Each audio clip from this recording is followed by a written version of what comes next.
Friday. People fell to the bottom. Friday night, and even then it'll probably be a really short stream.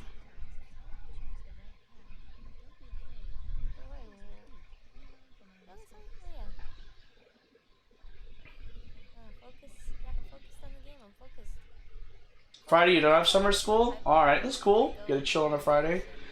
You doing like 4 a week?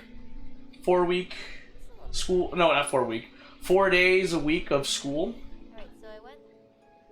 Alright, now we're in business now. No, it's 3 weeks? Okay, but do you have school on Fridays every week?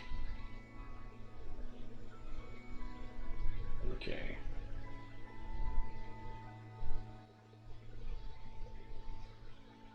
Oh, shoot.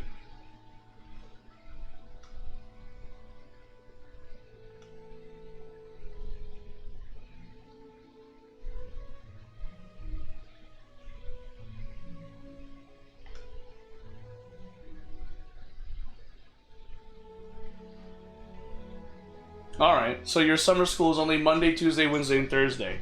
Cool.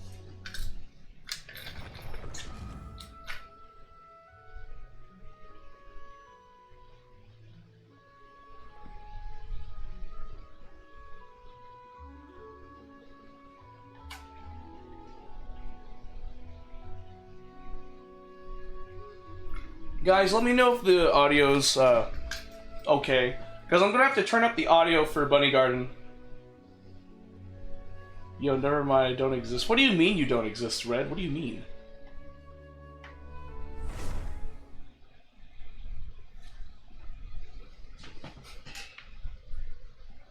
Alright. We got some good stuff, good content today, guys. We will do the new Archon quest. We'll see how that goes.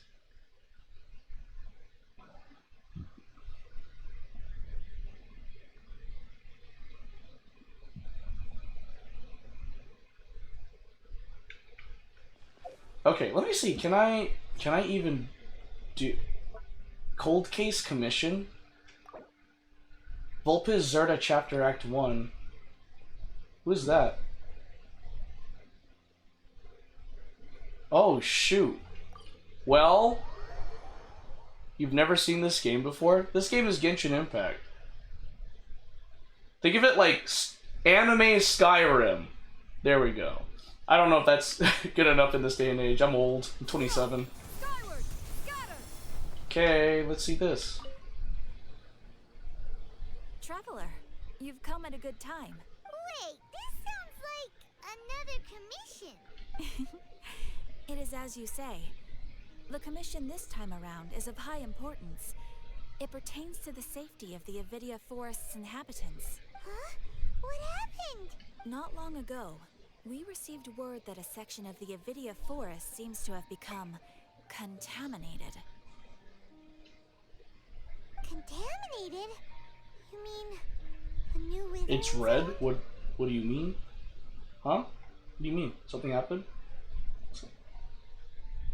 I don't know about the specifics, but I hear that strange things are happening to people who cross through that region. The Avidia Forest inhabitants won't leave their homes so easily. If we allow this contaminated region to expand, the consequences could be unimaginable. That's why I want to ask you to investigate the situation. Even if all you can do is stop the contamination from spreading, that will still save many people. This is forest business. Maybe Tainari will know something. Let's go find him. Oh, the unanswerable problems. Vulpes Zerta Chapter Act 1. Wait a minute. That would mean... Okay, cool. I just started. Okay, cool. Alright, we're starting the Archon quest now, I guess. Perfect. It's you two. I have a commission here that has your names written all over it. In fact, I'd even go so far as to say you're the only ones for the job. The only ones for the job? Huh. If our help is really that important, it's probably some Archon class commission, right? It is. I've never heard of that classification before. But sure, we're happy to take this on. Which Archon do you need us to deal with today? The Adventurers Guild doesn't employ that kind of classification system. In fact, This commission is also probably not nearly as intimidating as what you're expecting. All it asks us to do is to find a missing person. Huh? Then why did you say we were the only ones for the job? I came across this commission while reviewing our backlog not too long ago. It seems simple, but our records indicate that over a dozen successive efforts to complete it have all ended in failure, despite attempts by several accomplished and renowned adventurers. With the reputation of the Adventurers Guild and the performance of the Sumeru branch at stake, it's in our best interest to assign this commission to the adventurer with the highest completion rate over the past few years. Well, that's us for sure. Flattery will get you everywhere with Paimon. But I can't guarantee we'll be able to complete it either. All I'm asking is for you to give it your best shot. If it proves to be beyond your capabilities as well, I'll talk to the commissioner about canceling the commission. Okay, so who are we looking for? And what is it about this commission that's made it so hard to complete? This commission was jointly issued by the residents of Vimara Village. They say one of their own villagers has gone missing, but the problem is, they don't know the missing person's name. They can only provide information about his general appearance. They're all from the same village, but they don't even know his name? If so many adventurers have failed to complete this commission, maybe this missing villager doesn't exist at all. Could it be some sort of a prank or something? Unlikely.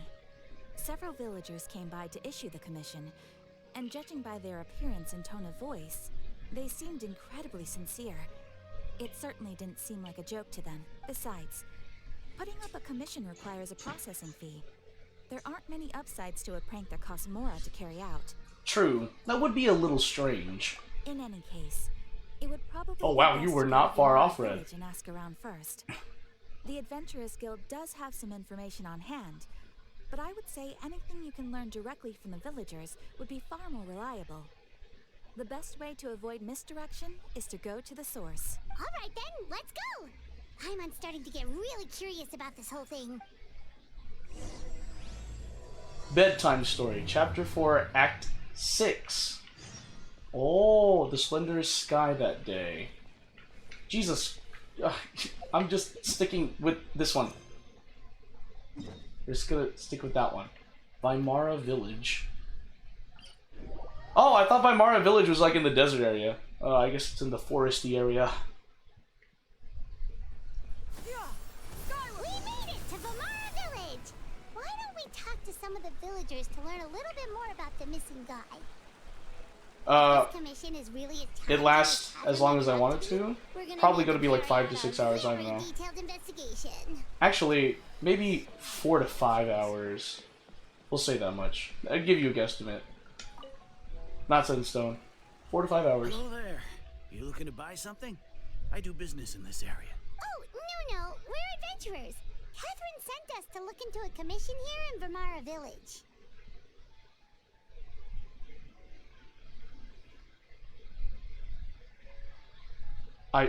No, I don't party. What? I don't really party. I'm just going to go to sleep? Yeah, exactly. I work a job. Ah, so you're here about that then. You're not the first, that's for sure. We've certainly made a lot of trouble for you all. To be honest, we aren't holding out much hope. Many adventurers have made their way out here, confident they'd be able to help us, only to leave soon after with nothing to show for their efforts. We've pretty much had it up to here in questions, and the area around the village has practically been overturned in search of clues. But no one has been able to make any headway. So, this person we're looking for, what's his name? Where did he live? Does he have any relatives? I don't know. I really have no clue. I couldn't tell you. Okay. Guess you are really sick of answering questions. I'm sorry. I didn't mean to sound short with you. I was actually just giving you my answer to your questions. So, those 3 questions are a no-go then. Is there anything else you can tell us? I know it may seem like we don't have anything to offer by way of information, but I promise you... Canceling a we all have pack? a very What's that? strong impression of it. When you live in the same village as someone, you develop a lot of memories together, you know? We just don't know the specifics. Maybe we did at one point, but that information is long gone by now. At least that's what everyone in the village seems to think. We've all exchanged what we know, and that was the only logical conclusion. Alright, specifics aside then, what kind of person was he? Young guy, in his early 20s probably. Incredibly kind sort of person, always willing to lend a helping hand. I'd chat with him when I didn't have any customers. I even saw him stick out his neck for others on more than one occasion. Very interesting guy, that one. Now that you've started talking about him, you don't seem nearly as down in the dumps as you did before. Seems like he left a pretty good impression on you. But of course, everyone in the village is pretty fond of him. We wouldn't have issued that commission otherwise. There aren't many young people like him nowadays. So genuine and pure. To think that he just up and disappeared one day. I just hope nothing bad happened. Could he have just moved away without telling anyone? No, he's not the type to leave without saying goodbye. And anyway, moving away without being seen by a single person in the village, there's no way he would have been able to manage that. Huh. Alright, thanks for the information. We're gonna go ask around some more. Oh, actually, Honkai, I had plans to stream it, but then I realized there's so many games that I want to play in so little time. So literally, I think I might just play Honkai Star Rail on my own time, unfortunately. I want to stream it, but like my gaming laptop does not have the capabilities to play it. So I'm probably just going to like play it on my phone, unfortunately. It's that guests I hear. I plan to get a new gaming laptop that has more storage. That way I can also download Honkai Star Rail and play it at my convenience while streaming it, but right now it's just not possible. Ah, so that's what brings you. Yeah, I know I can download. I have it on my phone. I just need to play it more. That's so very kind of you.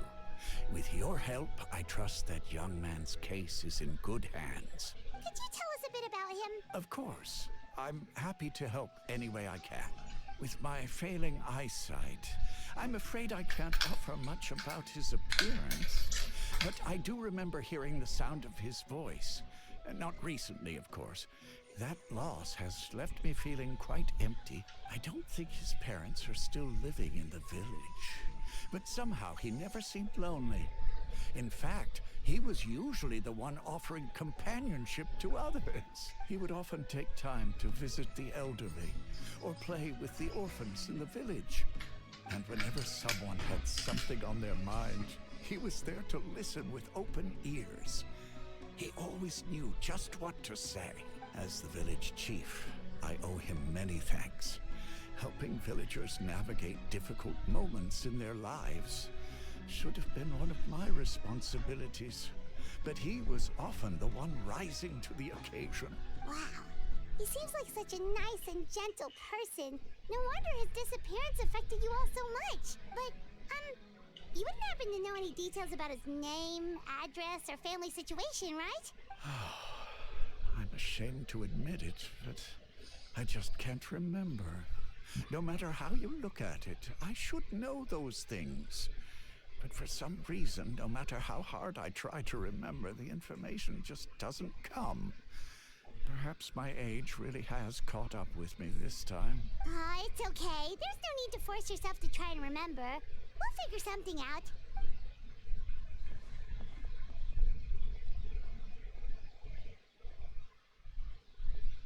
Well, Traveler, what do you think? There's probably more to this case than meets the eye. A lot of things are not adding up. I don't think so too. Like, the name thing. It's so weird that no one remembers his name. And nobody has been able to tell us anything about his family or where he lived. It's like this guy's been erased from reality or something. I would say it's more like he's someone who only exists in people's memories. Wait, so you're saying it's not that he's been erased, necessarily, but more like he never existed to begin with? Okay, Paimon's gonna need some time to process that one. Someone who only exists in people's memories? After how this game does it, I wouldn't be surprised. Could it be like what happened with Greater Lord Rugadavada? Like some sort of mass alteration of people's memories? You two are the adventurers who just arrived, right? You're here for the Vamara Village Commission? Yep, sure are. We were just looking into the case. I'm so glad to hear that. Thank goodness you haven't given up.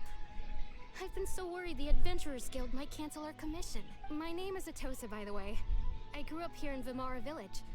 Anyway, I just wanted to say, please keep searching for a missing villager. I'm begging you. You have to find him. We'll certainly try our best. Yeah, no need to worry. We'll give it our best shot. So, were you close to the missing villager? Are there any leads you can give us? I'm not sure this counts as a lead, but follow me. There's a place I'd like to show you. Roger Dodger. Oh, okay, that way. Okay, alright, hold on. Skyward! Scatter! Skyward! Scatter! They're like a shrine or something?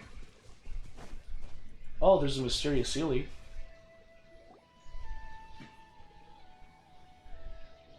Is this the place? Under this tree? Yep. I know it doesn't look like much, but this place is very meaningful to me. It's so full of memories. We used to always sit together under this tree and talk. Sometimes we would look up at the clouds in the sky, or stop to feel the wind against our skin. We could sit there for hours at a time, never realizing how long it had been. I was actually adopted by the people of Vimara Village. The forest rangers found me in the woods as a child. I was surrounded by such good people, and growing up in the village was so lively. Still, there were times when I couldn't help but feel incredibly alone. Alone? How should I put it? When something's bothering you, or when you have good news to share, you always want to talk about it with somebody. But for the longest time, I didn't know who I could talk to, or if I should say anything at all. Everyone has their own problems to deal with.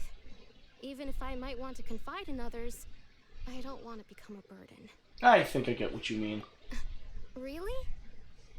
You know exactly how I feel? I used to have someone like that, a family member that I could talk to no matter what.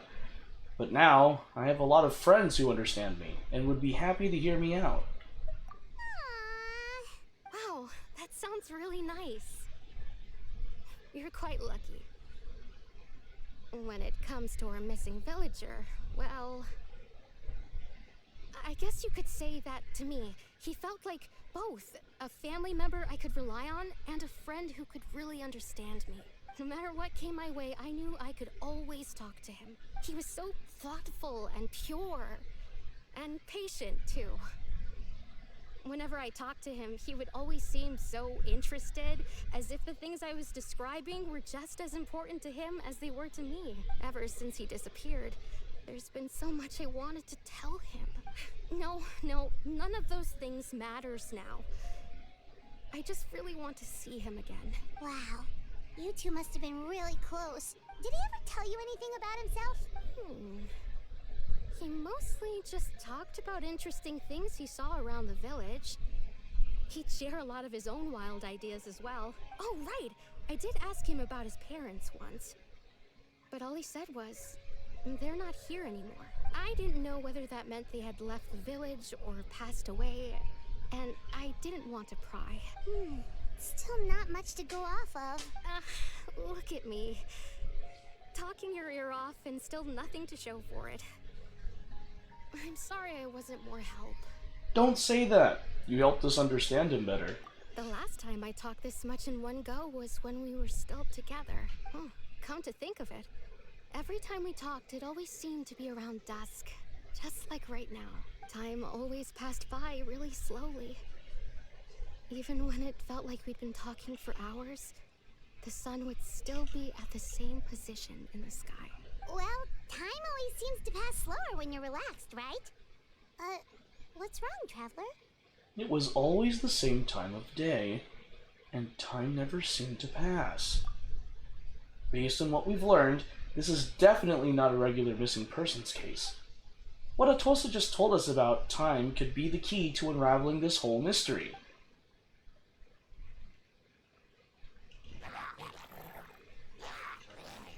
Two hilly churls? Look at those hilly churls over there. Doesn't it seem like they're acting a little strange?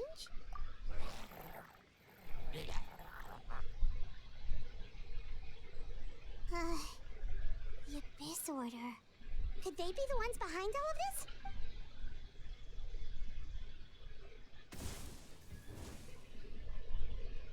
Uh-oh, we've been spotted! Quick, get ready to fight! Roger Dodger. Oh. Make way to the Adeptus. Scatter! Scatter! Scatter! Skyward! Skyward! Scatter! I'm eventually going to wear away this shield.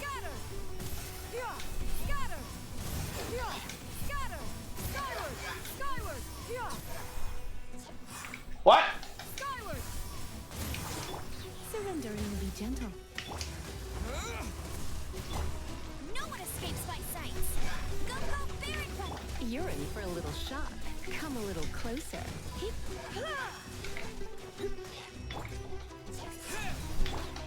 Skyward! Scatter! Scatter! Skyward! Seize the skies! Scatter! Skyward! Skyward! Scatter! Scatter! Skyward! Skyward! Scatter! Is that the pool? Oh, that's the place. Okay. Skyward! Scatter!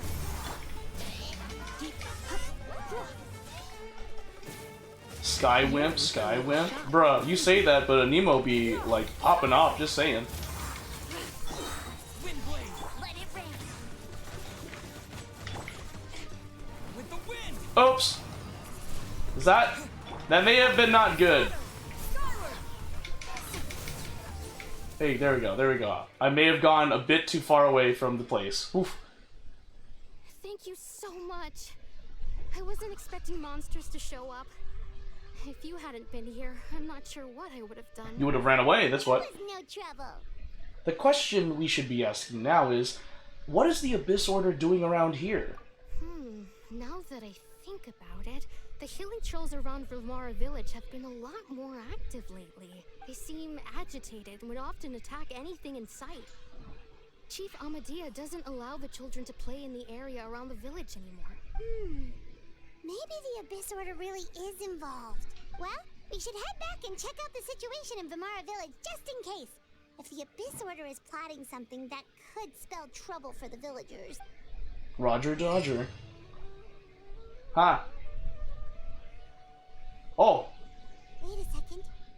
That person, it's Dainslev! Oh!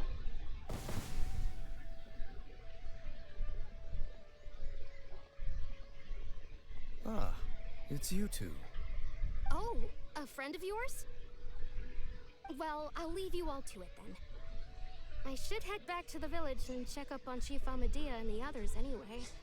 Well, see you later. Yep, see you later, Atosa!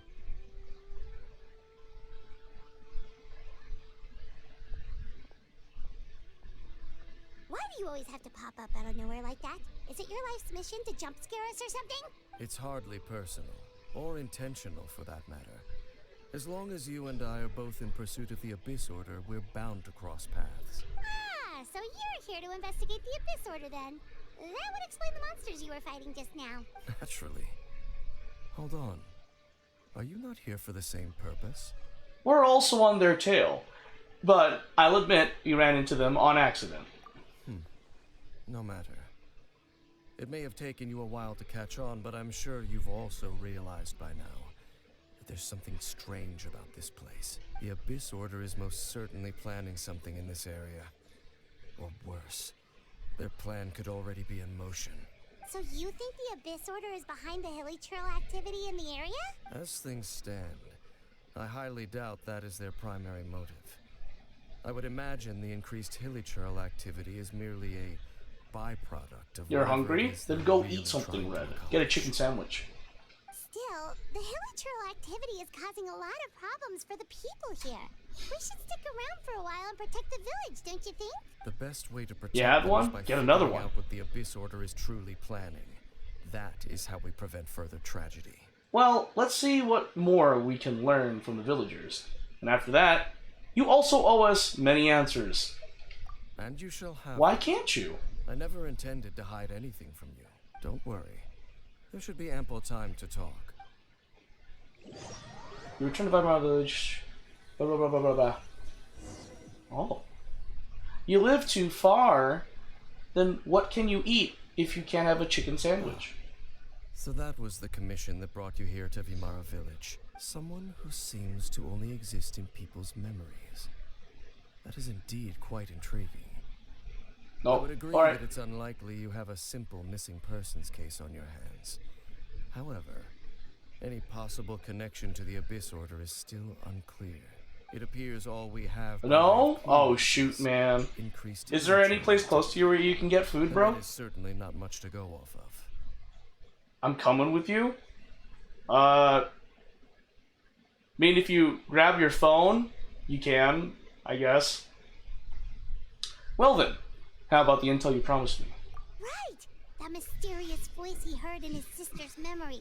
The one who called himself a sinner. Who is he? Traveler, let me ask you this. Do you believe your sibling to have betrayed you? I want to have faith in her. I sense hesitation in your words. There is. After all, you still haven't figured out the whole truth of what happened. There's still hope for the two of you to reconcile. Irreparable damage has not yet been done. The sinner you wish to know about, his situation is different. He and his fellow sinners have long betrayed me, and long betrayed their nation. His name is Vedrfolnir, the Visionary. Vedrfolnir? I'm loath to admit it, but he is also my kin, my older brother. Your brother? What happened between the two of you? What really happened in Conria back then? There were 5 of them. The 5 sinners of Conria. The wise Roptatir. The visionary Vedrfolnir. Gold Rhindaughter. The foul Sertalogi. And Rehir of Solnari, Rerir. No matter how eroded my memory may become, I will never forget their names. One day, I shall have my vengeance. Wait, some of those names sound really familiar. Oh! Rhindaughter is the one who created Albedo. Sertalogi is Skirk's master. And the one we just learned about, Dane's brother, Vedrfolnir. If he was the voice of the sinner, then the one who inspired Clotar to create the Abyss Order was him. Somehow, everything is connected. And I did mean to accidentally pull the cord of my Xbox controller to unplug the controller. Fudge. If that's true, then the stone slates we found at that rune in Fontaine, the ones that outlined Fontaine's prophecy, was likely Vedrfolnir's doing as well. They were once people of great esteem in Conria. Those who carried the hopes of the nation. They were the best of their peers, outstanding in their respective fields. 6 of us, together. We should have been the ones to prevent the disaster. The ones to stop the Vinster King from continuing to rock the foundation of the world. You downstairs? Cool. Yet, deep within, the 5 of them craved something more. They could not resist the call of the Abyss, and divided among themselves a power that could destroy the world. So they became sinners, but also transcendent beings, each in possession of world-shattering power. And when the cataclysm occurred, not one of them stood up in defense of their nation. Not one came forward to prevent the tragedy, and for that, they shall never have my forgiveness. And then my sibling came into contact with your brother. Indeed. If they are not stopped, the day is sure to come when they will also betray the entire world. It must be hard to talk about all of this, but thank you for telling me. Of course. As I said, I never intended to hide anything from you.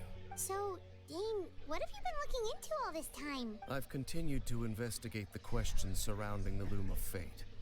It's been quite some time since the initial operation was launched. By retrieving the eye of the first field tiller, Oh yeah, we able did to that. stop part of their plan from coming to fruition. Oh, Paimon remembers! Weren't they going to use it to corrupt Osial and make a god or something? Indeed. However, it's obvious that was just some sort of technical experiment. The eye was integral to their plan, Yet somehow, despite failing to obtain it, they've skipped the experimental phase and found some other way to keep moving forward. There are many signs pointing to that effect. Then what should we do? It's not too late, is it? Our most pressing concern is to determine the purpose of the Loom of Fate. From there, we'll be able to deduce the Abyss Order's true objective. Based on the intel I've gathered so far, Oh, he I is. suspect Hey, Rit, the welcome Loom to the of Fate stream. is related to the ley lines in some way. The ley lines? Traveler, you were able to observe your siblings' memories last time, yes? I believe that was due to the fact that the ley lines in that area were unstable. My recent investigation has shown that Abyss Order activity in a particular area is usually followed by a series of issues with the ley lines. And one of the things that flows through the ley lines are memories. Wait. Then our commission here in Vamara Village. The person who seems to exist only in people's memories. Could it be connected? Memories. Ley lines. The Loom of Fate. The missing person that doesn't seem to exist. What's the connection between all this? It's certainly possible. I'll join your investigation tomorrow. It feels nice. Missing Actually. persons case could very well turn out to be the key to unraveling these mysteries. Well, if we're teaming up with Dane again, we're gonna need all the energy we can get. Let's try investigating somewhere a little further away tomorrow.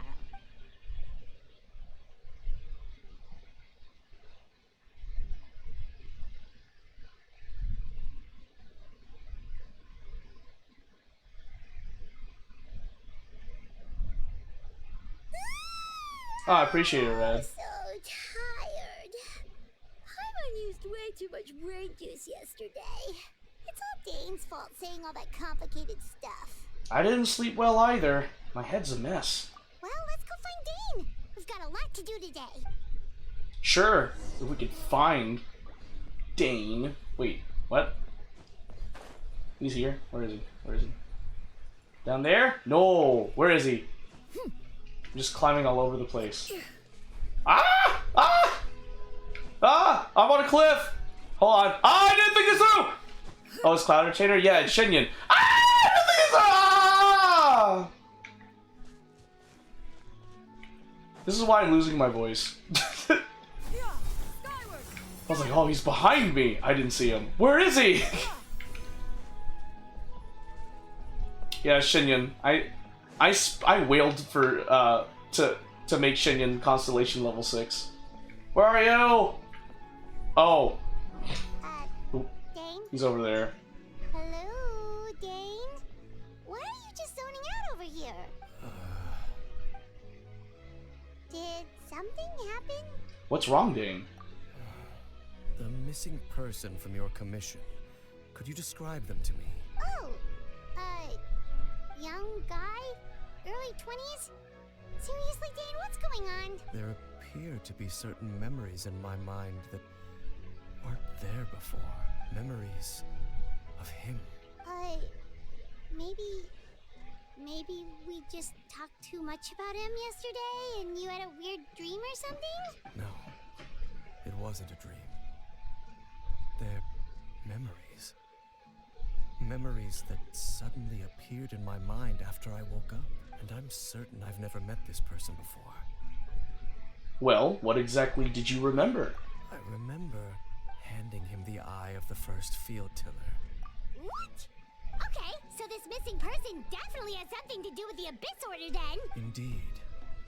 And it appears he possesses the ability to implant memories into the minds of others. How is that even possible? Is it like the Doctor?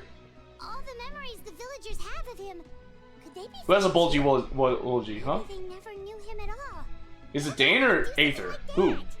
Whatever the Abyss Dane? Order's Oh, plan, well, I can see that. an important truth has been revealed to us this morning. What sort of truth? That their goal is still to obtain... Gosh the eye dang of it! the first Rit, now that you mentioned that, I can't unsee that. I'm looking there now. I'm like, does he?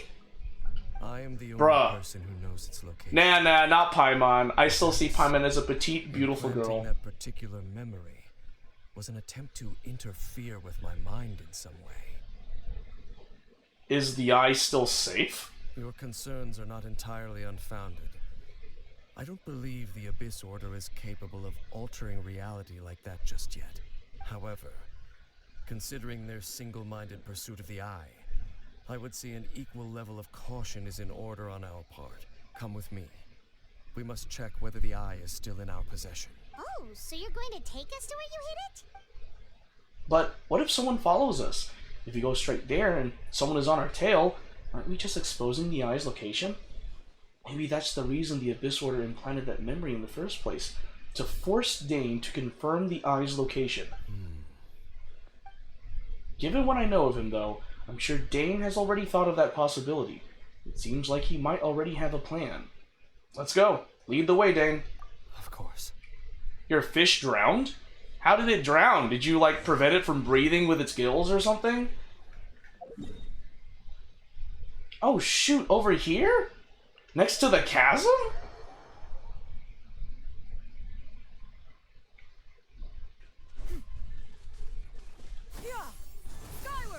I didn't fall for it. What was I supposed to fall for? Confused am I.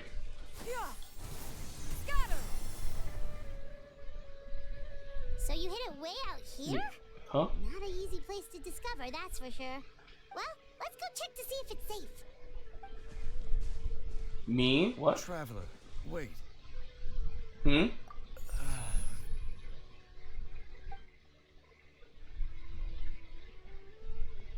We've no time to lose. Let's head inside. Oh.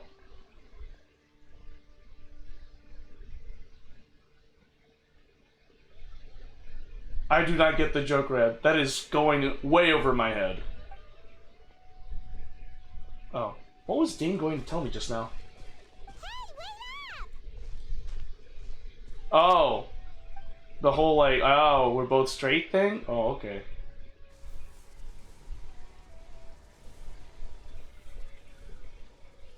Is Dane gonna attack me? No, Dane just opened the location. Place of Revelations? Dane brings you to where you hid the eye before. As you continue onward, the answers will soon be revealed, but when you step within, there seems to be something strange going on with Dane. Sure, we'll go with my party that is still not set for world level 7.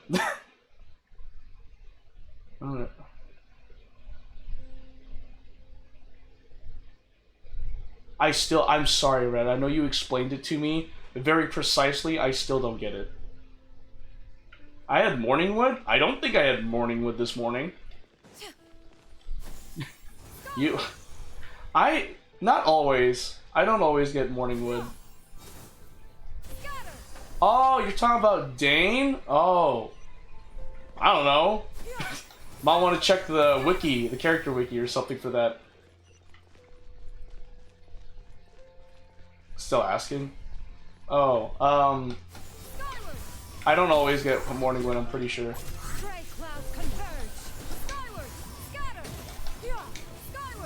Wow! These mushrooms!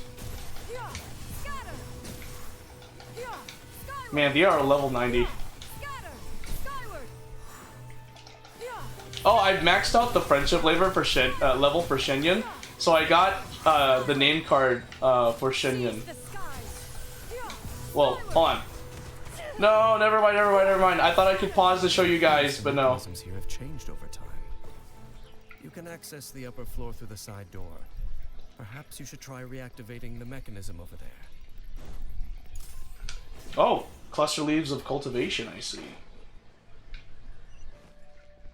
Oh, jeez. This place existed here?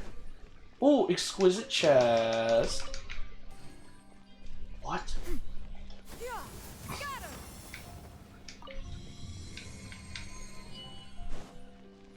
I wonder what's going on here. Huh? What's this? Why is there a ruin guard here?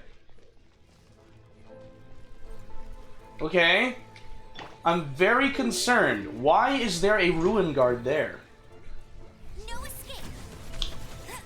Did I watch hentai today? No, I did not watch hentai today. However, now that you say that, I remember that I should probably watch. I should probably watch World's End Harem, because I've seen a lot of the character art, and I'm like, man, this is something I would probably like.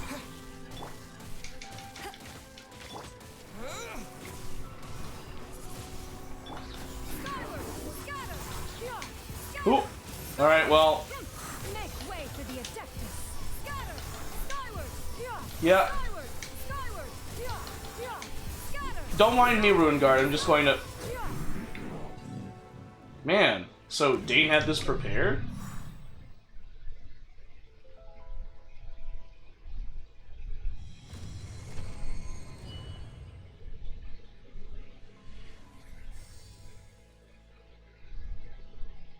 Okay. Make sure all the runes are pointing in the direction indicated by the light. That should unlock the mechanism. Okay. Oh!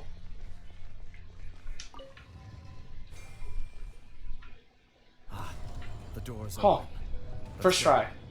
Our destination is just up ahead. Literally first try. That I didn't expect to figure that out. I just pressed some random buttons. I literally just pressed some random buttons, so I don't know how the heck I figured that out. First try. After one button, I kind of just, like, connected the dots. Oh, there was a cluster leaves of cultivation right there. Oh, well. Oh, no, those are four-leaf sigils, not cluster leaves of cultivation. That's the thing that use Dendro on to get the four-leaf sigils. This is where it's at?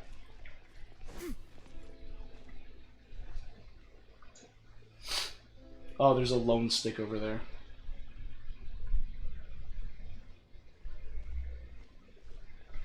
Looks like we can't go any further. Be on your guard. I sense the presence of the abyss. Oh, why hello there. The Abyss Order! They're here! Oh, witness to the Destiny's inception, vanguard of newborn fate? Oh! Wait! You're similar to, like, some enemies I faced before.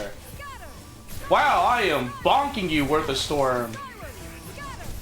Uh-huh. Oh, shoot! Yep.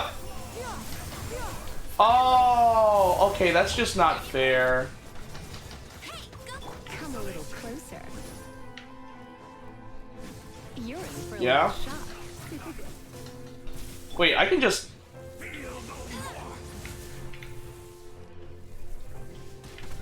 That guard kinda... Oh, okay, that's fair. No!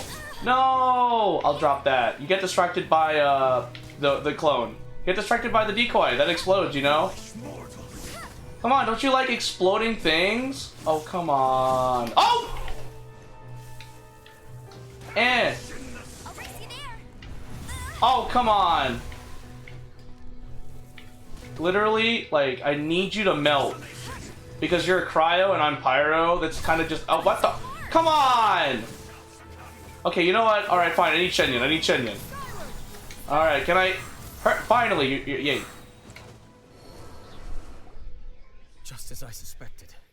The false memories were a trap. The Abyss Order just wanted to follow us here. Now that they're in the vicinity, we should have a chance to see... Dane? What's wrong? Can you feel that? There's been a disturbance in the ley lines. It must be the work of the Abyss. Bro, I don't think he's busting the fattest nut. I think he's busting his brain because of all the messed up stuff happening to the ley lines. Wow, you must be really sensitive to that sort of thing. Paimon doesn't feel it. You too. Do as I say. Use that mechanism over there and leave this place. Leave you here on your own? Will you be alright? The Abyss Order is putting something in motion. If you return to Vimara Village, I suspect you might finally have the opportunity to locate the missing villager. Just think of it as a way to divide and conquer. Alright. Paimon, unknown actually. I don't think there is a known age of Paimon. Dane does have a point. But something still feels off. What am I missing?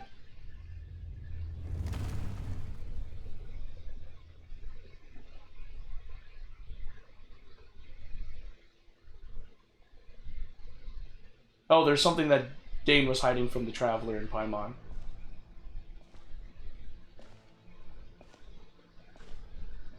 Who? Whoa, whoa, whoa. What am I seeing here? Whoa, whoa, whoa! Is it one of the 5 sinners of Conria, which apparently is a thing now? And I thought about the 7... I thought the 7 Fatui Harbingers was a thing. There's the heavenly principles too.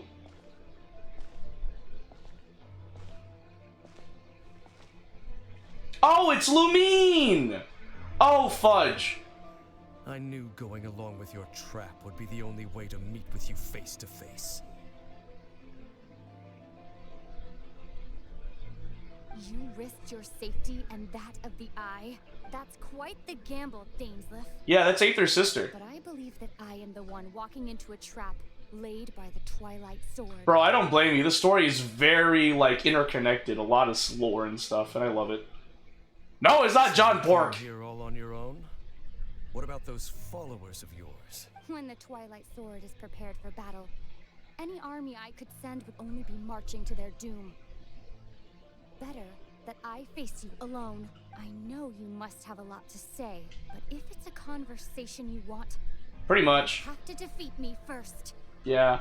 If you choose Lumine, then Aether becomes the person that faces Dane. It's crazy. All this, like, just from choosing, either Aether or Lumine. Yay, welcome back, Bella. It's cool, I like it. Although, I really want to know Lumine's motive. That's the thing. Like, it hurts to see Aether, like, trying to reconnect with Lumine. But then, like, Lumine does this stuff. We better hurry back to Vimara Village and see what's going on. Something's going on. Oh, there's the Hilly Turtles. What's going on with them? Look at those hilly trails over there. They seem strangely calm. Weren't they acting super agitated just a little while ago? Oh, there's butterflies. Why are they so calm all of a sudden? Wait, I hear something. In the new world, they bade farewell to the shrouded sun. At last, they no longer needed to dwell on their suffering, or try to differentiate between various thoughts of blasphemy. Such was the price they paid, and thus their souls became cleansed and pure. Oh! Did you hear that? What was that sound just now? You heard it too, Paimon? It was someone's voice. It sounded so gentle. Could that voice be comforting the Hilly Trails? Is someone trying to change the world so that the Hilly Turtles don't suffer? Because Chili Turtles are actually the people of Conria? Oh, this is weird. Let's Is that what's going on? anywhere else. Is that what's going on? Oh shoot, there's even a barrier? Bro, what's going on? Check up. Oh, whoa, whoa. Check on the Hilly Turtles. Where? Over here? Looks like the same thing is happening over here too. The Hilly Trails are calm. You see, we're both still here. We've reclaimed an endless amount of time to love. Release your tears. They were normal people, and then they were cursed and turned into Hilly Turtles. Or, like, they turned into basically the Bokoblins of, like, Genshin Impact. It's that voice again. Yeah, there's a whole thing you learn, like, early on in the game, like, story-wise, that, oh, the Hilly Turtles are actually the people of Conria that were cursed and are doomed to live in eternity in pain. Well, we shouldn't, but we end up having to because gotta take care of yourself, you know? It's a dog-eat-dog world. In the end, he whispered softly, "Sleep well, Father. Sleep well, my beloved people. When you awake, that which differentiates us shall be no more." It almost sounds like a poem or some kind of story. Well, now that the Hilly Trails have calmed down, Vimara Village should be safe at least. That's what you think. Let's put this situation to the side for now. Dane said this might be our chance to find the missing villager, so we should head back to Vimara Village before it's too late. I thought we established that. I thought we genuinely just established that. Am I able to just, like, fast travel? Can I do that? I'm actually scared to see what the... Oh, shoot. I used up all my... my elemental skill. I'm actually scared to see what the villagers are going to act like because of what the Abyss Order is doing to the freaking ley lines. It's like the foundation of this world and they're messing around with it. Grandpa Medea, is everyone alright? The Abyss Order seems to be up to something nearby. The Abyss Order? This is the first I'm hearing of it. What the fudge? Thank you for your concern. But as far as I'm aware, it's been business as usual here in the village. Well, that's good to hear. Oh, also, you didn't happen to come across any clues about the missing villager while we were gone, did you? Hmm? Someone's gone missing, you say? Who would that be? Huh? You don't remember? Things just got even more complicated. You know, the young guy from Vamara Village. The one you've been looking for all this time. You posted a commission with the Sumeru Adventurers Guild. That's kind of the whole reason we're here, actually. Your missing persons commission. Ah, I do apologize, you two. I hope I'm not worrying you too much. I'm sure it's just my age making me forgetful again. Oh, what a sweet old Right man. now, I can't seem to recall whatever it is you're referring to. Perhaps you should try asking someone else. But how is that? All right. Thanks for your help, Grandpa Amadea. So I've been saying his name right this entire time. Thank goodness. Something's definitely not right. We just talked to Grandpa Amadea about the missing villager. There's no way he could have forgotten all about him just like that. What do you think, Traveler? Could everyone's memories of the missing villager have been erased again? It's too early to say. We should check in with the others first. You're right. We should narrow down the possibilities first. Let's go ask someone else then. Okay.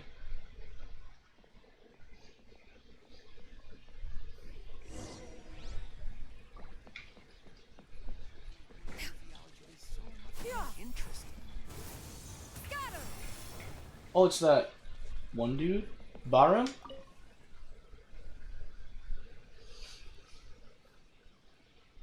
Someone's gone missing? Who? Just as expected. That guy you said a bunch of nice things about earlier? The one you always used to chat with.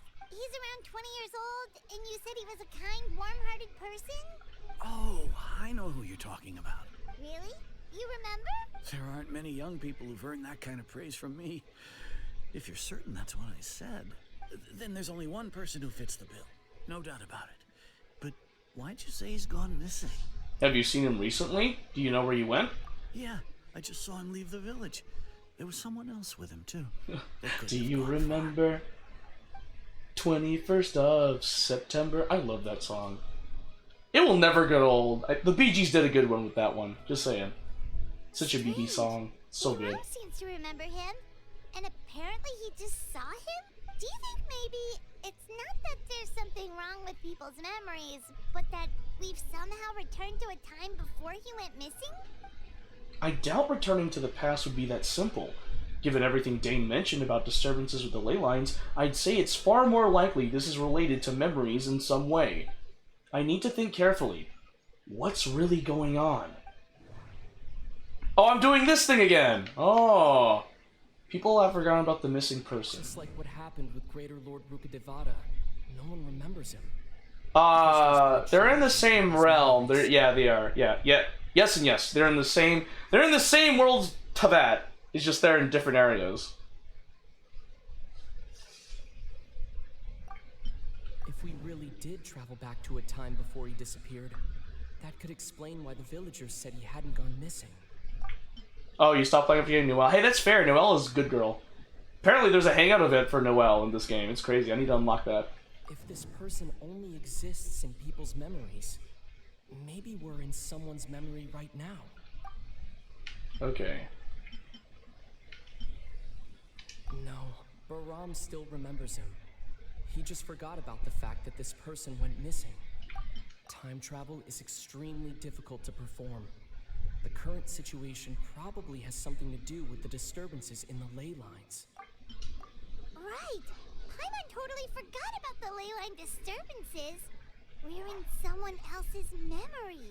Just like how you entered your sibling's memory last time. That would also explain why we seem to be at a time before he went missing. It's a memory after all. If we really are in someone's memory, then this is our chance to find him. Right. If he's someone who only exists in people's memories, then we're finally on the same turf. But didn't Baron just say that he saw him leave the village with someone? Where should we go look for him? Who knows how long this ley line disturbance is gonna last? We might not have that much time, and we don't even know whose memory this is. Let's go through what we know so far. Good idea. That'll help us narrow things down. We pretty much figured out that the missing villager has the ability to... implant memories into the minds of others. Right! That! Can we try to figure out more about him using what we know of his ability? Like, does it maybe leave a trace that would somehow give him away? Implanting memories into the minds of others must be an imperfect process. There's no way the new memories could perfectly blend in with the old ones. There has to be some kind of tell. All the memories seem to be set in or near Vimara village, but I'm still not sure if they're restricted to this location. If time was allowed to pass within the false memories, there's a higher chance they might conflict with someone's original recollection. That would make it much harder to avoid suspicion. There's a difference between memories that arise from lived experiences and those that are implanted into the mind. Perhaps it has something to do with time. Maybe not. We don't have any way to prove whether certain memories were simply forgotten or never existed in the first place. No wonder! All this time and the sky hasn't changed a bit! That must mean time isn't passing! That's the tell of the fake memories! The implanted memories are basically taking place outside of the regular 24 hours of the day. If the memories included the regular passage of time, it would be easy for people to tell that something was off. Like there could be overlap or something. People might start to wonder why they remember doing two different things at the same time of day. That's why he makes sure the memories take place at a specific moment in time rather than over a period of time. If we consider this in conjunction with what we already know, then the question of whose memory this is seems to have an obvious answer. The color of the sky coincides with the moment in time she described. Dainsleif had memories implanted into his mind. Could it be that it's happened more than once? We thought Chief Amadea forgot about the missing villager, but it turns out we're at a moment in time before the village issued the commission. It was definitely Atosa. That was pretty obvious. Come to think of it, That was pretty obvious, just saying. Seemed to be around dusk, just like right now. Time always passed by really slowly. Even when it felt like we'd been talking for hours, the sun would still be at the same position in the sky. Yep, that has to be it. This is definitely Atosa's memory. Let's go to the tree. Yeah, that's where they'll be. Doink. Let's go Skyward! Scatter! to the tree. Skyward! Scatter!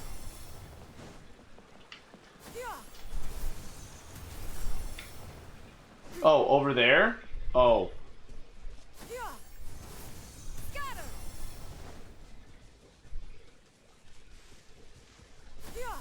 Skyward! Who is you? I see you. Who is you? Who is that? A Snezhnayan? You see, Granny Jahiet was a mercenary when she was younger. She just talks like that out of habit.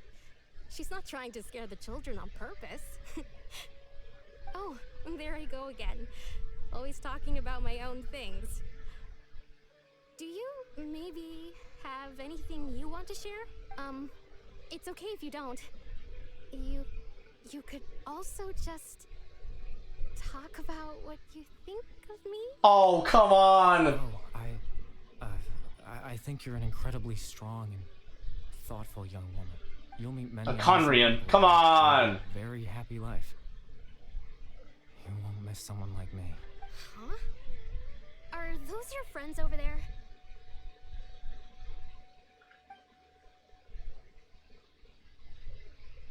Hello. We finally found him. But why does he look kind of familiar? Oh, right. This version of Atosa hasn't met us yet. Friends? I guess you could say that. It must have taken them a lot of effort to find me. So, I should see what they need. I'm sorry, Atosa. We'll have to continue this conversation another time. Another time, huh? Yeah, okay. I'll head back. Yeah, that's the man that's the culprit we've been looking for. Some other time. Well, oh, hold on. We gotta understand why he's doing this. Might be funny. I don't know. Nice to see you, traveler. I believe this is the first time we've met. You're Kaya?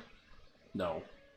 Factoring in the memories, the Abyss Order, the Loom of Fate, and everything else, I need to think of the one person that can connect all of this together.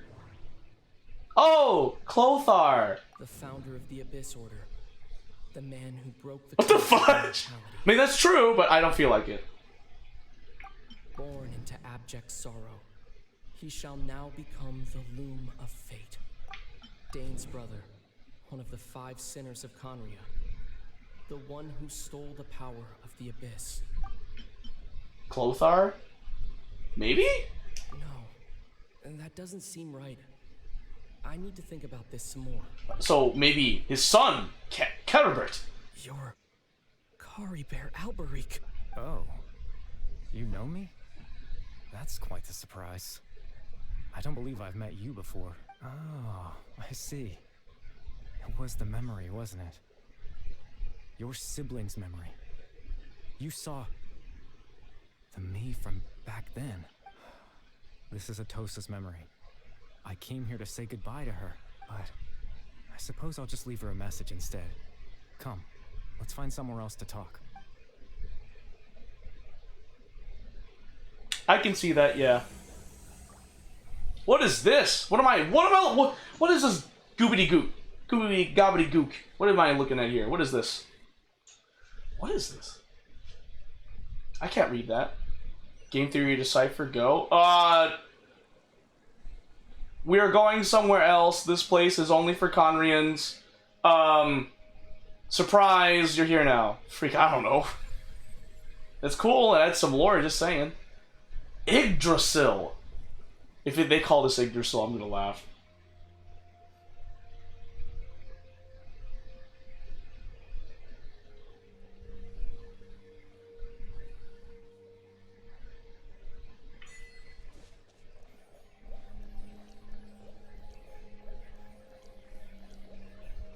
Oh, I like that. It's cute. Kylie Bear.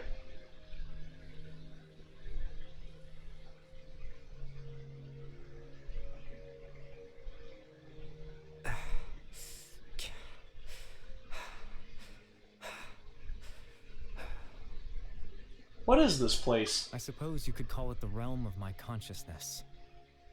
I'm someone who no longer exists in the real world after all, as you well know. You look quite exhausted. It's nothing. I still have enough strength to play the part of a good host. I've always hoped that I'd get the chance to talk to you like this, and now the time has finally arrived. This is a rare opportunity for me as well. I should try to learn as much information from Caribert as I can. What exactly happened to you? Why? What exactly is the Loom of Fate? Extreme sorrow and pain. Yeah, he may be dying. And regret coursing through your veins. And a degree of abyssal power defies comprehension. Father told me that once I possessed all those elements, I would become the Loom of Fate, but despite his intentions for me, I never truly became the Loom of Fate. I was merely used as a means for its construction, in truth. I died the moment I set everything in motion. The person you see before you now is nothing but a remnant of consciousness left over within the Loom of Fate. Caribert is dead. That's why he no longer exists outside of people's memories. As for your question, the Loom of Fate is a device capable of weaving ley lines. Weaving ley lines? In its primitive form, it can only be used to create and implant memories. But as more of it is completed, its power becomes stronger and stronger. Yeah, he's sad. Until finally, It has the power to weave real ley lines of its own. Once fully completed, the moment it gains the power to weave ley lines, it loses the lower level ability to influence memories, but it also becomes a tool that can change the entire world. So that was the source of your ability to implant memories? Yes. I have Yeah, the I ability bet you to control do. the loom in its semi-completed form. I suppose you can think of it as a form of compensation. After all, its existence cost me my life. So the memories that suddenly appeared in Dane's mind were implanted by Carrie Bear through the half-finished Loom of Fate. That makes sense, but I'm still lost as to why he went so far as to introduce himself to all the residents of Weimara Village. But why did you implant memories of yourself into the people of Weimara Village? Ah, that. I was wrong to implant those memories. I'm sorry I caused so much trouble. Not only for everyone in the village, but for you as well. I just wanted them to feel like I once existed in this world, as if I had a chance at life. So that's why. I would have never guessed. But is there any kind of meaning to this? Right? Yeah, give this man a hug. Does only existing in people's memories really count as living? I know what you must be thinking. Why would I do something so meaningless? But I just couldn't accept it. That's fair. I had to know what it would be like if I had my Oh, own the life. wristband on his wrist! The little thing! Would be. That should have been a dead giveaway for him to be Care Bear. Oh my god. Chief Amadea, Aram, Granny Jahiyat, Atosa. Aww. Atosa and Care Bear What would it be forever. like if I could live alongside them? No Yeah, this cataclysm, no hurts. curse, This actually does hurt. just a It hurts in quiet the life in a emotional peaceful village. spectrum.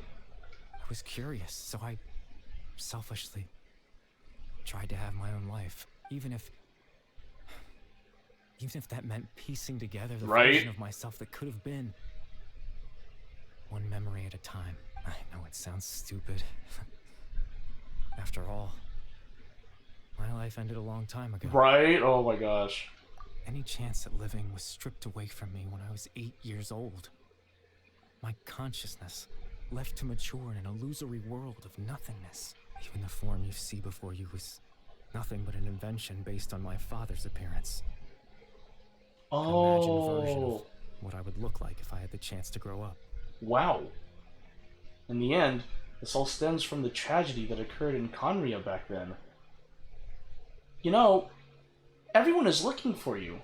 I know. But there's nothing I can do to make them find me. If I could exist in the real world, I would return without a second thought and surprise them with the suddenness of it all. But, well, that's not possible for me. As I understand it, even though you only appeared in their memories, your existence was a great comfort to them. They all believe you once lived among them. I know. Well, now that I find you, let's continue this conversation some other time. Dane might still need my help. Captain Dainsleif. Twilight Sword, you mean? No need to meet up with him. Things should already be settled on his end. Settled? Exactly. As someone who could only exist in people's memories, the fact that I'm able to talk to you in my consciousness like this can only mean one thing. The Loom of Fate has already been completed. Oh, is it? Lumine? What? The Loom of Fate is already complete? That means the eye of the first field tiller must have fallen into the hands of the Abyss. Could something have happened to Dane? No need to worry about Captain Dainsleif. He's absolutely fine. The only reason he lost the eye was because I happened to guess exactly what he was planning. Captain Dainsleif has had the eye inside his body this whole time, hasn't he? I know, right? His plan was to lure the Abyss Order to a false location, capitalizing on their pursuit of the eye in order to have the chance to confront the princess. He would then hand the eye to you and tell you to take it away from that location. That way, Captain Dainsleif could accomplish his own goal and ensure the safety of the eye all at once. A very thorough plan. But Dane never handed me the eye. That's right. Because in his mind, he had given it to you already. Wait, does that mean he gave Dane a false memory? You made him think that? When? Before you two entered that false location. Oh. Traveler, wait.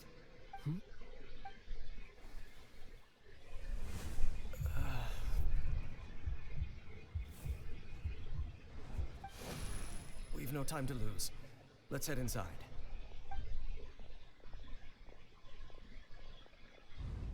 So when Dane froze up back then, it was because a false memory was being implanted in his mind. No wonder. That was when I implanted the memory of him handing you the eye. Given the tense situation at that time, Captain Dainsleif failed to notice anything out of the ordinary, and took that memory to be real. I'm sorry, Traveler, but I needed the Loom of Fate to be completed. And to do that, we had to retrieve the eye. So, Dane had the eye this whole time, until the Abyss Order took it away. I'm not sure there's anything we could have done. Now that the Loom of Fate is complete, what are you planning on doing with it?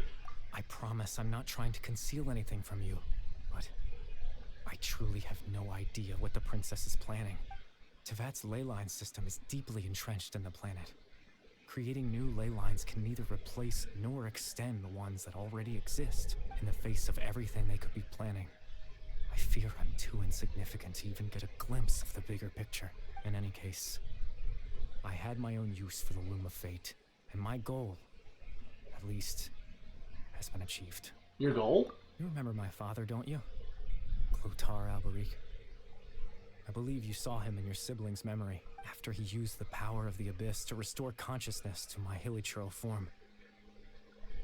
I suffered from an indescribable level of mental anguish. To comfort me, my father told me a story. Yeah, he was a hilichurl. Like, he was turned into a hilichurl because of the curse, and then his dad story managed to dispel put his conscience back in the hilichurl. Even if just for a moment. So, Carrie Bear was once a hilichurl. It was simple. To use the Loom of Fate in its near completed form. When its ability to create memories was at its strongest, to implant a specific memory into the minds of the hilichurls. In that memory, I would tell them a story. Just like my father did for me. Oh, that's why the hilichurls were chill. It was a story of fairy tales and love. But he was a hilichurl, though, yeah. More than anything, it was the story of us.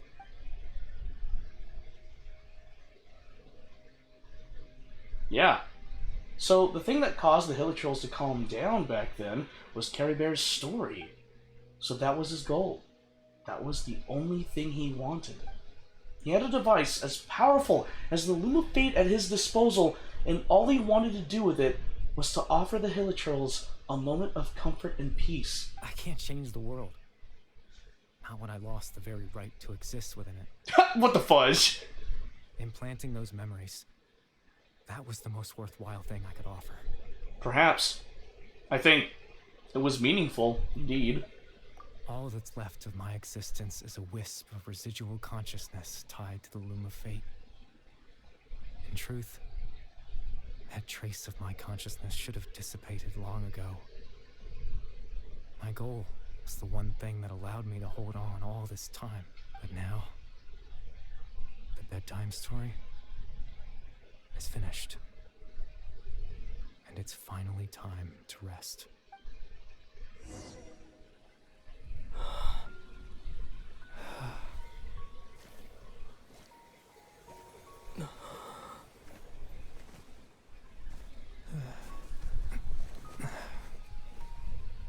Yeah. He's been through a lot, this man. May he rest in peace.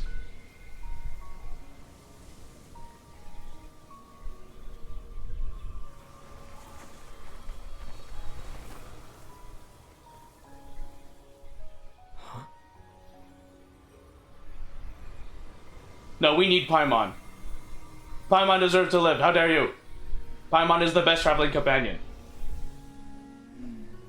Looks like I was too late to see Kari Bear one last time.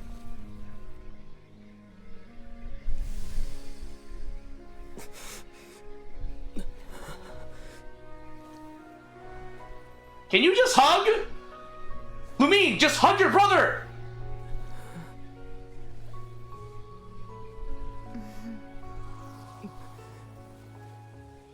Kari Bear's consciousness is gone, and this space will soon disappear. I know, right? What the fudge? Lumine! None of us belongs here. That's why we're not tangible. Were that not the case, I'd love to hug you too. Well, how about a conversation? Man, Aether has so many questions to ask Lumine. I have questions to ask her. And talk like this is certainly not easy to come by. Wouldn't you agree? Yeah, I almost can't believe it's real. That battle earlier was tough. The one against Dane, I mean. I didn't expect that after everything, he would still hesitate to raise his sword against me. Were it not for that, perhaps I'd still be no match for the Twilight Sword. Even after 500 years. What exactly are you planning? What are you going to do with the Loom of Fate? The Loom of Fate, huh? I still haven't found a way to utilize it to its full potential. I like how this basically was like, so much stuff happened, and literally both sides came together and was like, bro, we just need to chill. Let's just take a moment to regroup, and then we can go be chaotic again. Before the heavenly principles awaken. The heavenly principles are still asleep? Yes, for 500 years now, ever since the cataclysm in Conria.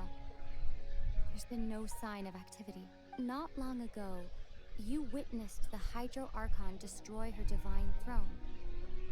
Yes, such a flagrant disregard for the rules, and still Celestia took no action. I suppose that's proof enough of the Heavenly Principles situation. However, the Heavenly Principles will awaken. We just don't know when that will be, or what might trigger it. That's the question. I don't know anymore. You really hate the Heavenly Principles, don't you? You could say that. Just look at Kari Bear. He was so pure and single-minded. The space we now find ourselves is a perfect representation of who he was. Quiet and peaceful. Even as a hilly churl, seeing the terrible sight within the mirror wasn't enough to taint his spirit. He brought comfort to the people of this world, even though he was denied the very right to be a part of it. So ask yourself this. Who was it that deprived him of that right to exist? Of course, that's only one example. My feelings about the Heavenly Principles are too complicated to explain in just a few words.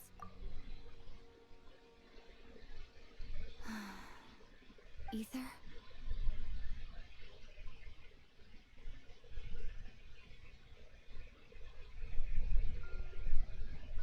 You're the only one in this world who calls me that. There's so much I wanted to ask you, but for some reason, I'm not interested in asking those questions right now. There's just one thing I have to ask. One thing I could never understand. Why? Why can't we continue our journey together? Brother sister action, no thanks. Who's up there? Wait, someone was up there. At the end of my journey, I arrived at a place known as the Sea of Flowers. Was there someone up there in that tree I didn't see? Do you remember? A long time ago, when we traveled between worlds... Oh, it was Kari Bear? Okay. You told me you wanted to find a place in the universe... Oh, in his love? Oh, okay. When the flower was in full bloom. To have a place like that suddenly appear before me. Well, would you think of that as a coincidence? You mean... I miss you too, Ether.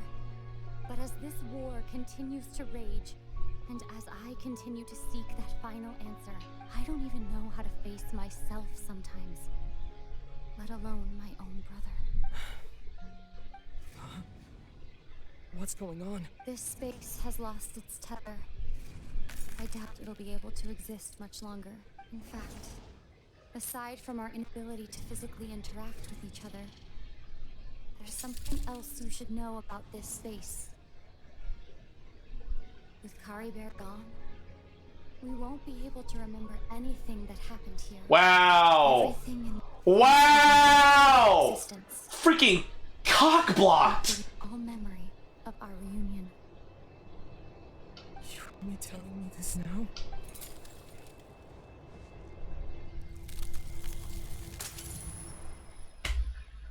I know, like, it's not even Lumine's fault. Like, it's not. It really isn't. It's just, she's a jerk for not saying that earlier. Oh my god, Lumine!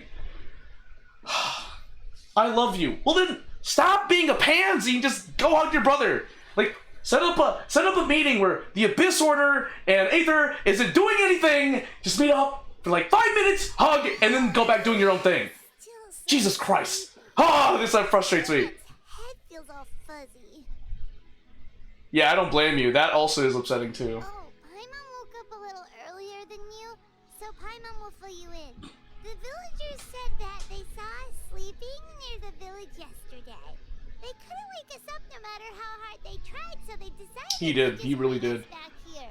Like, I actually saw, like, the initial story that connected to Care Bear. And Dane Like, came by just now. he It looked like he deserved much more than that. He didn't say anything though. Just made sure that you were alright and left. Kinda seemed like he had a lot on his mind, but that's Dane for you. You want to cry? Let it all out, Rit. Sometimes it's good to just let your emotions flow. He never changes, does he? I'm having trouble thinking straight right now. Let's think for a second. We were in that memory, and we saw that guy you called Kari Bear. He was the missing villager that we've been trying to find, right? And after that, Paimon doesn't remember what happened. Carrie Bear and I talked for a while. He told me about the Loom of Fate. Wait, that means Aether did remember part of it! He does remember! He was in the space when Carrie Bear told him. Oh my god. I guess our commission is complete then. The missing villager, the person who only existed in people's memories, is Carrie Bear all along. Was Carrie Bear all along. But now that he's gone, I'm not sure how to explain things to the villagers. Well, what happened after that? After that, I can't seem to remember. Maybe I'm just tired? I feel like something else happened, but why can't I remember? I'm not sure why, but it almost feels like I lost something. Ah, there you are. Sleep well? Oh, you gotta save it? Oh, you gotta celebrate. Oh my gosh. Save up the emotion for the celebration. Hey, Rom, you sure seem happy. Did something good happen? Something good? Huh. Wasn't anything good or bad, I'd say. It's just that, well, the village organized another search party yesterday.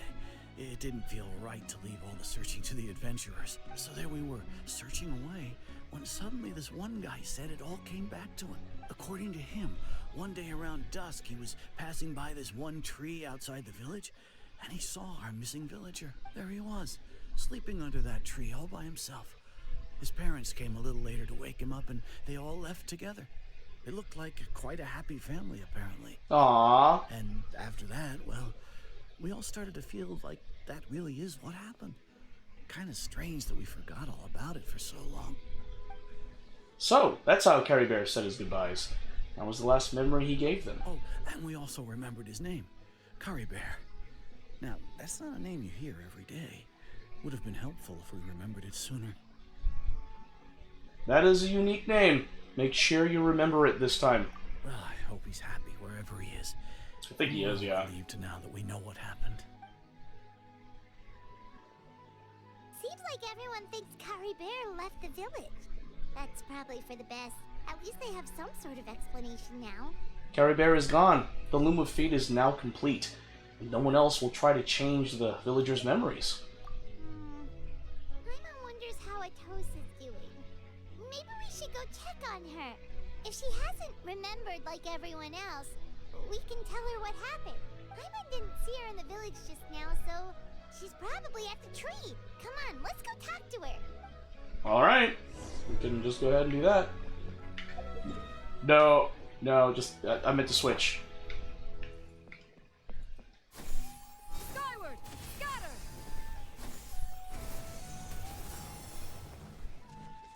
Yeah! Skyward! Scatter!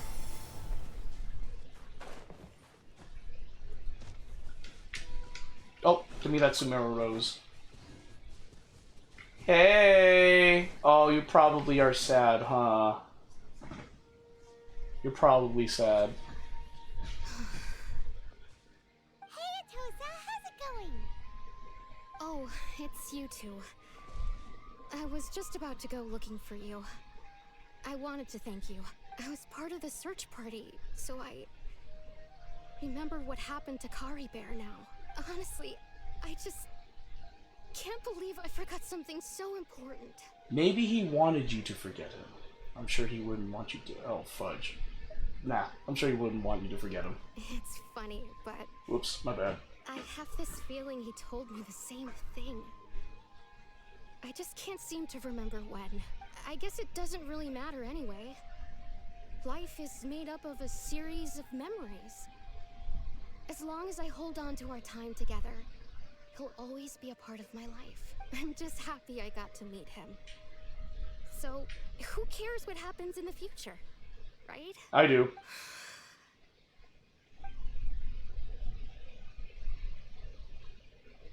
Yeah, better not. It's better not to. Okay, I'll admit. I'm just putting on a brave face. I was dumped, wasn't I? Otherwise, why would he just leave like that without saying goodbye? I'm sure he had his reasons. You don't need to comfort me. I'll be okay. It's just like Kari Bear said.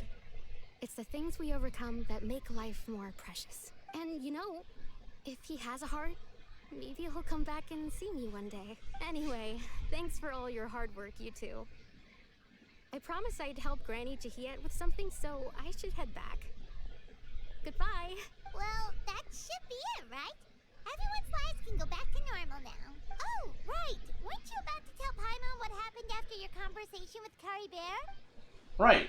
What was it that happened? I can't remember. Huh. Feels like there's something in my pocket. A picture?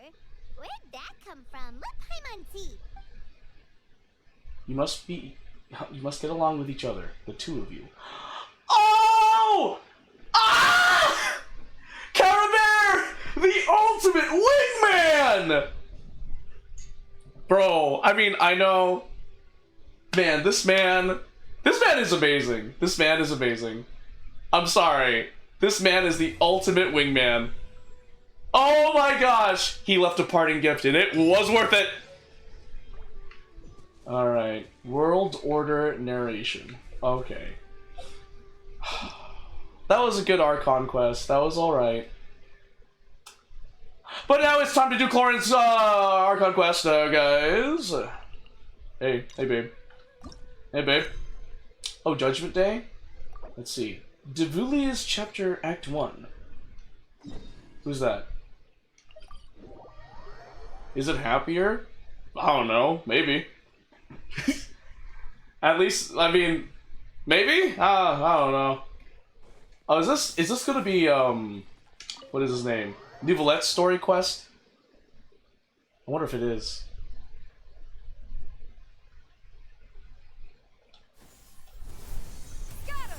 Oh, it is. It has to be Nouvelette's story quest. Wait, did I hear that right? Monsieur Nouvelet, are you sure you'd like to take over the case yourself? That's right. No, but why? Technically speaking, cases like this are better left to the guards. Nouvelet! Sabine! Hey there! What are you two talking about? Traveler and Paimon, please help me talk our Chief Justice out of this. He Smash? wants to investigate a case Nouvelet? on his own. Now, this is completely unprecedented. How can we have the Udex acting like a private detective? Maybe, I call it.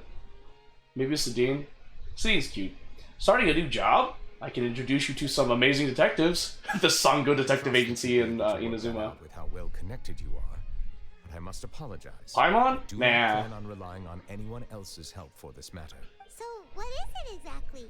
It sure sounds serious if it's something you've got to investigate personally. A melody Yeah, named he's hot. Kiara received And he's a threat overpowered. It was unfortunate I couldn't, pull him in a wish. That is all the information I have acquired at this stage.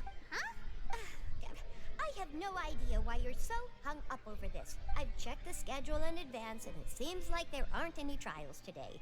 So, if you insist, I have no objections. Thank you for understanding. Then I shall return to my post for now. Should anyone visit while you are away, I will be sure to make a record of it. I sincerely hope that you will return soon. Skip. Millicines are so cute. Judging from Sadine's reaction, it must be pretty rare for you to investigate stuff personally. What's so special about this case? I cannot tell you just yet, but it reminded me of certain past events. There could be complicated conflicts of interest behind all this, so I must eliminate all risks in advance. Conflicts of interest? Care to explain in detail? Come on, stop being so secretive. We still have no idea what's going on. It is not my intention to keep you in the dark, but I need some time to revisit those memories and collect my thoughts. Long story short, a little more than 400 years ago, I became the Iudex of Fontaine and initiated a series of institutional reforms. There were few people I could trust, but I had two subordinates who were exceptionally trustworthy and capable. Carol, a Melusine, and Vautrin, leader of the Special Security and Surveillance Patrol. They must have been amazing people to receive such high praise from you. Indeed. Unfortunately, I wasn't able to protect them. The reforms damaged the interests of some, and the more conservative faction took advantage of Carol's identity to instigate political unrest. Ultimately, they wanted me to yield more of my power. The incident resulted in Carol taking her own life, and Vautrin being exiled. From then on, I've been especially careful when dealing with cases related to Melusines. You're concerned that you're the perpetrator's real target? Seems like they're using Melusines against you. All Melusines used to live a secluded life away from human society. I granted their wishes when some of them, including Carol, asked me to bring them to the court of Fontaine. Many common folk believe that I share a special bond with the Melusines, and whatever they do can be traced back to me. Some of them, especially those who hold a grudge against me, exploit that belief and stir up conflict over Melusines in an attempt to lay the blame on me. I have nothing against the opinions of others, but the moment a whirlpool of conspiracy forms, it inevitably affects the innocent. It has already happened once, and I want to make sure it does not happen again. Even so, why do you have to be the one investigating? There's the guards, the Maréchaussée Phantom, and the Special Security and Surveillance Patrol. Aren't they more than enough to figure out what's going on? Based on prior experience, there is a high chance that those who hold hostility towards me do not belong to the same department. The political system of Fontaine is relatively complex and involves the interests of multiple different factions. However, since I am technically an outsider in Fontaine, a lot of trouble could be avoided if I personally took on the case. Outsider? But aren't you the Chief Justice of Fontaine? Why would you be an outsider? I understand where you are coming from, but there is not necessarily a connection between my responsibilities and how I perceive myself. You know very well about my true identity, and have even met others of my kind in other nations. The Hydro Dragon Sovereign. Even though I was born with a human form, there is a fundamental difference between dragons and humans. Taking on the role of Chief Justice does not make me a part of this community. In fact, the status I was granted has prevented me from forming deeper bonds with others. I have lived in Fontaine for a long time, but I do not belong here. That is why I call myself an outsider. A fish out of water. If you put it that way, we're also outsiders to Fontaine. Yeah, we have nothing to do with all those organizations anyway. So how about we come with you on your investigation? Let's team up and round up all the bad guys lurking in the dark. That does not sound like a bad idea. I rarely investigate cases on my own, but with professionals like you around, I'm sure it will go a lot smoother. Oh, Paimon's starting to get a little embarrassed. Just leave it to us. Let us go. We should visit Kiara first and try to gain a better understanding of the situation.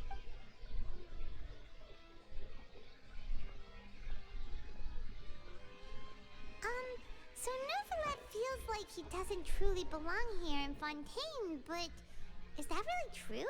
That man needs leg day? What, Neuvillette? But the guy is leg day. You just don't see his legs. Paimon feels like he has a kind of skewed perspective on a lot of things. Anyway, let's catch up with him first. The Remains of the Past Day, Deluvies Chapter, Act 1. Paimon's been thinking. You called yourself a fish out of water, right? But since you're the Hydro Dragon, would a dragon out of water suit you better? You're so funny, Paimon! Thank you for your suggestion.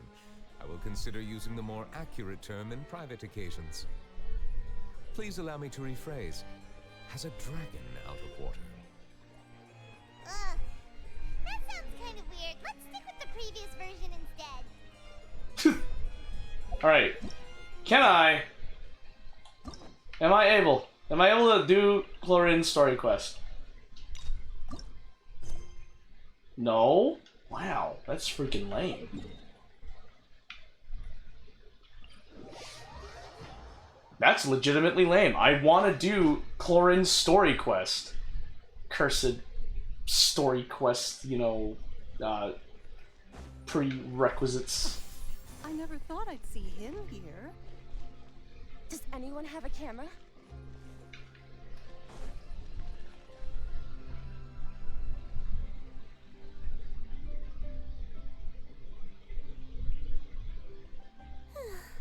The weather's amazing today. Kiara. Huh? Monsieur Neuvillette! And you are? Oh, I remember. You're the Traveler and Paimon. I've heard about you. Aw, she's adorable! Hey there, it's nice to meet you. Thanks for the compliment. Is there anything I can do for you? I heard from Sidine that you received a threatening letter. A threatening letter? Oh, right! I remember now. The letter fell through the crack in my door as I was heading out this morning. It said something about catching me, so I thought someone wanted to play hide and seek. But Sidine told me it was a threatening letter, and that I could be in danger. But that's not gonna happen with everyone looking after me, right? Have you run into any suspicious-looking people recently? Suspicious-looking people? What counts as suspicious? Someone who follows you from behind? Someone who always strikes up a conversation with you? Did you think of something? Nope. I don't remember meeting anyone like that. Bruh. Do you still have the letter with you? I want you to show me what it says. Oh, let's see. Found it. Now then. Get lost. If you don't leave the Maréchaussée Phantom, I will come and catch you in person. Don't say I didn't warn you. A simple threat. Neither the handwriting nor the content itself reveals. Someone's taking a picture. Someone's recording Neuvillette. Are they concealing their identity on purpose? We can't rule out that possibility. Since you can't think of anyone suspicious, I will be heading back to the Palais Mermonia to review some official documents. Kiara, you should come with us. It's safer if you stay close by. Sure! Wait, no. I still have a case to work on. I promised Alof that I'd check on her place later. But you are being watched right now. Going off on your own could be dangerous. And that's where we come in to help. We'll stay with Kiara and make sure she's safe. Nice save, Paimon. Nice save. Anyone scheming to hurt Kiara can forget about it. Yeah, forget about it. Yeah, you say it, Paimon. Big sis Paimon. Oh. The fact Paimon's like, oh, I like that title. Let's go our separate ways. Please take care of That was my game. It's okay. We'll take you to Alof's place right away. See you around. That was funny. So, Kiara, how old are you? Let me think. 1, 2, 10? I can't remember. But I remember coming to the Court of Fontaine with Carol and Neuvillette. That must have been a long time ago. Shoot! Melusine can live that long? Didn't Neuvillette mention her just now? That was more than 400 years ago. Why would Paimon be a big sister to you? My memory isn't that good.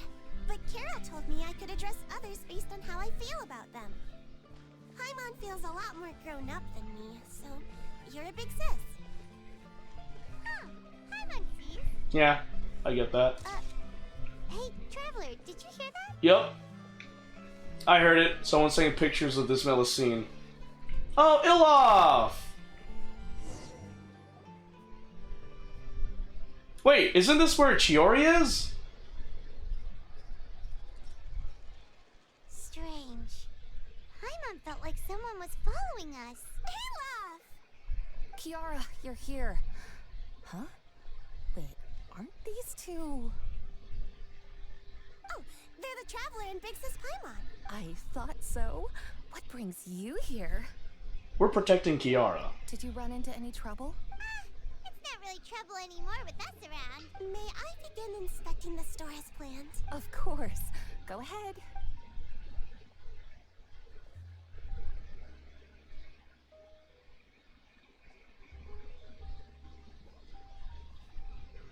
Is that how you inspect things, Kiara? No hazards detected. You've cleared the inspection. Seems like the criminal from that case last month never set foot in here at all. That was quick. What were you inspecting? I took a look around the shop. Neuvillette says that us Melazines have special eyes that can see things people can't. Things like bloodstains. No matter how hard you try to clean them up, we Melazines can see their residual stains for some time. Pretty cool, huh? Oh, I didn't know that. All right. Now that you're done inspecting, can we have a chat? Hear me out. I'm planning to release an outfit for children next month and wanted to hire you as my model. Is that okay with you? Of course! Is there anything I need to do? Please wait a moment while I take your measurements. The sample should be a perfect fit. Seems like they get along really well. Huh? What are you looking at? I think there's someone over there. Is there really someone watching us? Shh! Let's sneak over and take a look. Roger Dodger. Da da da da da da. Oh. That was quick.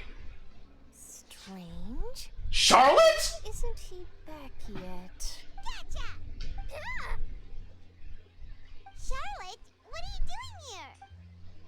Oh, wait, don't tell Paimon you're the one who sent Kiara that threatening letter. But you don't seem like the type to... Threat letter? What threat letter? What are you doing here exactly? This is starting to feel like an interrogation. Okay. It is. Why are you here? I don't know the slightest thing about that threat letter you mentioned. I only wanted to follow Monsieur Neuvillette and request an interview with him. You want to interview him? That's right. I'm not the only one, you know. Interviewing him is every journalist's dream. But it's not an easy task to accomplish. The Palais Mermonia rarely accepts appointment requests from us, and we never have the chance to interrupt when the court's in session. So imagine how surprised I was seeing him out on the streets today. It seemed like you were investigating something too. The perfect opportunity to whip up an exclusive, don't you think? Of course, I'll make sure to turn in my manuscript to him for review. I have my principles, and I'd never publish an article without the consent of all parties involved. I don't think he'd agree. It's better if we keep this a secret. Kept this a secret. We're doing a secret investigation that can't be made public knowledge. I see. Well, if you say so, I guess I'll put this matter aside for now. What a shame. Chances like this don't come by very often, you know. In exchange, could you tell me what the threat letter is about? I swear I won't tell. No, you definitely will, hush. Alright then. Dang it, Paimon. We tell her everything, I guess. What? Someone's targeting a cute little Melazine? Shh, not so loud. It just so happens that I did an interview with Kiara. Last month, in fact. It was well received by our readers, so I was planning to continue the series. And now someone's coming after her. I'll ask my colleagues about it. Who knows? We might find something. And don't worry, I know what I'm doing. This secret's safe with me. But I gotta warn you, even if I keep my lips sealed, others will know eventually. Why? People care a great deal about Monsieur Neuvillette's each and every move. Some may have already realized that something was up. Besides, the case involves Melazines. So, anyway, I'll get going now. Watch yourselves, all right? I guess we'll do. Well, that was a nice chat. Let's head back and check on Kiara.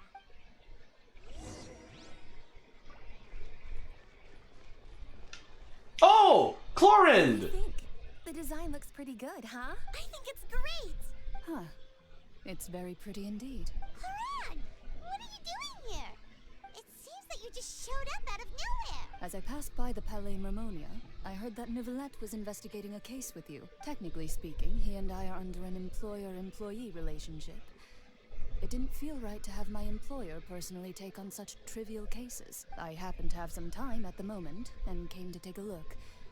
I sometimes have my clothes custom-made at this boutique, in any case, so we always have a lot to talk about. I can tell why it's custom-made. Look at her shirt. Jesus. Neuvillette sure is lucky to have someone like you. Leave this to me. You should go meet up with Neuvillette. Okay then, we'll leave Kiara in your hands. Come on, let's go find Neuvillette. How has your work been recently? Same as usual. My schedule normally isn't too packed, so I have plenty of time for myself. Ooh, then shall we go out to play?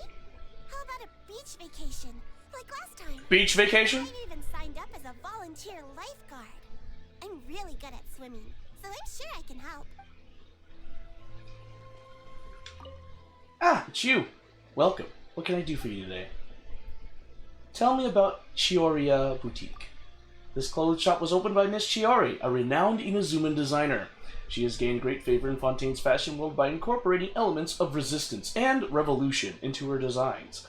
I know this sounds like tooting one's own horn, but it is no exaggeration to say that Miss Chiori has sparked a real fashion craze here in our nation. Oh, Lord. How's business been lately? Thanks to you, Miss Chiori's fashion show was a smash hit. Since then, we've launched a large number of new products, and customers have been pouring in like a waterfall. If anything, we haven't gotten enough manpower to handle it all. Miss Chiori has even mentioned that she'd like to go out on a trip with you sometime. Ah, but be sure not to tell her that I was the one who told you. Oh, this is the aftermath of the event. I don't really need anything at the moment. I look forward to your next visit. Okay. Fine, we'll return to the Palais Mermonida. No, don't delete the pin. Gosh dang it. Statue of the Seven, please.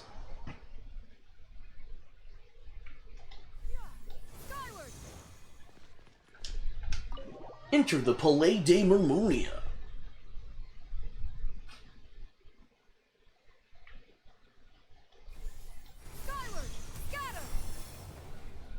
New quest. Judgment. Judgment Day is available, guys. We can pause this quest for now. Also, who are you?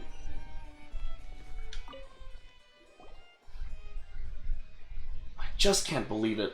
Would someone really take a camera into the Maison Gestion itself and simply start about taking pictures of everyone and anything?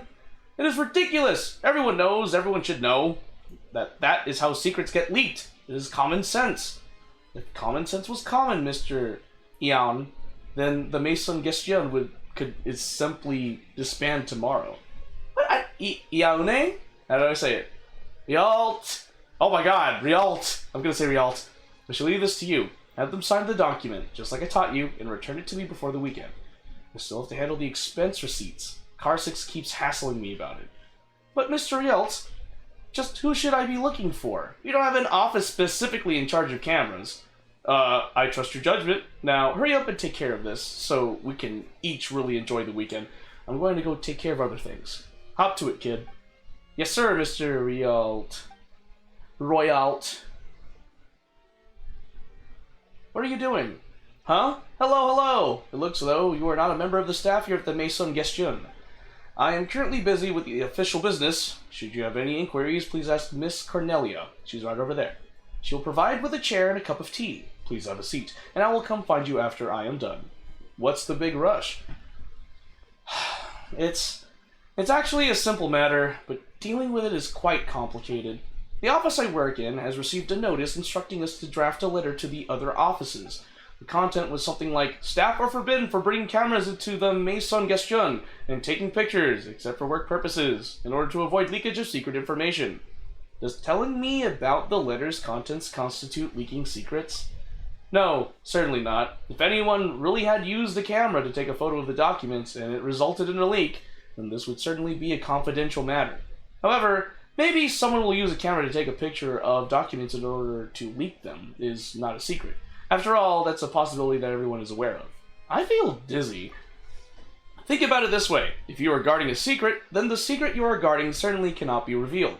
but the fact that you are guarding a secret itself may not be considered secret.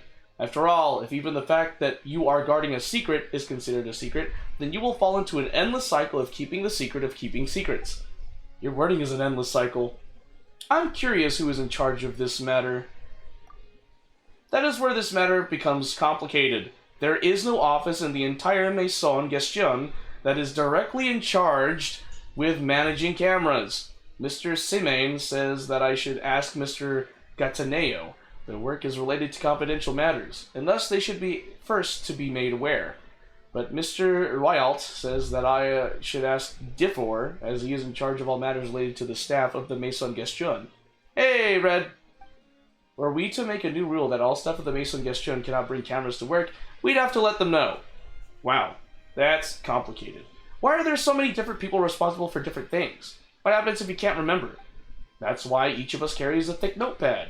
Though, even with the notes, I'm still not sure who I should look for now. This is a confidential matter. Let's look for Gataneo. That's exactly what I thought. Mr. Gataneo is quite affable, and is also an exemplary gestionnaire. Even though all the matters he deals with are of utmost importance, he still handles each matter with aplomb. His work can truly be called outstanding. Well, I guess you'll get to see for yourselves. Please, this way. Now, I just wanted to start that quest. Alright. I'm just interested in Chlorinde.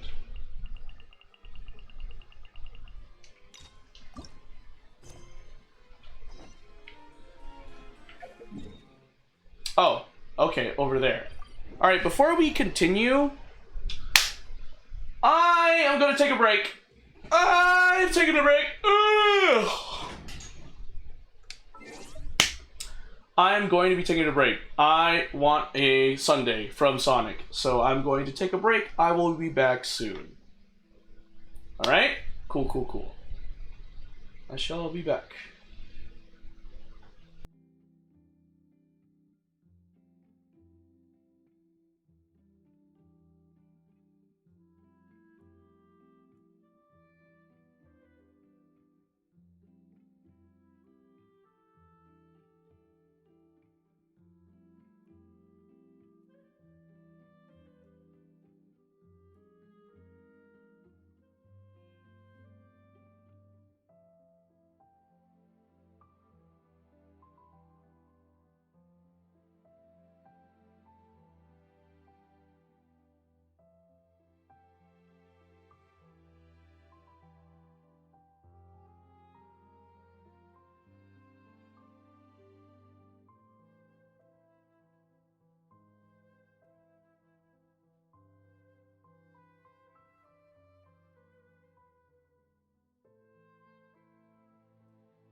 hello. Hi guys, I'm back. So what happened was I went to Sonic and got, what the heck was that item that I got? So I went to Sonic because I was craving some dessert, and I got one Oreo Big Scoop Cheesecake Blast. I just had it, so wanted to take a quick break because I just wanted some stuff. Yeah, it's delicious. Oh shoot, I forgot. I need to get my back scratcher because I'm not flexible enough to scratch the parts of my back that are itchy. Hold on. I will be back. I won't use the be right back overlay. I'll just mute myself.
You can? Well, if you could, I'd appreciate it, because I have itches on my back. I'm back, guys. Alright. Let's go check this out. Right? No.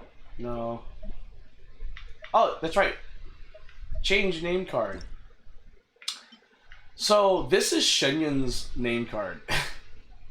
Name card's all. Those who the truth tell, commuted shall their sentence be. Be honest. When Cloud Retainer asked you, do you perceive one as merely some larger bird? Did you also append the thoughts? Yes, and you talk, and fiddle with funny machines? So, that's what I got. Name card style, the pattern of peacock feathers. Oh, wrong one. Yeah, this one.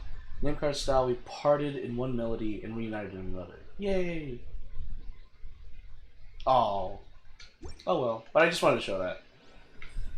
Alright. Before we do, we got some test runs to do. Try. I want to try Chlorinde.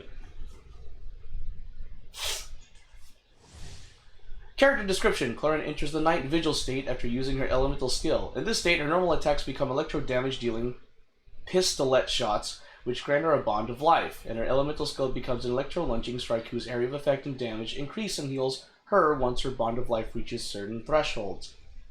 Her elemental burst grants her a bond of life and deals area of effect electro damage. Additional elemental orbs will drop during the trial event challenge to facilitate the testing of the trial character's elemental burst. Oh. Oh, it feels nice to play as Chlorinde.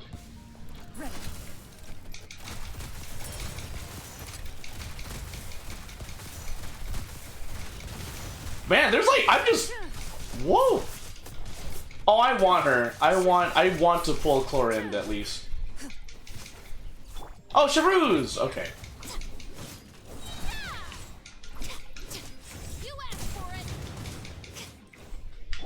Hunt them down. Oh, shoot, that's hot. She's American? I guess, if you want to look at it that way. By royal decree.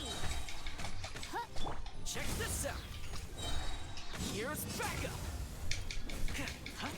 Oh. Midnight Phantasmagoria. Alright, and then... Shoot on sight.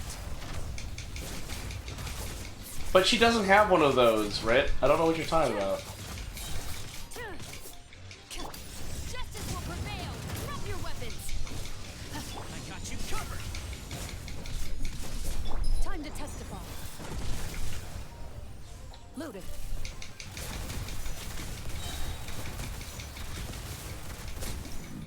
Wow.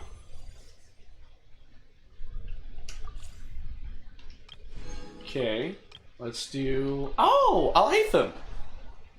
Dang it. Oh well, that sucks. For you. Alhaitham performs a thrust when his elemental skill is used, generating chisel light mirrors and causing his normal charged and plunging attacks to be temporarily converted to dendro damage. When chisel light mirrors are present, these attacks will also activate projection attacks when they hit opponents. With the power of said projection attacks being determined by the number of mirrors present, Alhaitham's elemental burst will deal multiple instances of dendro damage to opponents in quick succession. If chisel light mirrors are present, they will all be consumed to increase the number of damage instances. After this ability is unleashed, new chisel light mirrors will be created based on the number of said mirrors consumed.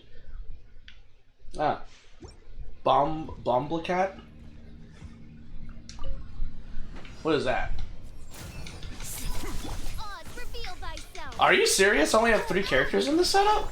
Barbara?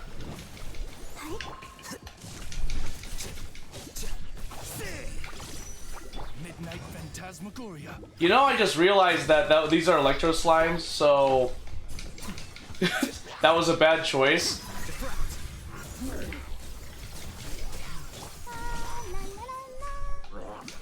Ow, rude. Okay. There we go. Oh, the electros for the hyper bloom or whatever the heck it is. Ow. The process of elimination. Here you are. Ready, steady, go! Let's dance. Oh, you're an electro. Oh, okay. Midnight Phantasmagoria. Scatter. Oh, hyper bloom. Oh, okay. Okay. Let's try. Oh, Sethos. Sethos is one of the new Genshin characters coming out, right? Or has he already come out? Sethos can use aim shots at charge level 2 to fire shadow-piercing shots that deal damage to enemies along their trajectory. Charging speed will be increased based on the current amount of elemental energy he has, and firing will consume elemental energy. His elemental skill deals damage to nearby enemies when he regains elemental energy if his skill triggers an electro-related reaction. His elemental burst causes him to enter the twilight meditation state, temporarily converting his normal attacks to enemy-piercing dusk bolts, which deal electro damage and whose damage increases based on his elemental mastery. Additional, okay.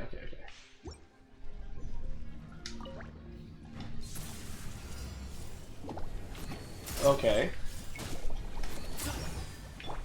Officials all here. Cole, why? These are all, what is it? These are all, like, bow users, aren't they? Give me some space. Give me some space, bro. Oh, Official's not a... No, Official is a bow user. Is Yayoi a bow user? Oh, no, she's not. Oh, okay. Just a lot of bow users. All three characters are bow users. Han always shoots first. Oh, that's funny. Ow. I have dust bolts.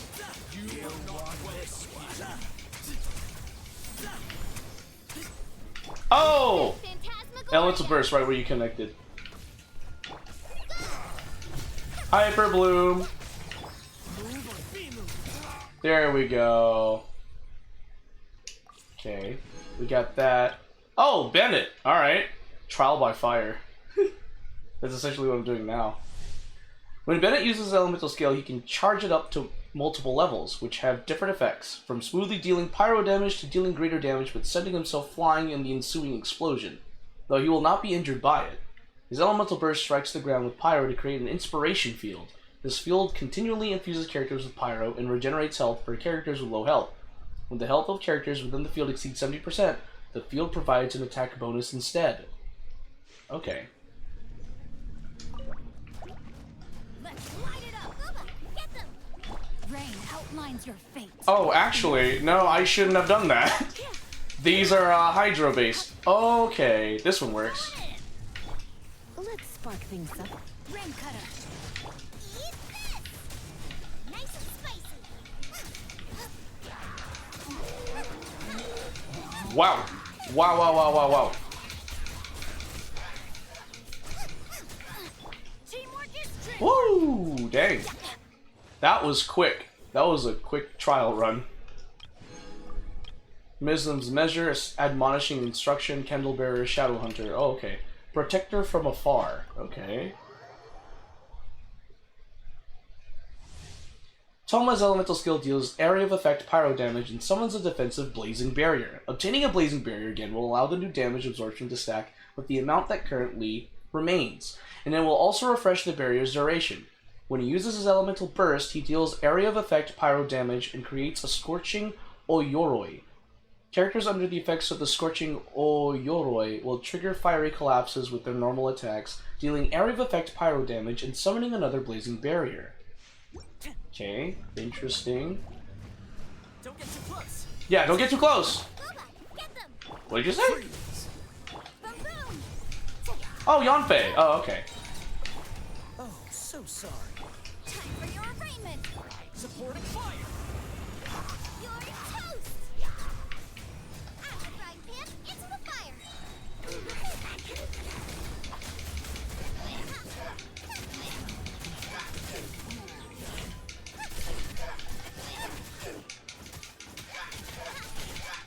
Dang. Xiangling really kicks his Cryo Abyss Mage's butt. Inadmissible evidence! This moment will be frozen in time. Dodge. Eat this! Wow. Okay. Alright, we have done all of the trial runs. Exit. We did all the trial runs, that's what matters. Okay, back to the story at hand. Hopefully we can take care of Chlorine's story quest tonight. That would be wonderful, I would love that. Anyway, let's see, was there anything else? Bedtime story, Raperia chapter, yeah, moment of Syzygy. I cannot get that yet, sadly. Okay. I haven't focused on leveling up my characters too much. I've been so focused on the story that I haven't, like, really upgraded my characters too much. Like Shenyun, I still need to ascend her to go up to level 9. Or, ascend her so she can reach level 90.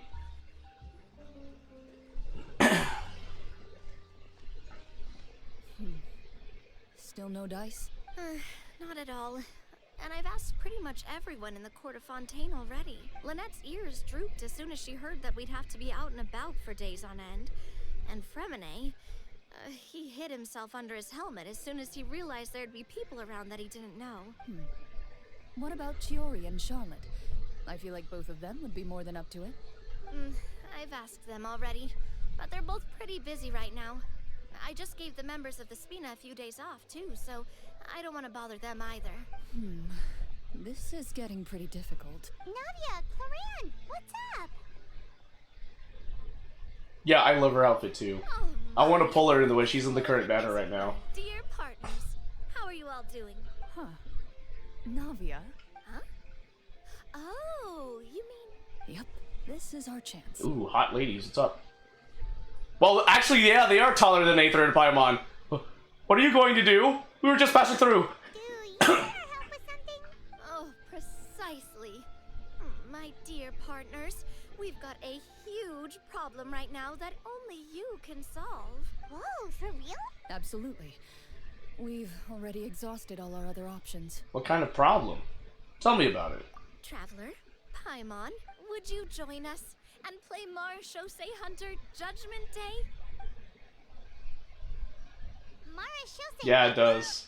It's a new game script by the Tabletop Troupe, a local roleplay adventure club. Ever heard of the Tabletop Troupe? They put out games that allow you to participate in a story and roleplay characters with your friends. Oh, I've loved their stuff ever since I was a kid. That sounds super interesting. Clorand and I are both veteran members of the club. Recently, someone came up with a new script and was looking for people to help playtest it for them. And when they asked, of course I couldn't refuse. I mean, come on. A brand new script? Nobody has ever played it before. Generally speaking, scripts at that level of development have a lot of issues. But I think this one is pretty solid. The author obviously put a lot of work into the story, and the world building is also quite credible. Whoa, whoa, whoa. I know I was the one that handed you the script, but some of us haven't read it yet. No spoilers, please. Anyway, the script calls for a team of 4. Ah, yes. We're missing one final player right now. You were right. That is a big problem. So, you're saying you'll help us out? I knew I could count on you, partner. Paimon and the Traveler are kind of a package deal. Is that okay? That's not a problem. I'll adjust the pace based on the actual number of players, and ensure that everyone has a good time. Well, Traveler, what do you think? Wanna play? Paimon will follow your lead. I always help a friend in need. Count me in for a great script. Well, that solves our problem. You have our thanks. Woohoo! I'll go grab the script manager from the club right away. The script manager? Didn't you just say that you gave Clorand the script? I bet it does, Red. I'm just saying, Clorin hot. The club introduced Look at that window, Red! Look at that window! In this iteration, the Game Master's version of the script is incomplete. The script manager provides the next part of the script only after players have completed the current list of objectives. On top of that, in order to increase player immersion, the club has created some of the story's sets and scenes in real life. We'll only know where we should go once the script manager reveals the starting location. Wow, you're right. Whoever wrote this script really did put in a lot of work. And it's got a real healthy amount of suspense, right? I mean, even the GM doesn't know how the story will end. I look forward to experiencing Game Master, it oh my with you. gosh. Why don't we go meet up with the others first? They should all be waiting at Chioria Boutique. I'll come over with the script manager as soon as I find them. Sounds good. Remember to always watch where you're going, and don't rush. I don't know what you missed. But like, Let me think. I guess if you missed something, I did some test runs and I finished the Archon quest and started some story quests. I just hope you I mean, pick up other than some that, you useful didn't really miss skills this much. time. Oh, and stop trying to persuade every animal you come across. Silent Night, Reperia Chapter Act 1. So, I'm being invited to play Dungeons and Dragons within Genshin Impact. Lenny is busy completing the quest. No! Are you freaking serious? Are you legitimately serious? Oh. Hello, husbando. Who? Who is the husbando you're referring to, Red?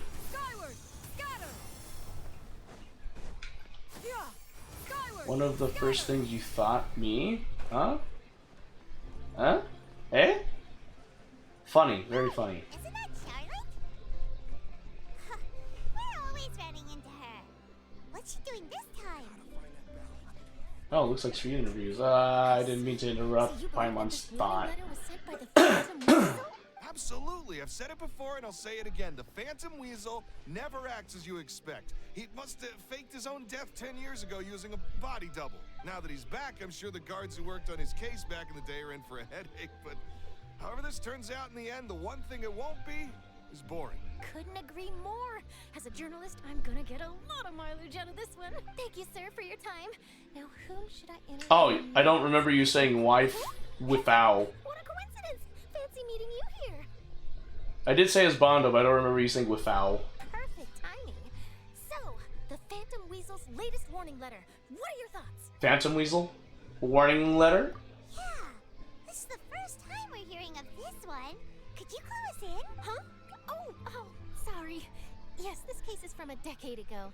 I guess you wouldn't know about it. Yeah, that's what I'm wondering.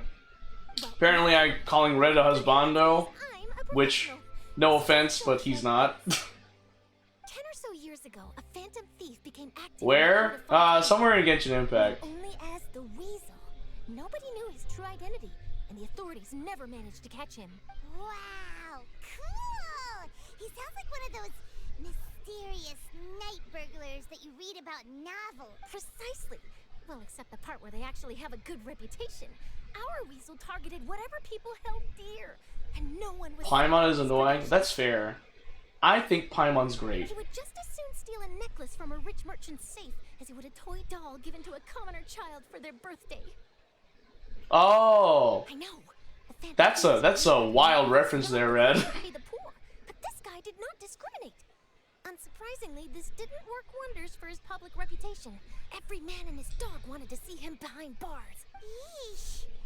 So, did they catch him? Not exactly. There's a good chance that the weasel would still be at large to this day if it hadn't been for an accident 10 years ago. A magician named Caesar fell to his death in a botched high-altitude escape performance. When the police went through his personal effects, they found a hoard of stolen loot and gadgets used for criminal activities. And that was how the Phantom Weasel's identity was revealed to all. Sure enough, thefts in Fontaine went down after Caesar's death. But today, 10 years on... What was the number for Senran Kagura gameplay? What do you mean? What number Senran Kagura gameplay? What? What do you mean by that? My goal? Oh, it was 50 followers. I already reached it. I just need to play Senran Kagura. I can't read that. So, this is the warning letter, huh? Let's see what he wrote. 3 days from No, now, you're good. when evening falls, I shall take from you that which you hold most dear at the opera house, just as you did to me 10 years ago. This is, without a doubt, a clear declaration of criminal intent. After years of laying low, the Phantom Weasel is back with a vengeance. What once seemed like an open and shut case has been blown wide open again. But why has he reemerged now? And what does he want? I sense an epic scoop, and I'm going for it. Uh-oh. If this thief will steal anything that other people value, does that mean even we might be targeted? He might steal all your favorite snacks. Really? Oh, let him try. In fact, Paimon's gonna eat all our snacks right now. Let's see what he can do about that. Oh, Paimon, I don't think that's good for you. The people have spoken. It's clear that the public are very concerned about the Phantom Weasel's reappearance. Let's see, I've got a photo of the letter, my interview notes. Yep, that should be enough to form the skeleton of my article. It does feel like something is missing, though. Something exclusive. Lenny? Who should I interview next? I need someone with a more concrete connection to the weasel. Is that who I think it is? Lenny! Looks like he's performing some magic. Magic. Magician. Caesar! The Phantom Weasel! That's it! Let's go interview Lenny! You see, the original Phantom Thief Caesar was a magician too! And what do Phantom Thieves and magicians have in common? They both have an air of mystery about them. Perhaps there's a connection there. Yeah, you really pulled that out of your hat there, Charlotte. What connection is that? Oh, relax. My journalistic instinct tells me that an exclusive news story is beckoning. Let's go. No time for delay.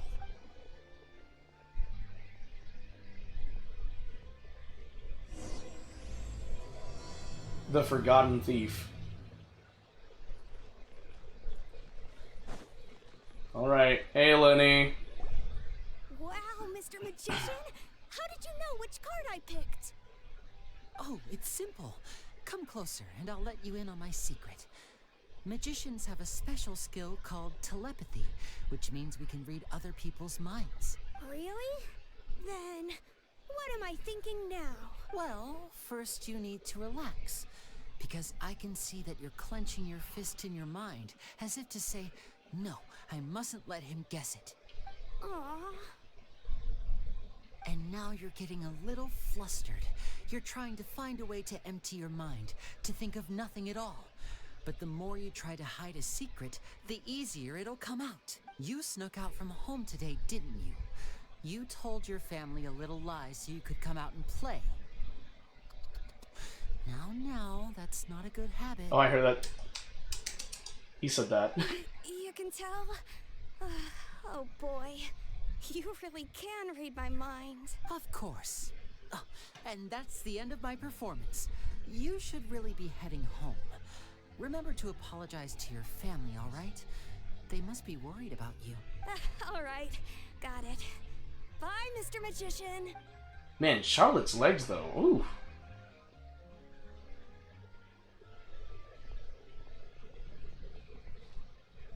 Hey, Lenny? Why, hello. We meet again. Are you looking for me? What's the situation? Well, why don't you guess, Mr. Telepathic? Oh, please. You didn't believe that spiel, did you? The power of telepathy is quite beyond me. I'm sure that child would beg to differ. Seemed like you were right on the money. That was nothing more than a little trickery. I made an educated guess based on his micro-expressions. That, plus the fact that he was the only kid here without his parents, and he looked as guilty as sin. He made it easy for me. You guys, on the other hand? Let me guess. Don't tell me you're here for a the link. Phantom What's that? Weasel, are you? Wow. Got it in one. Is this more of your trickery at work? Wait, really? No trickery this time. Just It watch? was pure luck. His warning Maybe letters later, been the talk because of I'm the too busy town, playing so I this figured game. that maybe you were asking around about that. Bingo! I plan on writing a column reporting on the latest news about the Phantom Weasel. So, Lenny, what are your thoughts on this infamous thief's reappearance? Oh shoot! I gotta say, Red, that one time where I watched that one John Pork video, I don't know which stream, but because I watched it on stream, part of my video got blocked because it had copyrighted music. To be honest, it makes me angry. Angry? Why? You read his letter, right? The Phantom Weasel claims he's planning something in 3 nights' time at the Opera House. That's Oh, okay, the night cool. I'll be performing there. What are the chances? Wait a minute, you don't think he's after you, do you? Well, if he is, then his warning is clearly a direct challenge to me personally.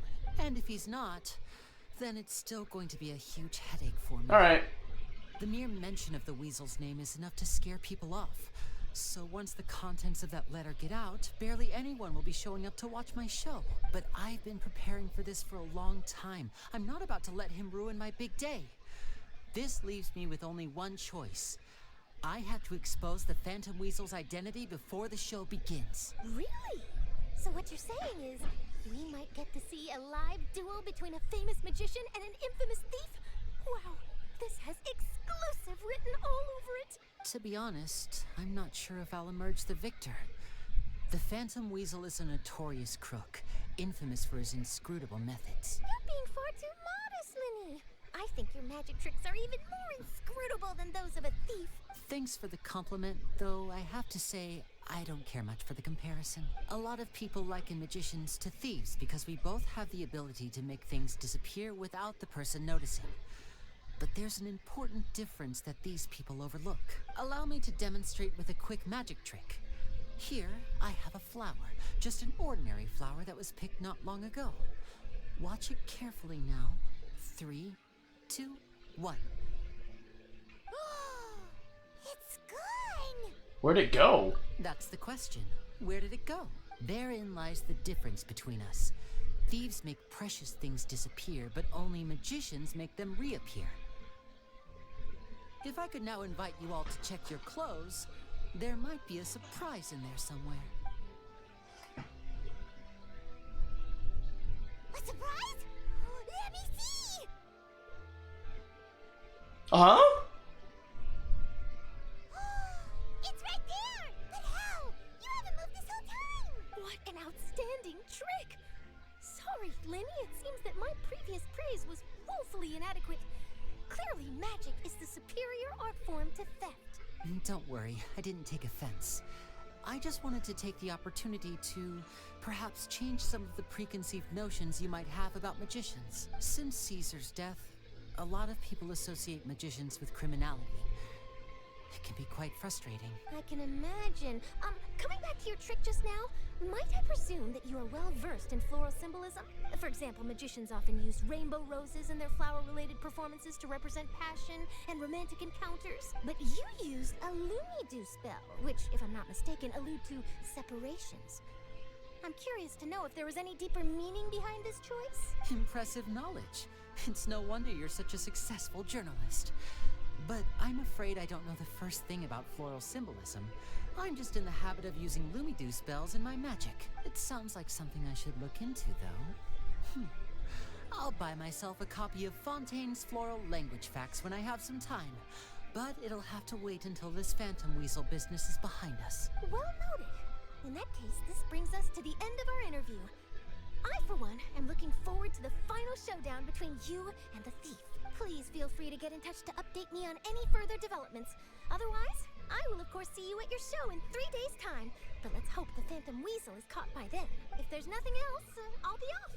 You've given me lots to work with here, and I've got no time to lose if I want to write that exclusive piece. I'll see you all later.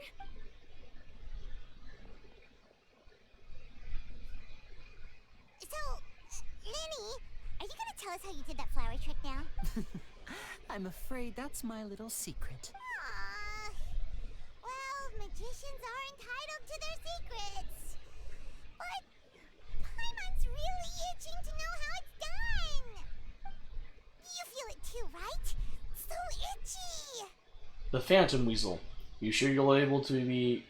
You're sure you'll be able to handle him? Lila, can't talk. Not so itchy. And I can't read.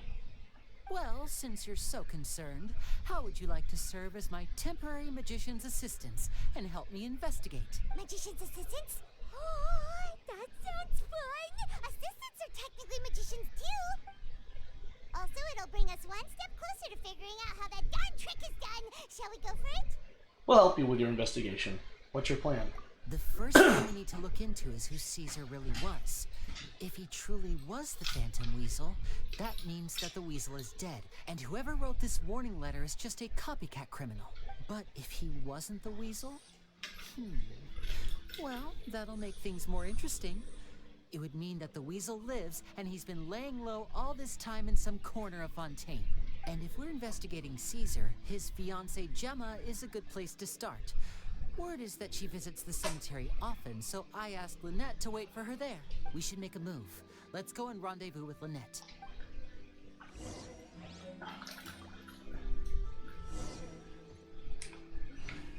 Okay. Now I can continue Judgment Day. I can continue Cloran's story quest. Thank God. Okay. Skyward, scatter! Yeah, skyward, scatter!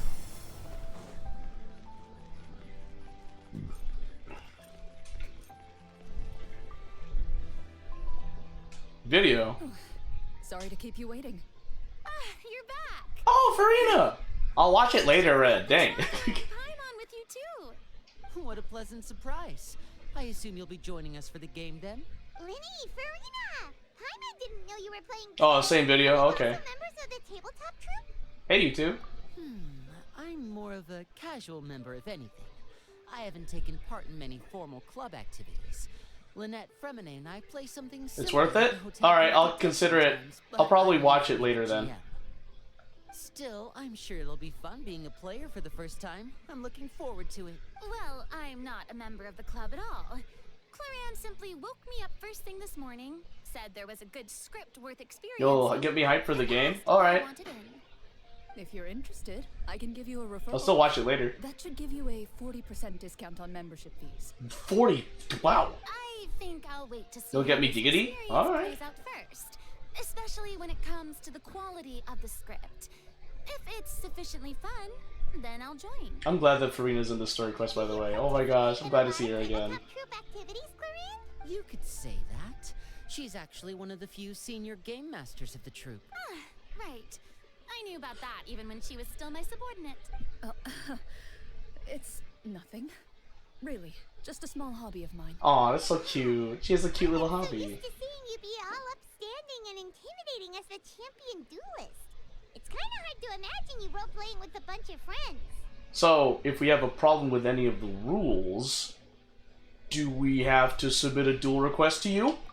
Surely you jest.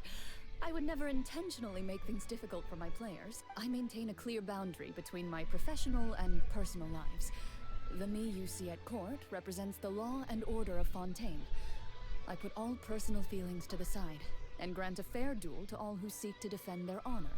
But in my personal life, I'm just an ordinary person. someone who feels anger and sadness, just like everyone else. Well, you say that, but for all the time I've known you, I don't think I've ever seen you cry. I've seen you get angry, sure, but now I'm wondering whether you were actually mad or if it just looked that way from the outside. I was probably in work mode during those times. Is that so? Well, in any case, I just feel like even in your personal life, you don't get emotional very often. So you want to see me cry? That might be a little difficult. A show of anger, though, that might be something I could accomplish. No, that's not what I meant.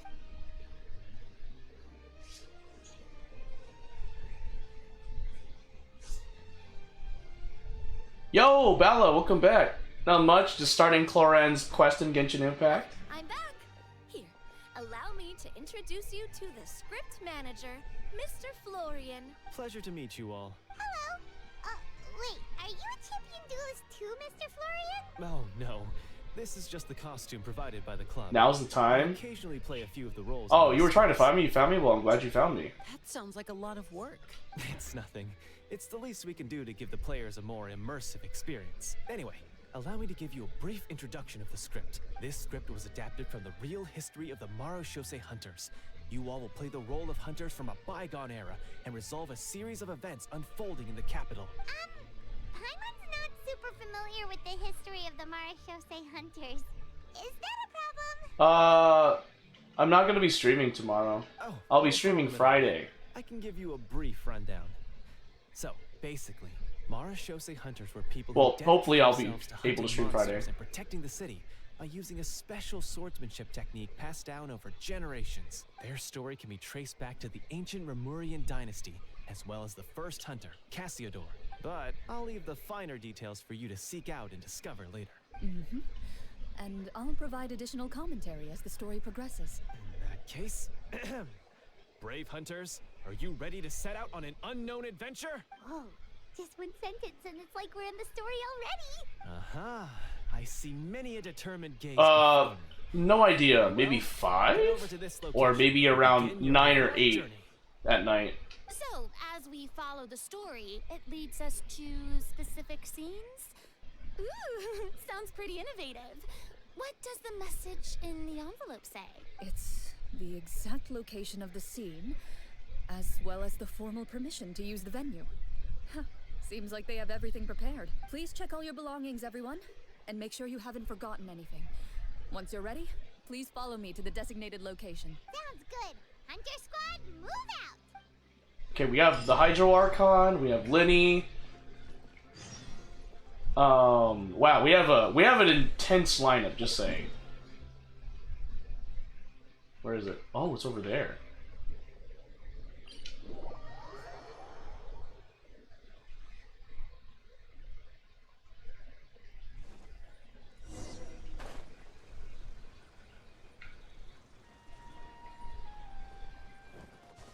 Oh.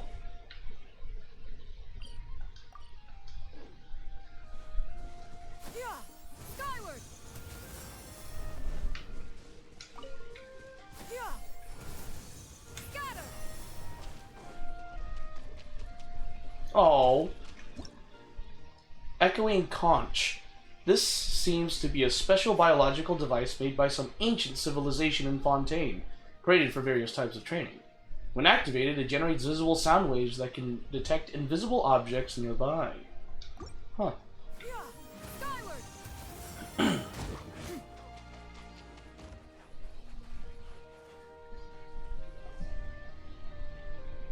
Oh! They really have thought of everything. The crab just dug into the table. Did you guys see that?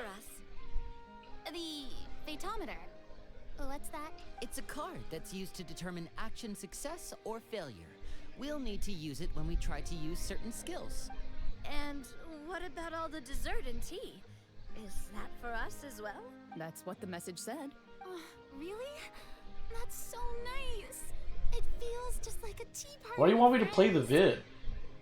Those snacks have Paimon's name written all over them. Alright. Since Red is being really insistent, sure, I can play the video. What is this? What is this video?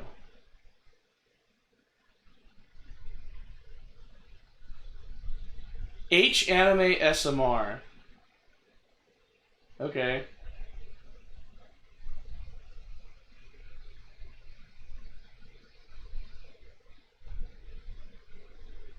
Cool. That's what it is. It's literally hentai noises. Wow. Nice, man. Nice. That's so very mature of you. No, why can't you hear it? Yeah, I muted it. I muted it. Since you were so insistent of me watching, I was like, you know what? I'm not going to let anyone hear it. I'm just going to see what it is. I do play Roblox, by the way. Yeah. I just don't play it unless I'm playing it with my family. I think you might be more of a snack hunter than a Marashose hunter, Paimon. Snack hunter Paimon reported for duty. If there are delicious snacks to be found, Paimon will track down every last one. The desserts are great, but I'm still looking forward to the story more than anything. I do not. Like, I really don't play Roblox. Then, let us begin. That is true, Red. We all gotta be immature sometimes. And I decided to be immature and not let the audience hear the video you sent me. If you want to hear it, click on the link that Red posted twice in stream chat. You can find an abbreviated version of the rules printed on the back of your character card. If you have any questions, feel free to ask me. In this story, everyone is a Marashose hunter. Third time? With a... That's a different video, right? Ooh, nice. As hunters, you have proficiency in swordsmanship and fighting by default. So there's no need to allocate any additional skill points to those areas. Oh, same one? But there's a sharp at the end of that video link. The other ones didn't have a sharp at the end of it. Or like a hashtag. Paimon's not sure she can do all that on her own. Maybe Paimon can just stick with you? Why don't you share a character card then? The Traveler will be the Marashose hunter, and you can be his little floating assistant. Huh. Kinda like in real life. So, for the name, do I fill it out with the name of my character? Yep. It can be any name you Bro, want. it's character creation, Dungeons & Dragons style. You can use your real name too if you want. I do that whenever I get too lazy to think of a new name. Oh, so it would be like experiencing a different life, but still as yourself. That's not a bad idea. Great job, Red. You played yourself. In that case... It was very loud. Payback for harassing me to play that video on stream. Next up is the skill sheet. You have a limited amount I of do. points I do that you make can YouTube use to learn videos. a number of skills. The more points you invest in a particular skill, the easier it will be to pass associated checks. I'll take... What's the name? GVP gameplays. Those are must-haves when it Like comes G to as in Godfred, V as in Victory, P as in Paul. All caps, space gameplays. I post my VODs from Twitch there too. Oh, those skills sound like they'd be useful for gathering intelligence. Sure, I can type it out for you, Bella. Navia, just as expected of a veteran player. Here's the name of my YouTube channel. You can try and find me on YouTube. Don't know if you can find me easily. It should be the YouTube icon should be the same as my Twitch icon. So, should we also take those skills then? Not necessarily. Since we're working together You're as welcome. a team, we could leave the negotiations to Navia and use our skill points to pick up other useful skills. For example, I think I'll take stealth and sleight of hand. That will give us more options if we run into any situations we can't negotiate our way out of. Oh, interesting. I wasn't thinking about it like that. I suppose it's not so different from an acting troupe. Everyone has their own role to play. Let me see. I'll take art and performance. I'm not quite sure what use they'll be. Oh yeah, I'm proud of that short. That was a fun short to do. Skills, and I am not too confident I'd be able to roleplay them well. Well, that leaves us. What do you want to learn, Traveler? Learn medicine. Ooh, so you want to help people when they're injured. That's nice of you. Learn insight. Oh, something that'll help you get a read on other people's thoughts. Sounds useful. So what do you think? Are you sure you want to learn these two skills? Yep, I'm sure. Let's see. Oh, Looks like you each have enough points to choose one final skill. You've all picked such classic skills.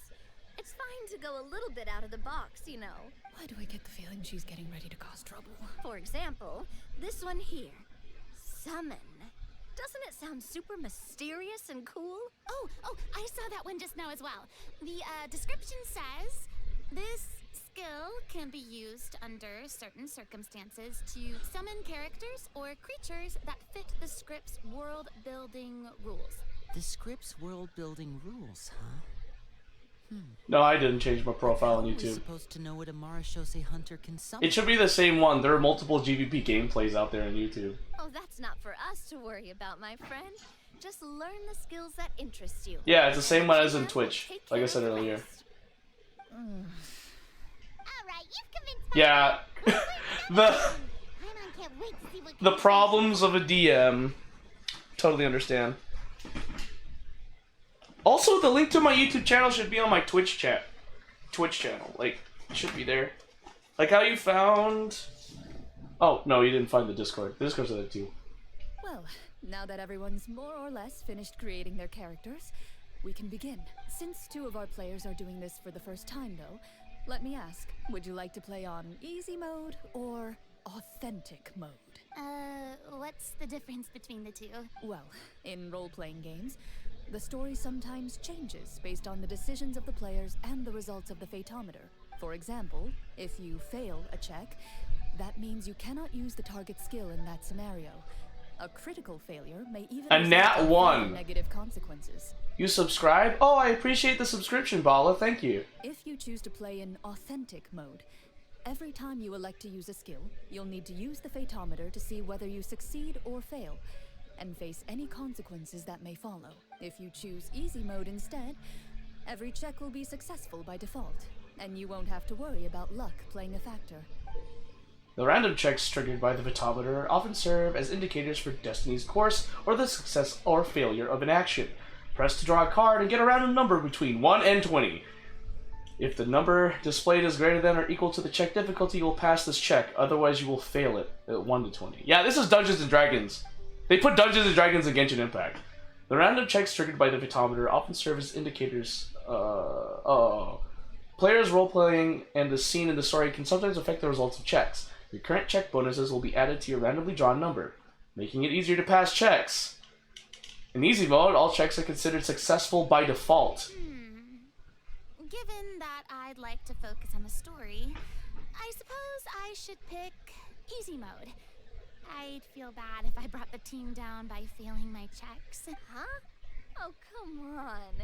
Don't worry about that. RNG is the lifeblood of role-playing games. I'm going with authentic mode for sure. Never knowing what you might have to overcome.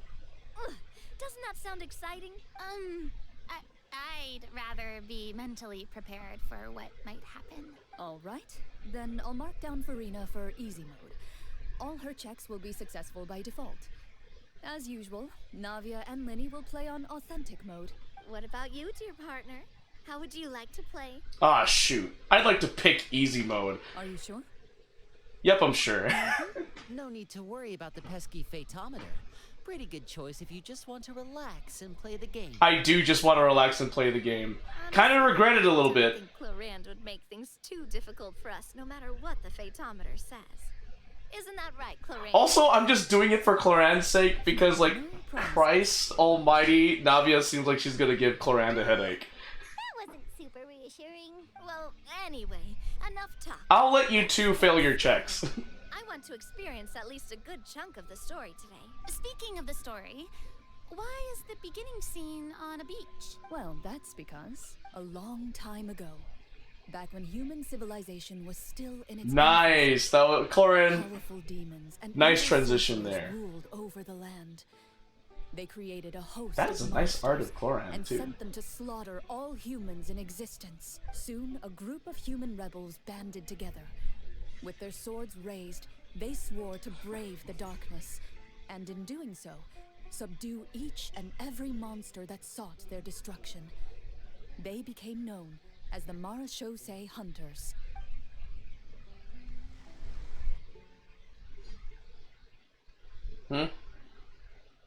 Yeah? What's going on? What? Whoa! What's going on?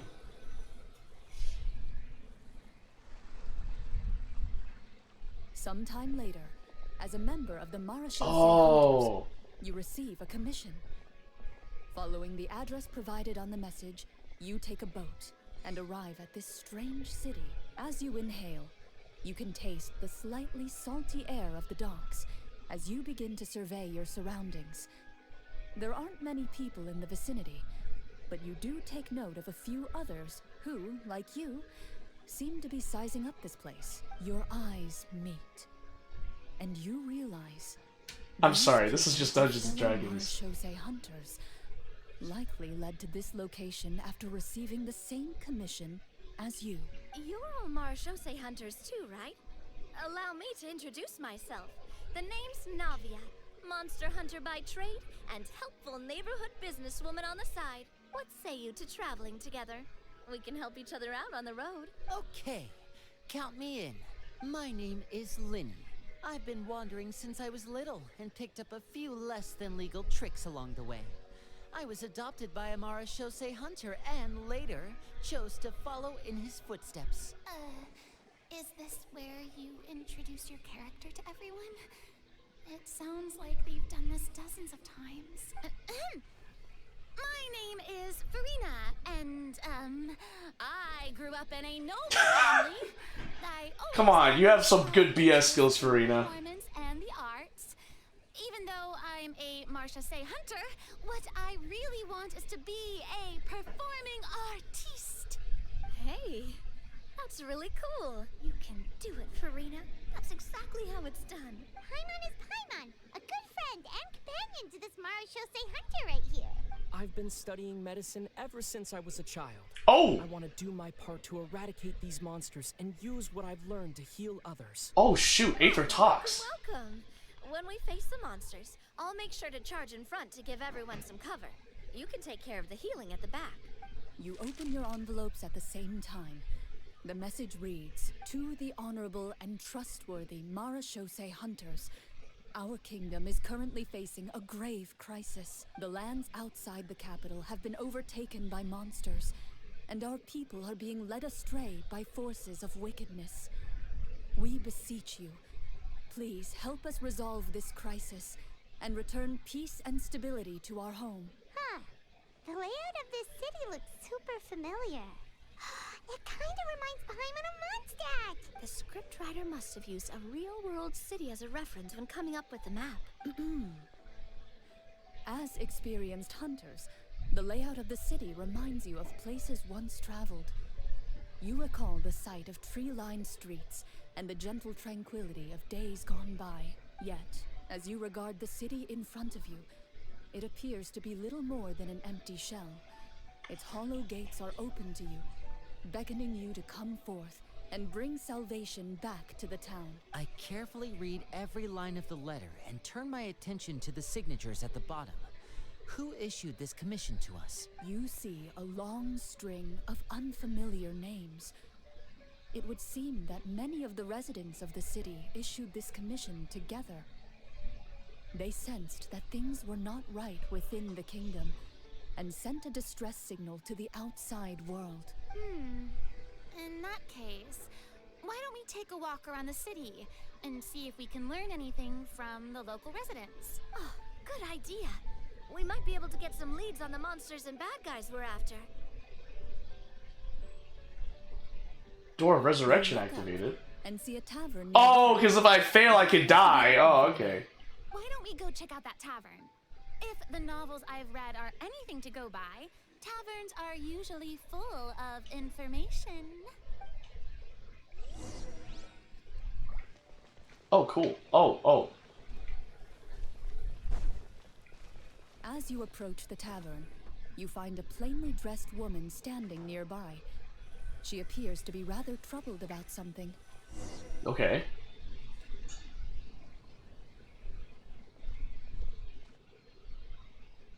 Greetings, friend. Lovely weather we're having today, don't you think? Oh, hello. I suppose you're right. Played by Corinne. The weather today is quite lovely. If only those monsters out there would stop causing trouble. It seems like every character included in the script has a certain amount of useful information to offer. If we keep asking questions, we might be able to get some good leads. Oh, come now, don't be sad. Life is all about optimism. Oh, that reminds me. What did you have for breakfast this morning? Huh? Oh, she's doing the thing that DMs don't want! I don't think that's the kind of question we're supposed to ask. Nothing turns a frown upside down like good food. How about some... Navia, you're literally the epitome of what DMs don't want in their sessions. You didn't even take cooking as one of your skill proficiencies. That's not necessary, miss. Clorin, you can do this. Excuse me for saying this, but you don't really look like a chef. Besides, I'm not really a fan of sweets. Man, Clorin is doing ad-lib right now. Barely smiles and doesn't like sweets. You're really starting to remind me of this one friend of mine. Direct attack. Dang! Hey, did she just... me? Clorian must have broke character for a second. This isn't getting us anywhere. Traveler, maybe you can think of something. I'd like to do an insight check to see what's troubling her. The results of insight checks aren't disclosed to the players, so I'll be the one consulting the phaetometer.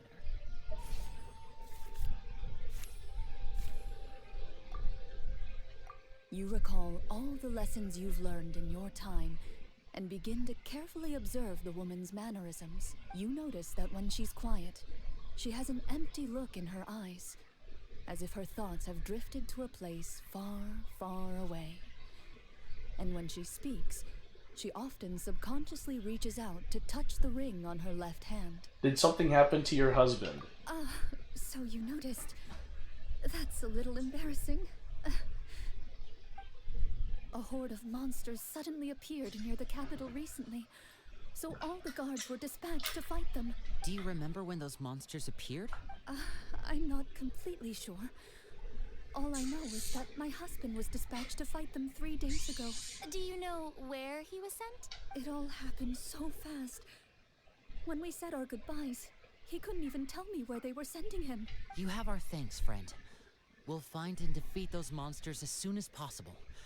We sincerely hope your husband will be able to return to your side soon. Thank you. Don't worry. We'll find him. Just try to remain optimistic and wait for good news. We don't always get to choose what happens to us. But we do get to choose the little things, like what we eat and how we respond to the things life throws our way. Why are you throwing, like, knives at Cloran? Recognize the power of something as small and inconsequential as a delicious dessert. I'll do my best. You bid farewell to the woman and continue your journey further into the city. My god.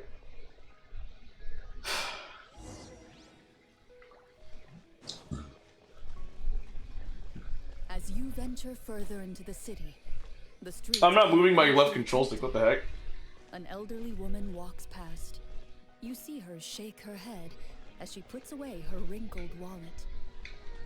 A nearby merchant folds his arms and gives you a disdainful look. You get the impression that he's someone who has long gotten used to the sight before him.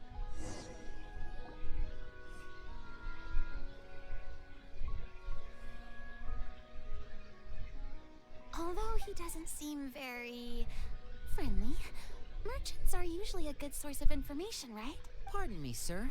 I'd like to ask a question if I may. That depends. How much are you going to pay? I'm sorry. Cloran playing a gruff merchant, that's so funny. What do you take me for? Some lowly beggar? That's so funny. You can't even buy half an onion with that amount. Surely an onion can't be that expensive, right? What do you know? War is nearly upon us. Everything costs several times what it did before. If you're not gonna buy anything, then scram. Oh, what a nasty guy. Maybe we shouldn't even bother talking to him. But he still might have information we need. Traveler, can you think of something?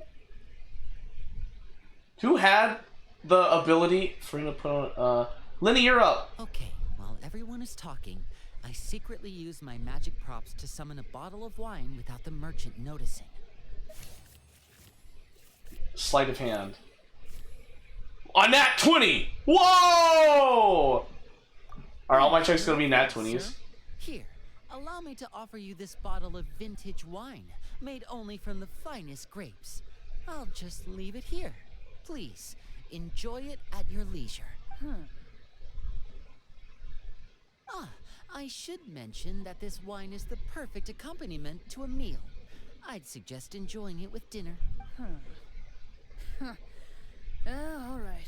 Go on and ask. What do you want to know?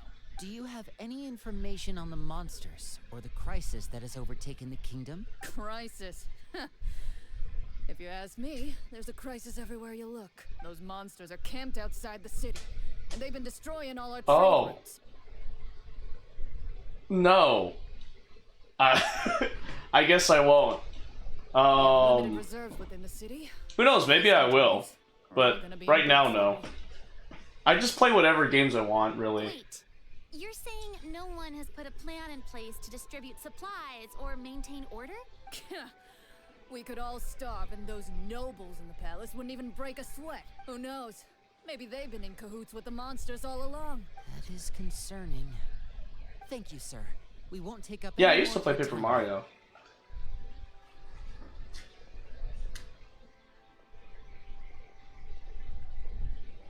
Hey, why did you leave in such a hurry?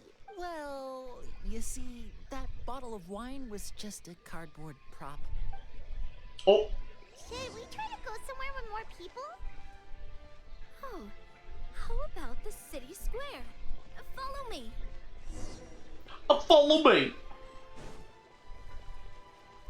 Before you lies the city's central square.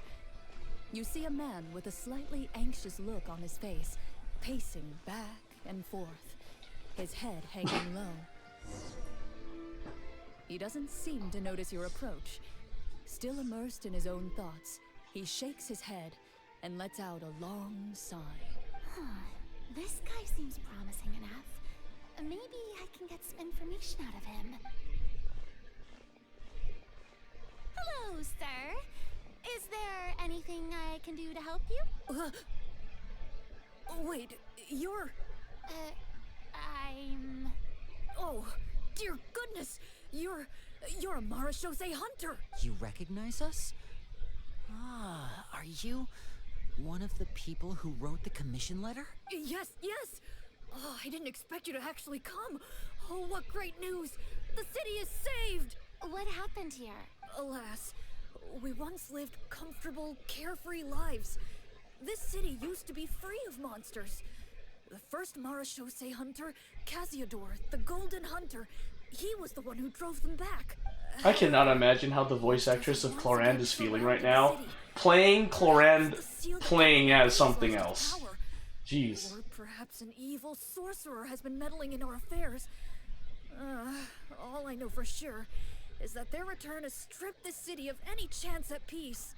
Are there not enough soldiers to drive them out? It's not a question of numbers. The guards simply have no idea how to deal with them. Most people my age have never even seen one of the monsters, much less been trained to fight against them. What's worse, many of us don't even know the history of the Marashose hunters anymore. When I was a child, though, my grandfather would tell me stories about how the Marashose hunters drove back the monsters. So, on the off chance that something might come of it, I decided to reach out to you. To be perfectly honest, I was starting to think all those stories were just tall tales. But now that I've seen you in person, I finally know that it was true. Well, you can rest easy, friend. The righteous and formidable Marashose hunters are on the case. The man is touched by your determination and resolve. His eyes begin to well with tears of relief. Still, if we are going to hunt the monsters, we need to know where to find them. Can you give us any leads? All I know is that the area outside the city is dangerous. I'm afraid I can't point you toward a specific location. Oh, although, if you leave the capital through the main gate and follow the road, you should run into a group of guards. They might know more about where to find the monsters. I see. We'll go look for them then. I should play Minecraft on Friday? I don't even have Minecraft. Oh, and one last thing. The monsters I'll consider outside it, the though. city are just part of the problem. There are evil sorcerers inside the city as well. So be on your guard. They're actively working with the monsters and have corrupted the court ministers with malicious magic. They're the reason why, even inside the city, everything has been a giant mess. Even one of our kindest ministers has turned into a boorish and unreasonable figure, interested in nothing but enacting laws that exploit the people. Who knows how much longer we'll be able to go on like this. Talk about being stuck between a rock and a hard place. I feel bad for him. Maybe we should try to cheer him up? Farina could sing him a song? Like, now? Is this really the right time? It is. I appreciate your kindness, but for now, it's more important to focus on the crisis at hand. Brave hunters, I leave the future of this kingdom to you. Oh, did we finish the prologue of the event?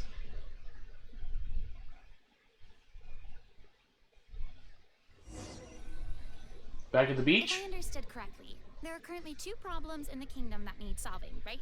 Exactly. We need to defeat the monsters outside the city and take down the evil sorcerer stirring up trouble from within. But which problem should we tackle first? Well, this seems like a good moment for a break. Take some time and discuss what you want to do. Let me know when you've made your decision. I really didn't expect the people in the city to keep us at arm's length like that. I totally thought the hunters would be treated like heroes. Well, Clarence said the script took cues from the real history of Fontaine, right? Maybe the real-life Marachose hunters were also treated like that. I wouldn't say it's a perfect representation of history, but there are definitely some similarities. Would you like to hear more about it? Sure. As long as it doesn't spoil anything in the script. You've brought up bits and pieces of the hunter's history before, but it was all in passing. Paimon wants to know too. The hunters were super powerful, right? Were they all from a special line of supernatural beings or something? Kinda like the yokai in Inazuma? No. All Marachose hunters were ordinary mortal fighters. The only thing that set them apart were the special sword techniques passed down over the centuries. Huh? So you mean anyone could become a Marachose hunter? In theory, yes. All you would need to do is survive the rigorous training and master the swordsmanship techniques required to fight the monsters. Can I turn my volume up? My volume's already at max. Yeah, my volume's already at max. So yeah, no, I'm sorry. But my volume's up at max. Still, Is the game volume okay? Early stages, and others called it quits the minute they saw a monster in person. To become a hunter, you must be strong in both body and mind. Let me check something. Alright, yeah. My mic settings are fine. What kind of monsters did the hunters fight exactly? Oh, the game volume? Sure, I can turn it up. Script mentions. Did they exist in real life too?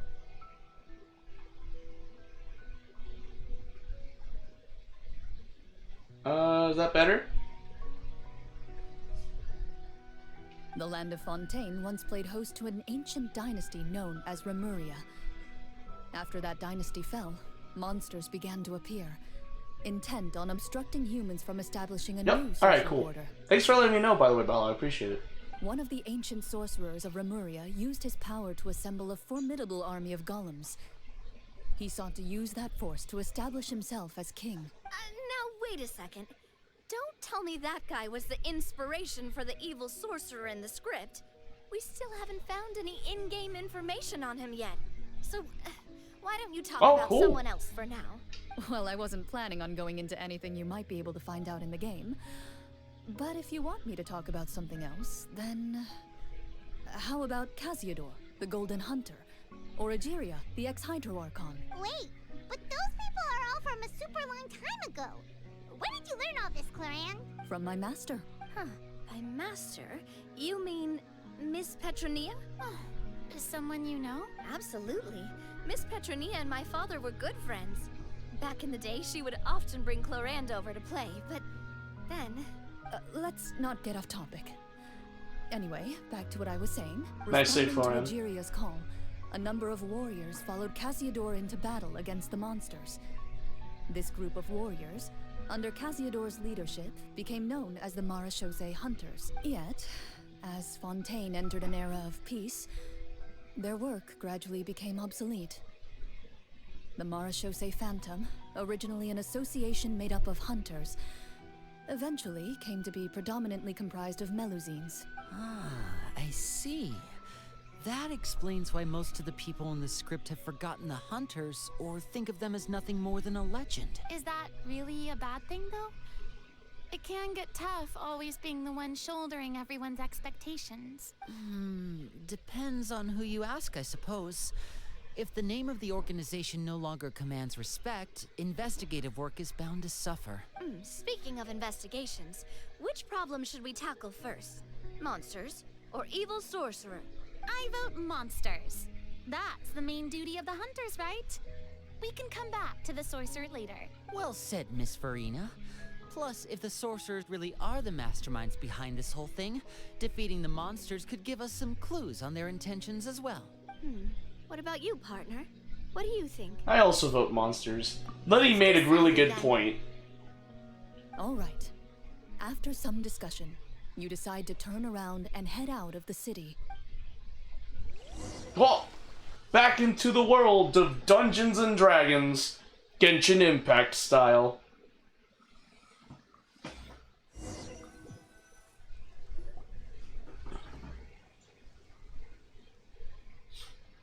Let's take a look around, like that guy said. You there, outsiders, halt! Who's there? An armored man approaches you. He has a tall, muscular build and a determined expression in his eyes. Just one look, and you can tell he's fought in his fair share of battles. Although he's trying his best to conceal his current state, his uneven gait and the sweat dripping down his forehead make it obvious that he's been wounded and is in serious pain. I'm the captain of the guard. I saw you sneaking around the city earlier, so I'll only ask this once. State your purpose, or it's off to the dungeons for the lot of you. Wow, it's been a while since someone's been this suspicious of us. I said talk, not whisper between yourselves. Have you ever heard of the Marechaussee Hunters? Marechaussee Hunters? Ha! That fairy tale, you mean? What, do you expect me to believe you're one of them? I'd like to do a medicine check to see if I can help him. Draw a card. Easy mode +8. Let's go. Oh my god! 14! I passed. Oh. So I can still fail my checks. Oh! Using your knowledge of medicine, you're able to deduce that the injury on his calf was a monster's doing, and the wound has already begun to fester. As you check him over, he looks at you with suspicion and retracts his injured leg further back. I'm a doctor by trade. Please, let me redress your wound. You don't have to suffer like this. The man appears somewhat disgruntled at having been exposed, but soon relents and raises his leg for you to take a better look. He allows you to apply a poultice of specialized medicine to the wound, and it appears to bring him much relief. The tension in his brow eases. Oh, right. Guess you lot might actually be real Marechaussee Hunters after all. In any case, you've successfully treated my wound. So, what do you want to know? Do you know where we can find the monsters? Or the other guards who are fighting them? He informs you of the various locations where monsters have appeared. He looks in that general direction with a pained gaze, as if a thin, invisible thread is pulling on his wound. Some of our new recruits have never even dealt with a petty thief, and now they're out there fighting monsters. If it weren't for this cursed leg. Oh, please, sir. Don't get too worked up. You need to focus on your recovery. Just leave the monsters to us. We're Marechaussee Hunters after all. Hearing you say that, a glimmer of hope flashes in his eyes. But it disappears almost as quickly as it came. Those monsters aren't easy to deal with. But if you insist on going, I won't stop you either. I just hope all the guards will be able to come back to their families alive. I wish you the best of luck. Alright. Based on what the captain said, the monster should be right up ahead. Let's go. Hopefully we're not too late.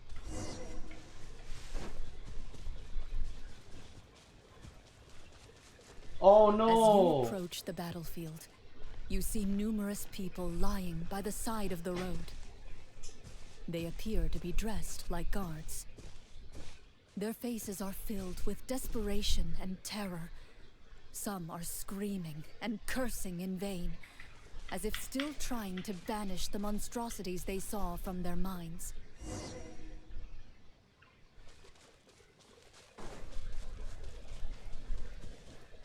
A few of the wounded look up at you in shock and disbelief. Quick, leave this place. Turn around and don't look back, they yell. Okay. That didn't stop me before.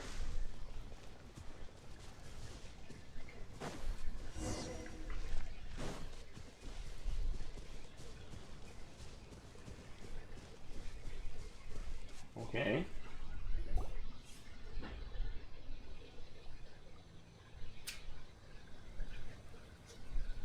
This is the place he mentioned, right? You see broken iron swords scattered all around you, and downed trees riddled with terrifying claw marks. All the signs point to one thing. A truly devastating battle just took place here. Be on your guard, everyone. The monsters might still be around. Before you can finish your sentence, you hear rustling sounds from the surrounding bushes. The monsters have emerged. They close in on you without fear. You get the impression that, in their bloodthirsty eyes, you're just another meal for them to devour. A little help here! This thing wants to eat Paimon! Your battle round begins now. Entering combat. Roll for initiative. Yay!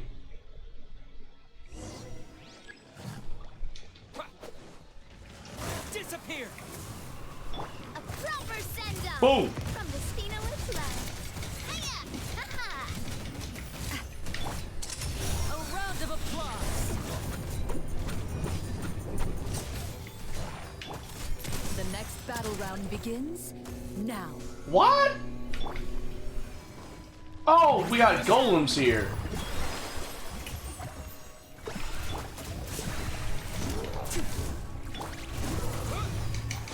Oh wow, they weren't kidding about the whole like, oh, you might die here. Proper The send-off. monsters let out a terrifying roar of anger and resentment before dissipating into thin air. Oh, thank goodness it's over. We're lucky the Marashose Hunter class came with all those preset skill points. Otherwise, we would have been in some real trouble. I never knew the Fatometer even determines the amount of damage you inflict. If you get unlucky, isn't it just game over right then and there?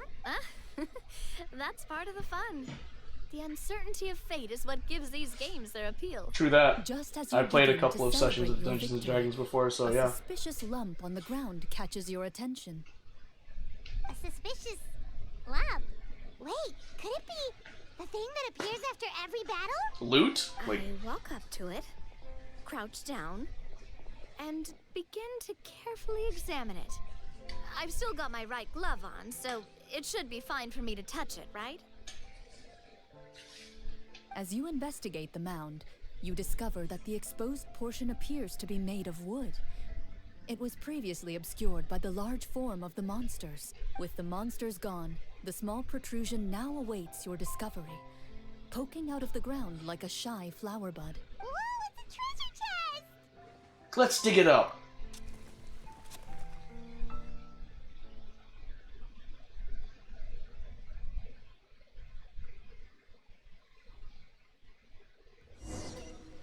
I'll say that Genshin Impact did a good job incorporating Dungeons and Dragons here. Help, you successfully excavate the wooden chest from the ground, even without opening it.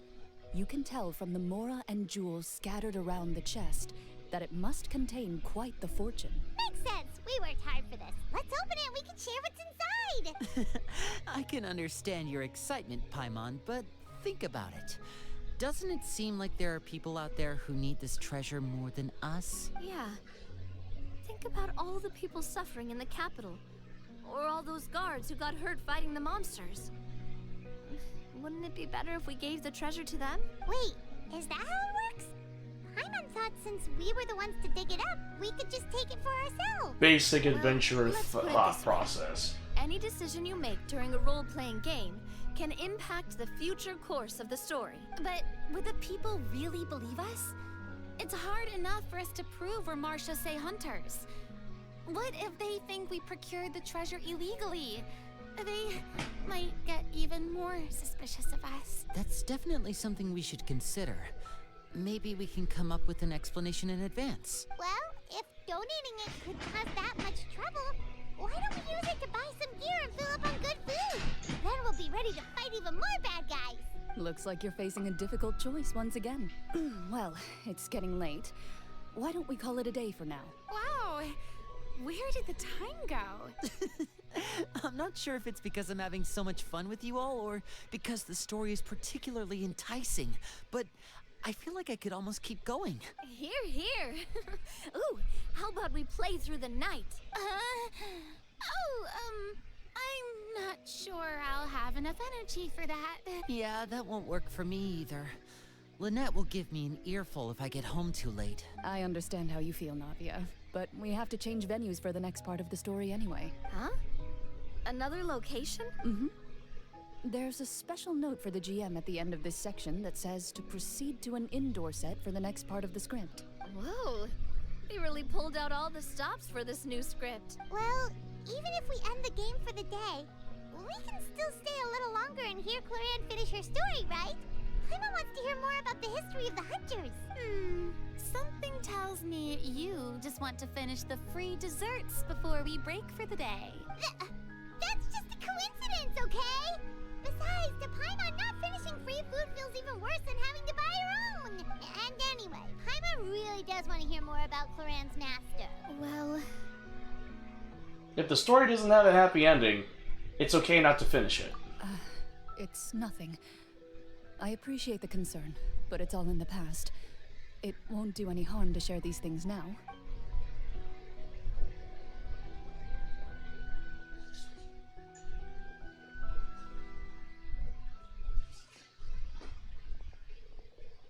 My earliest memories are of living with Master. According to her, she saved me from certain people Good luck. of ill repute. Good My luck in not birth dying, parents had Bala. left me behind some time before that. What a heavy beginning for a life story. Master was a fascinating individual. If inexperienced in the ways of raising children, my first ever toy was a short sword. Although I suppose it wasn't so much a toy as something Master removed from her waist and handed to a noisy child in need of distraction. Oh, wait, so she handed an actual sword to a child? Isn't that dangerous? Did you hurt yourself? Of course I did. I cut my palm and bled quite a lot. But Master was not concerned. She just stood there and casually lectured me about it. See, that's what you get for not holding the sword properly, she told me. She then crouched down next to me and said, "Give me your hand. I'll teach you to bandage this wound. After that, it's time to learn how to truly hold a blade." Excuse me for asking this, Clorand, but how old were you exactly when all this happened? Probably around, 3, give or take. 3? Isn't that when most kids are still struggling to hold a fork? As I said, Master was rather inexperienced in the ways of raising children. She believed trial and error was the best way to teach a child what they're capable of. I'm not so sure this is a question of experience. I didn't see anything wrong with her ways at the time. And anyway, children don't get to choose how they're raised. Oh, she did bring me back a pet from Liyue once. It was a Geovishap hatchling. A Geovishap hatchling? For a pet? That seems even more dangerous. What she said was this: make sure to get along, you two. If you really can't agree on something, just settle it with a fight. Whoever loses is the real pet. And how old were you when this happened? 5. Well, did you win? No, I lost. So you're saying you actually became the Geovishap's pet? Yes, but only for a week. By the end of that week, I defeated it in combat. and we've shared a cordial relationship ever since. That really doesn't sound like the kind of childhood someone should have. Later on, I gradually understood that Master most likely didn't know any other way to raise a child. She was a Marechaussee hunter, but I never heard her bring up her own parents. Thanks to her, I learned how to navigate the forest by the age of 6, and could hunt monsters in the wild by myself the year after that. Even though the training she subjected me to was strict, she always made sure to take me traveling when she had the time. We met many of her friends during those days. That was also how I met Mr. Callis and his family. I still remember the first time. Yeah, I posted some you were YouTube too scared shorts. to join our picnic and hid behind Ms. Petronia the whole time. I still hadn't really met many children my age at that time, so I didn't know how to interact with others. After that, though, you It just notified over a you? lot. Oh. You love challenging Maybe it people finally to shooting posted. competitions, Maybe the remember? notification finally went through. I don't I know. think many members of the Spina ever beat you in one of those. I had a lot of fun during those days. I enjoyed them too. Oh, do you remember that one time we went exploring around the Spina together? We overheard Papa call your master Fontaine's Protector of Justice. We tried to pretend like we never heard anything, but you nearly let it slip that one time. Protector of Justice? Oh, wait, you mean that vigilante hero from 20 years ago? The one who was always active at night? Yep, that would be her. She often would put on a black cloak and go out at night. I never knew where she went or what she was doing. Until, like Navia said, we overheard the truth from Mr. Callis that night. 20 years ago, huh? I still remember the guards leaving all kinds of witness reports about her on Nervalette's desk. My apologies. Oh, there's no need to apologize. You had nothing to do with it. And anyway, everything she did was for a good cause. Although, calling herself the Protector of Order was a bit much. Especially when she deliberately operated outside the law. Huh? When did the Protector of Justice become the Protector of Order? Oh, she had a bunch of code names. I heard she would just come up with a name on the spot whenever she was asked. Later on, she probably got sick of answering those questions and decided to stick to just 2. The Protector of Justice and the Protector of Order. That sounds like her, all right. I bet she forgot which of the 2 she'd use by the time she got back each night. Well, she certainly sounds like a fascinating individual. With her strong sense of justice, it's no surprise her student followed in her footsteps. It's true. I always wanted to become like her. Someone powerful, independent, and with a strong sense of conviction. But... She suddenly disappeared the night I turned 10 years old. Disappeared? What happened? I have no idea. She didn't even leave a note. I was never able to find out where she went. That night, I was celebrating my birthday at Navia's house. But Master never came to pick me up. When I returned home on my own, it was to an empty house. When she still didn't appear after a few days, I went to Mr. Callis's house to ask about her whereabouts. But he only shook his head. Papa probably didn't know either. I know he sent a few people to investigate the matter in secret, but they never found any credible leads. Don't worry, I understand. To be perfectly honest, given Master's personality and way of doing things, it all made a lot of sense. If I had to guess, I'd say she probably used it as an opportunity to force me to become independent. Just like how, when a litter of kittens reaches a certain age, the mother willingly leaves them behind. Were you upset, Clorinde? I was at first, but not anymore. I don't believe Master would suddenly disappear for no reason. There must have been something she just had to do. Well, despite everything, you still managed to follow in her footsteps and become the greatest champion duelist in all of Fontaine. You're practically a living symbol of law and justice. I suspect my position would be far too by the books for her.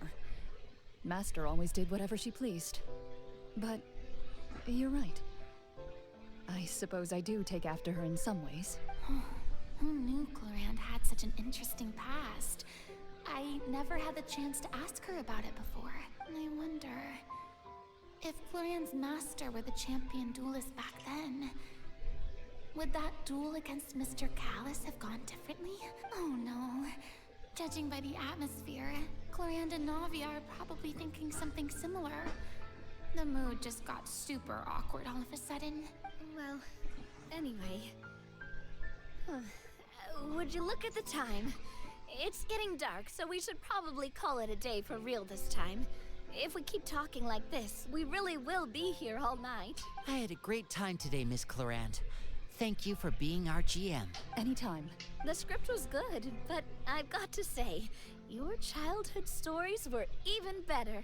Hey, you should tell us more about that fight against the Geo-Bishop sometime. Maybe your master was onto something. You could be right. What does she mean, onto something? I certainly don't know any 5-year-olds who want to fight a bishop in their spare time. Guess I'll head back as well. I need to save my energy if I want to continue enjoying the story tomorrow. You're that excited to hear about my fight with the bishop? I was talking about the script.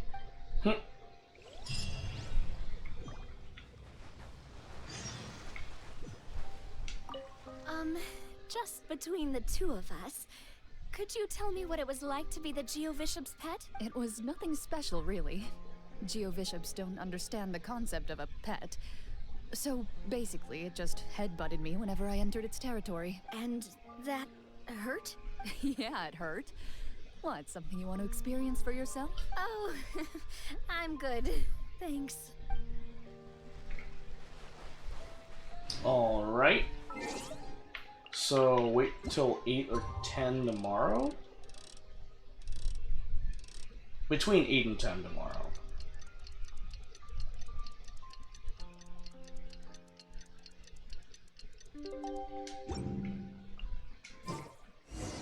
Let's go meet up with the group!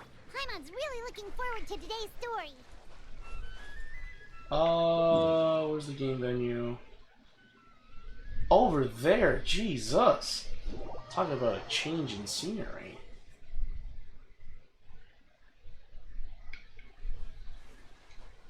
Yeah!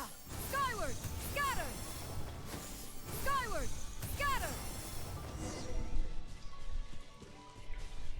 Oh, mushroom. Enter.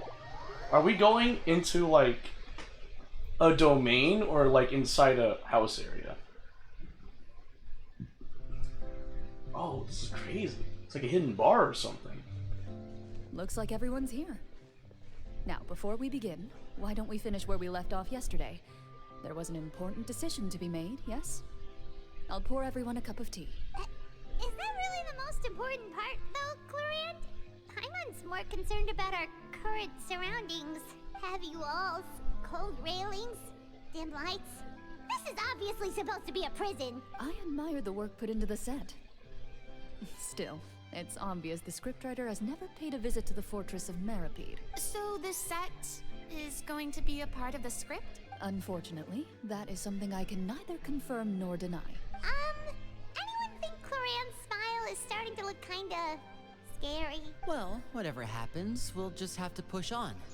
But first, we should really figure out what to do with this treasure. If we're worried about arousing suspicion because of our identity, why don't we give ourselves a different name, just like Cloran's master did? Yeah, it might be better to keep a low profile.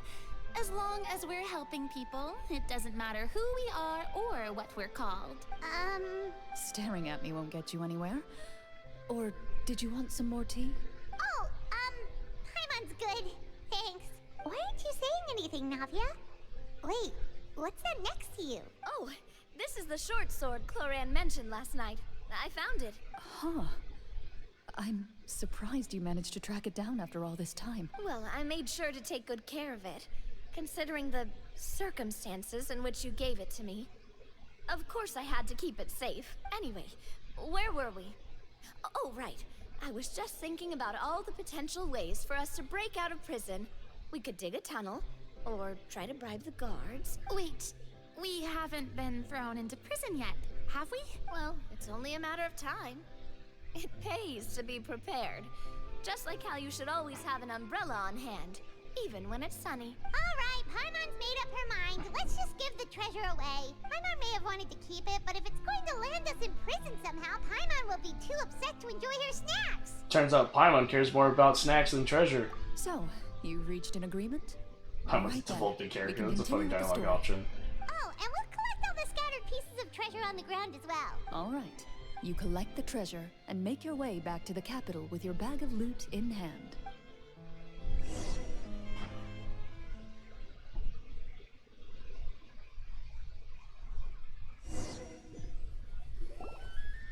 The city is still shrouded in a gloomy, oppressive atmosphere. But your spirits are surprisingly high in places where sunlight struggles to reach. You generously share your wealth with the children, the elderly, and the poor in urgent need of help. Thank you, kind soul. The elderly What am I woman's looking look for of in a gratitude game? I follows look you for as you walk plot. away. Like story. I love a Her good eyes story. never leaving your Especially side nice until looking, you move voluptuous entirely women. out of But I sight. like story. She's probably trying to tell us to speed this up. We need to hurry up so we can address the sorcerer problem. Should we go find that man again at the square? He seemed like a pretty Yeah. responsible guy. I'm sure he knows the people here far better than us. Oh, good idea. Just as you start to make way to the square, intent on finding the man again, there's a voice.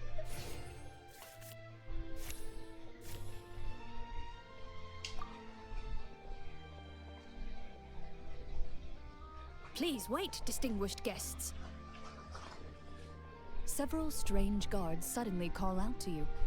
They run forward to meet you and proceed to politely pay their respects. Greetings, gentlemen. Are we being invited for afternoon tea? Surely you jest, my lady. That would not be our place. It is His Excellency the King who requests to meet with you. Please come with us. A change of scenery in the scenery. What? My favorite character. this could be a Are you talking trap? about in this game? Because if it's in this game, I would say Paimon. Well, we have to investigate the court at some point, right?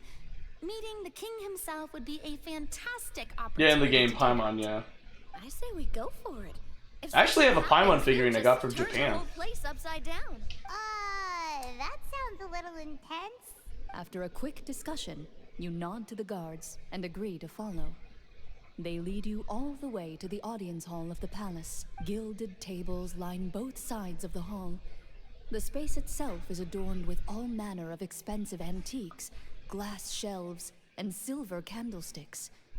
The items appear quite ordinary in size and dimension, yet their presence somehow makes the emptiness of the hall feel even more surreal and ominous. Wow, it's so luxurious. The elderly king, clad in a magnificent robe, sits upon the deep crimson throne before you. He wears above his head a majestic crown, with a gemstone the size of a bird's egg set right at the very front. As you observe it, you see a complex pattern of light reflect off its surface. They're here, Your Majesty. A man dressed in dark clothes, likely a minister, shields his mouth with his hands and bends down to whisper a few words to the king. After a moment, he lowers his hands and stands back up. His gaze shifts to fixate on your group, but he does not move from his place at the king's side. The king does not appear entirely aware of his surroundings. The man by his side, though. We should keep a close eye on him. The king remains still and says nothing. The minister is the one who speaks. Esteemed guests, allow me to thank you for coming to our faraway kingdom. Unfortunately, His Majesty the King finds himself quite exhausted from work. So please allow me, his Prime Minister, to welcome you in his stead. I've heard tell that your group, the Marechaussee Hunters, used your exceptional ability with the sword to repel the monsters near the capital. Such a great deed deserves to be rewarded. However, seeing that I was not fortunate enough to observe such a feat with my own eyes, you'll forgive me for seeking to verify the truth by speaking to you myself. Well, we've got nothing to hide. You brought us here to talk, right? So we'll just explain what happened.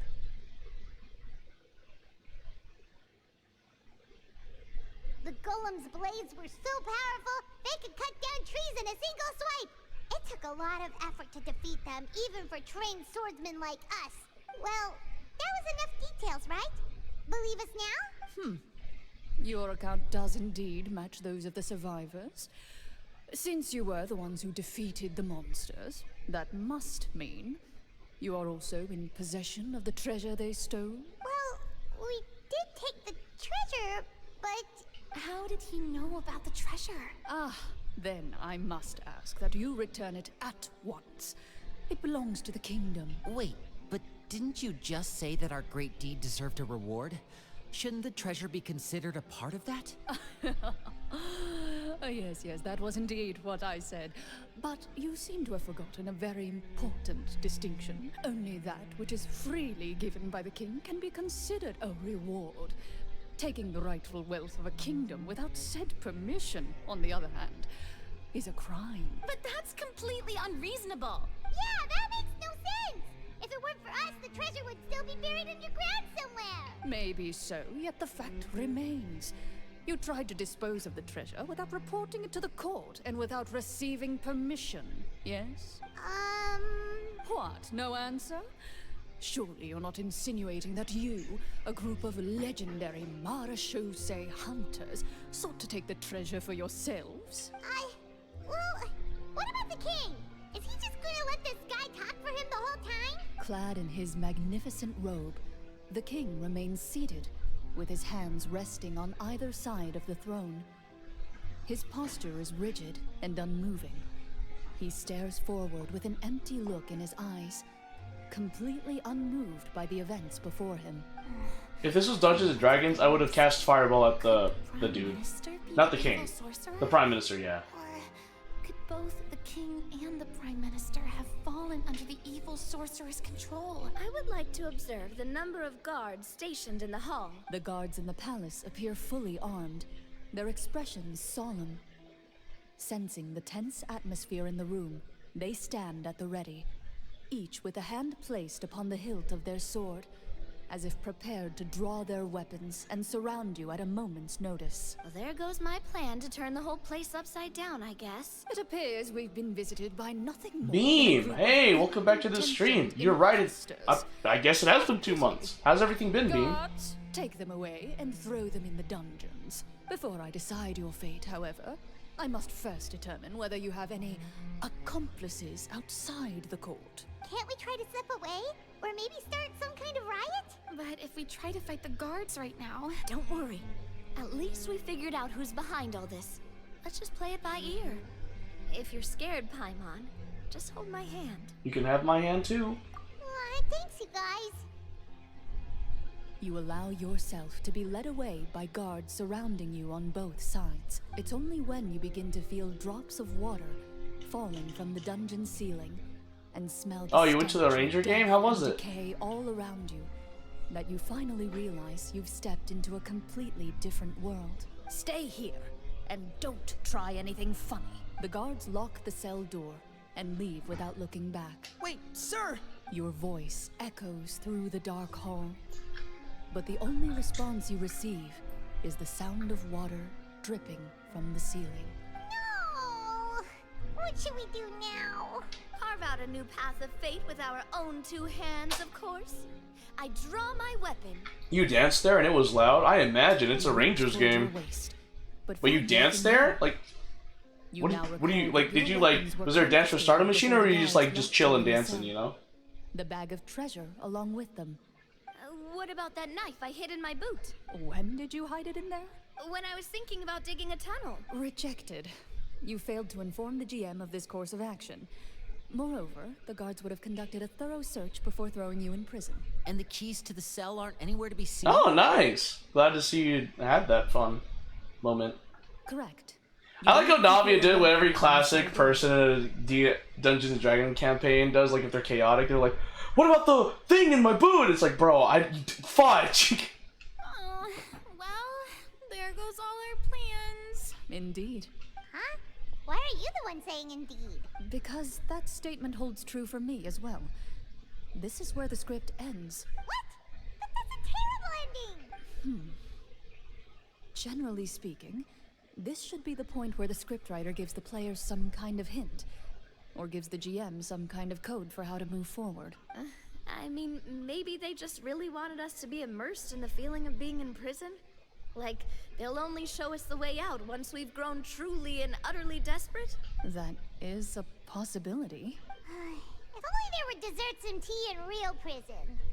Oh, wait, guess it's kind of how the Fortress of Meripede works if you're lucky. Oh, before I forget, Navia, the short sword you had with you earlier, I took a closer look, and the craftsmanship doesn't appear to resemble anything from this era. If I remember correctly, that style was last in vogue several hundred years ago. Wait, Claran said that sword used to Yo, belong to Rip. her master, right?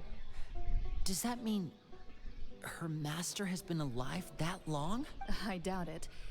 The way she went about things. It's often not made her that, seem though, childish Rip. more than anything. I'd say the sword was most likely an heirloom passed down over time. Hang on. A precious heirloom passed down to you by your master. And you gave it to me just like that? You weren't worried I might you know, if you put it that way, yeah. Master left many things to me when she disappeared. There was the sword, an old key, and a good amount of junk she probably just didn't want to take with her. I gave you the sword back then because I didn't want our friendship to end. Aw, that's sweet. Wait, when did this happen exactly? You're going? Think of going to a Living Tombstone concert? Living Tombstone has a concert? I didn't know that. After the duel between Mr. Callis and myself. The crowd are like, we probably should talk about it. Miranda would have meals with us and even stay over at the Spina some days. She was on great terms with Papa as well. After the duel, though, there was a period of time where we simply didn't know how to face each other. She entrusted this sword to me and never came back. It's called the Living Tombstone Summer Tour. Oh, that sounds cool. Are they gonna stop by our area? We were both sad and conflicted. Or like and totally overthinking everything as a result. Whenever I looked at this sword, I couldn't help but wonder if Miss Petronia had never introduced us to each other at that picnic. Maybe part of the sadness I was feeling could have been avoided. Back then, it felt like I hadn't just lost a father, but a close friend as well. No one can change the past. The most important thing is that you two found your way back to each other and can enjoy things like this together. Yep, you're right. I'm sorry, you two. Oh, I didn't mean to bring up. it's gonna be there? July 28th? That's awesome.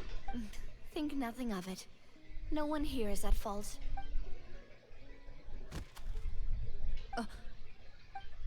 Oh, did we get trapped in here? Oh, shoot. Oh, this turned into actual real-life Dungeons and Dragons.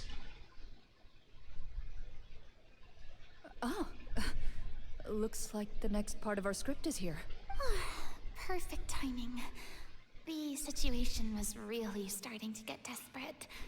And not just because of the prison thing. From Claran's face, I really can't tell if it's good news or bad news. It speaks to her professionalism as a senior game master. Maintaining a poker face takes true skill. Water continues to drip from the ceiling. In this lightless dungeon, you lack a reliable way to tell how much time has passed. Eventually, you get used to the unpleasant odor of straw, mold, and rust, and find yourselves alternating between fits of drowsiness and despair. Suddenly, you hear footsteps outside the door. Heads up, everyone. Someone's Yeah, it coming. does. Gather close, everyone, and keep your voice down.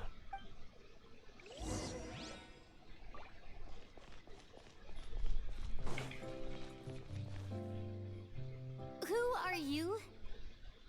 I work as a guard in these dungeons, but my true identity is the same as your own. I'm also a Marashose hunter. Huh? Shh.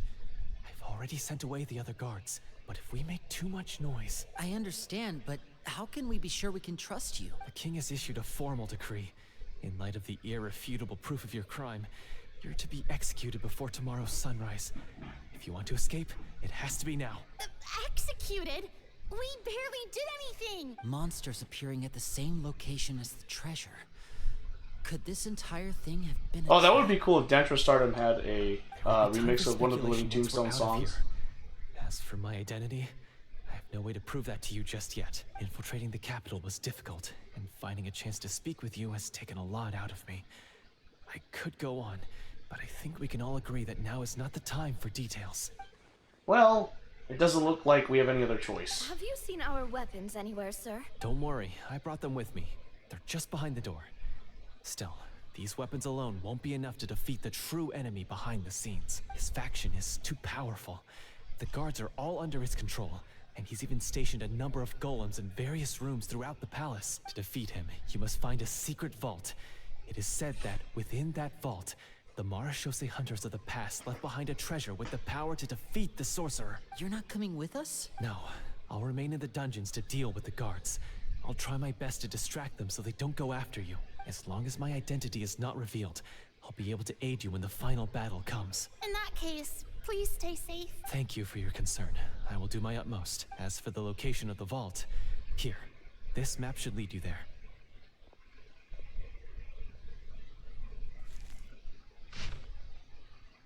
Got it. All right, once I open the door, remember to stick close and refrain from making any noise. I'll lead you out of here as quickly as possible. You now have the chance to restore the honor and legacy of the Marachose hunters. So please, get out there and reclaim what's ours. And be sure to exercise caution. With the help of the guard, you successfully escaped the dungeons. Your sense of despair and anxiety both seem to fade as you continue your quest.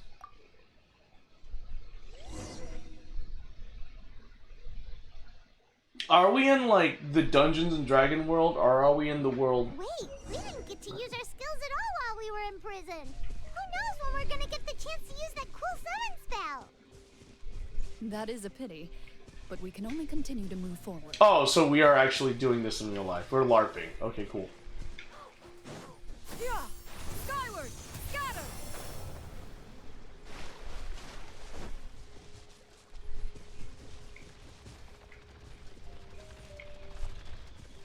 Head to the secret vault and search for the treasure?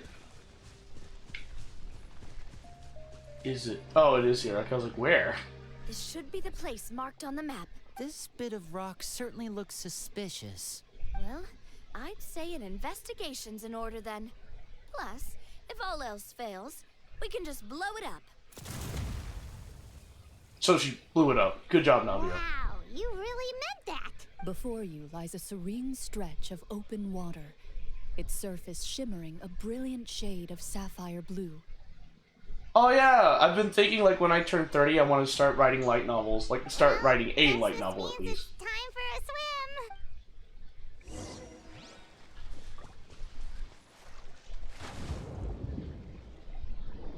Oh man, those that don't have a vision will suffer here. Shoot, hold on, wait, hold on. Oh, I'm going up. Shoot, I am trying to go down. I don't mean to go up. Why? Oh shoot, camera is actually not cooperating with me. Oh my god. I'm using the right stick to control the camera and left stick to control the character, and for some reason, the camera is just not cooperating with my controller. Wow, I missed all of those aqua rings. Jesus. You can sink mad easy. Alright, cool. Uh-oh. This is probably leading to somewhere that Clarin knows. It's nothing. As you How is step the into paper not find yourself wet in and eerily tearing quiet apart? space. Before you lies a narrow passageway that appears to trail off endlessly into the distance.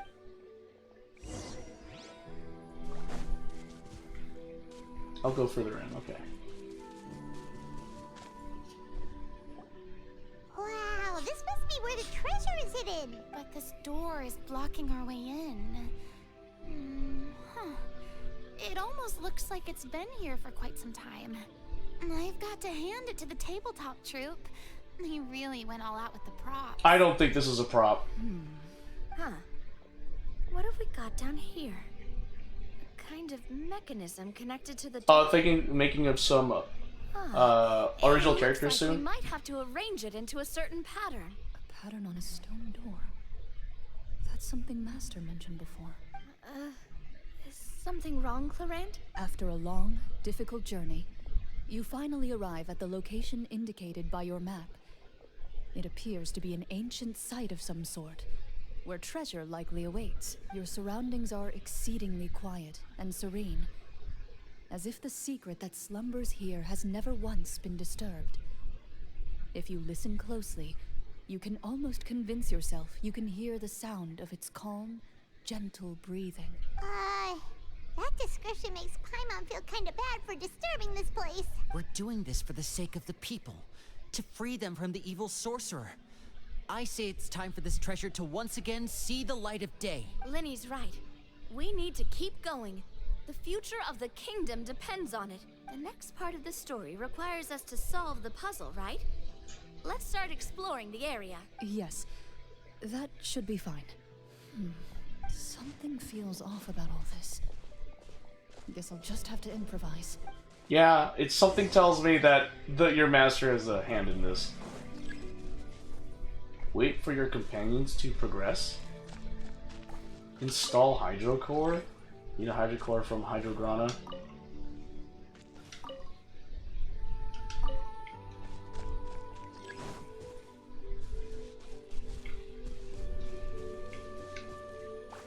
Oh, I didn't get all the Hydrograna. Oh. I found something. There we go. Found something here, too.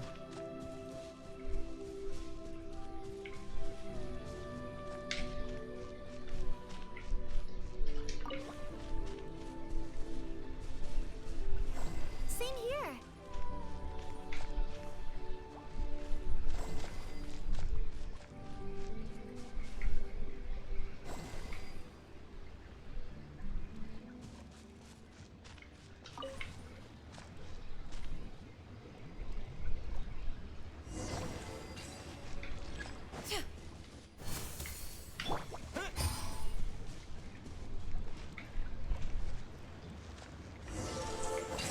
Oh. I don't know what the heck I did, but it worked.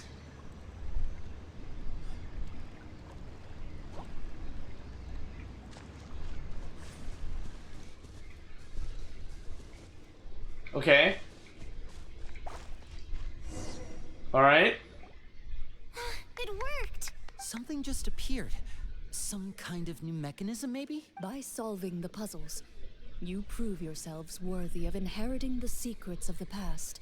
At the end of each puzzle, Oh, Shy Lily and Iron you are Mouse? rewarded Hey, with cool! Which one is your favorite out of the two? With a key. Oh, is it the key that your master left you, Chlorian? Key to the big door.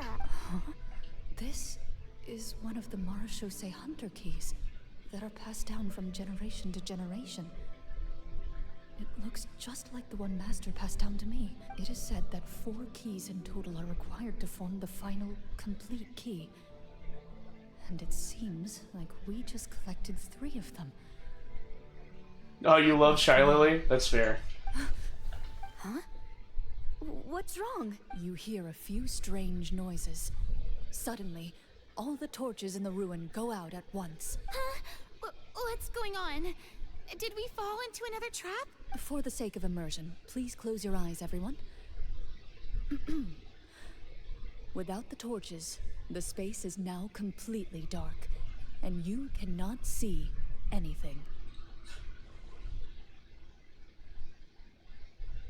But Paimon can still see a little bit over here. Paimon! Don't break other people's immersion! Oh, right. Womp womp. Sorry. Cute Paimon. Suddenly, you hear the sound of footsteps pierce through the darkness. There's someone else here. Oh, this is so unsettling. I can't see anything. Farina! I've been discovered then. Wait, that voice, it's... You recognize the voice as belonging to the guard who led you to this place. It appears he now covets the treasure for himself and has come to stake his claim. Oh, so this is just part of the script. Then I can probably relax. Well, if we can't see anything, that means we can't fight to the fullest of our abilities. Should we retreat for now? Judging by the way he's holding his sword, he must be a real Marashose hunter. But this isn't part of the script. Retreat? That's not the hunter way. If it's dark for us, then it's dark for him. We choose to fight. Navia! Your choice is noted. Please keep your eyes closed until I tell you the torches have been relit. This battle will be in the dark. You got it. Well then, let us begin. Bro, Cloran being the battleman. Being like the puppeteer. Hunt them down. I'd like to try to hit him with my sword. Your strike is successful. Ha! You're facing a veteran Marashose hunter. You don't stand a chance.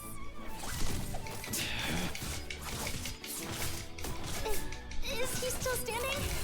Goodness, he sure has a lot of HP. Right? Is it over? Can we open our eyes now? My phone! The enemy is strong and relentless, but the battle is nearing its end. The torches have not been relit. What about now? Final strike. Ha!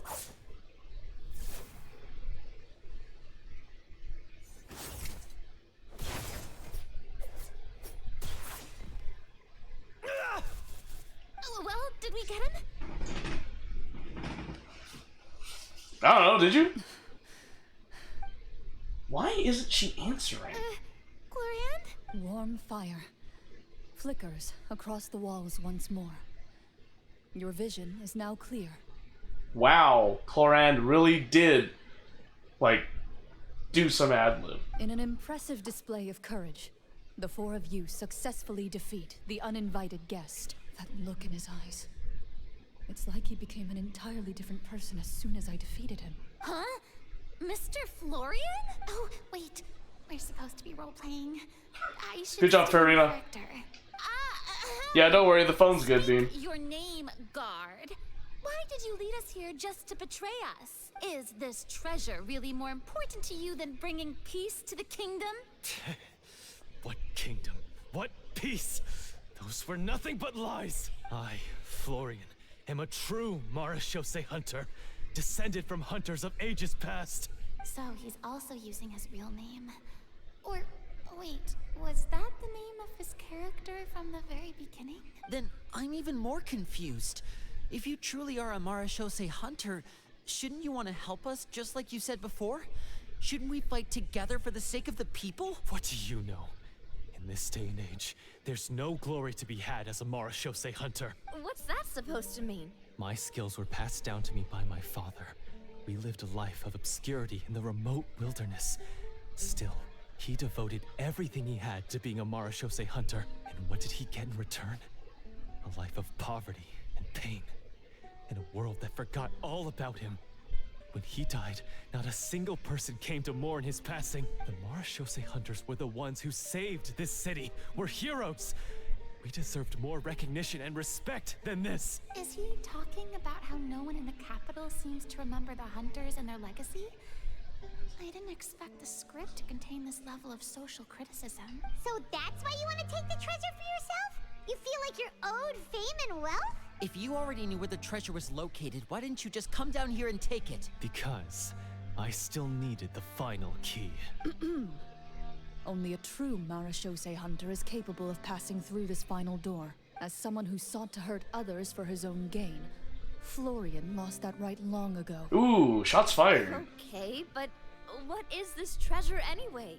We've got all the keys, right? So can we just go in and take a look? You're sure you want to go in? We've been talking about it for so long. Of course we want to see what's inside. And we've already defeated Florian, right? So he won't try to take it from us anymore. Pesky brats. Watch yourself. Then let's open the door Watch yourself. All right. Your choice of action is confirmed. Cloran takes out the keys from earlier and walks up to the heavy door. Without anyone noticing, she takes out her own key and joins it with the others to form the final required shape. Before you, the door to the treasure, sealed and undisturbed for more than 100 years, finally swings open. You hear the shrill wail of the door hinge as it rotates for the first time after years of disuse, almost like a sleeping giant letting out an extended yawn. You get the impression that the secrets buried behind this door. Oh, you need a just as schedule heavy for as the the dance sound you battle? Oh, just that'd be heard. cool. That sounds cool. It's open! Come on, let's go in! Paimon wants to see what's inside! Oh, she has the glittery eyes too. Oh, Farida has it too. That's so cute. Aether. Oh my god. Being a kid. Uncovering hidden treasure is the most exciting part of adventuring. What do we have here? Uh-huh. A stone tablet? And some shabby weapons? You call this a treasure vault? Looks more like an abandoned Yeah. warehouse. Well, technically they do. You just have to find them. Maybe the troop ran out of budget at the end? Dang, Winnie. They provided a super immersive experience at the beginning only to drop the ball at the most important part? They could have at least filled this place with cardboard Mora or something. Wait, I get it now. Paimon, this is the real Marashose Hunter treasure. Look on the creatures, local crackheads. Oh, you mean like some tourist spots in the world? This is it? The Marashose Hunter treasure is just a stone slab and some broken swords? I can't believe it. I refuse to believe it!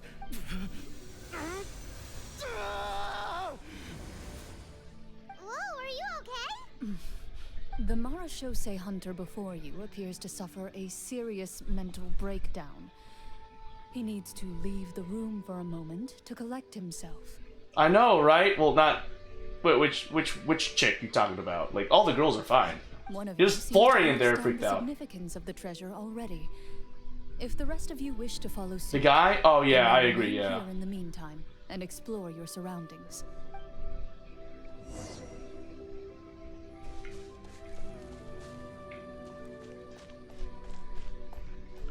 What is the treasure supposed to be?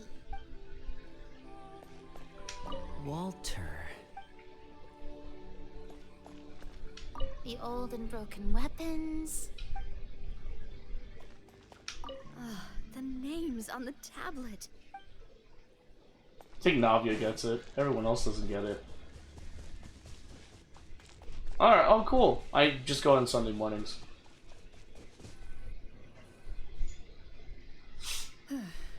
So, how are you doing? Feeling any better? What just happened? Do you remember how you got here? Or what happened to your body just now? I remember now.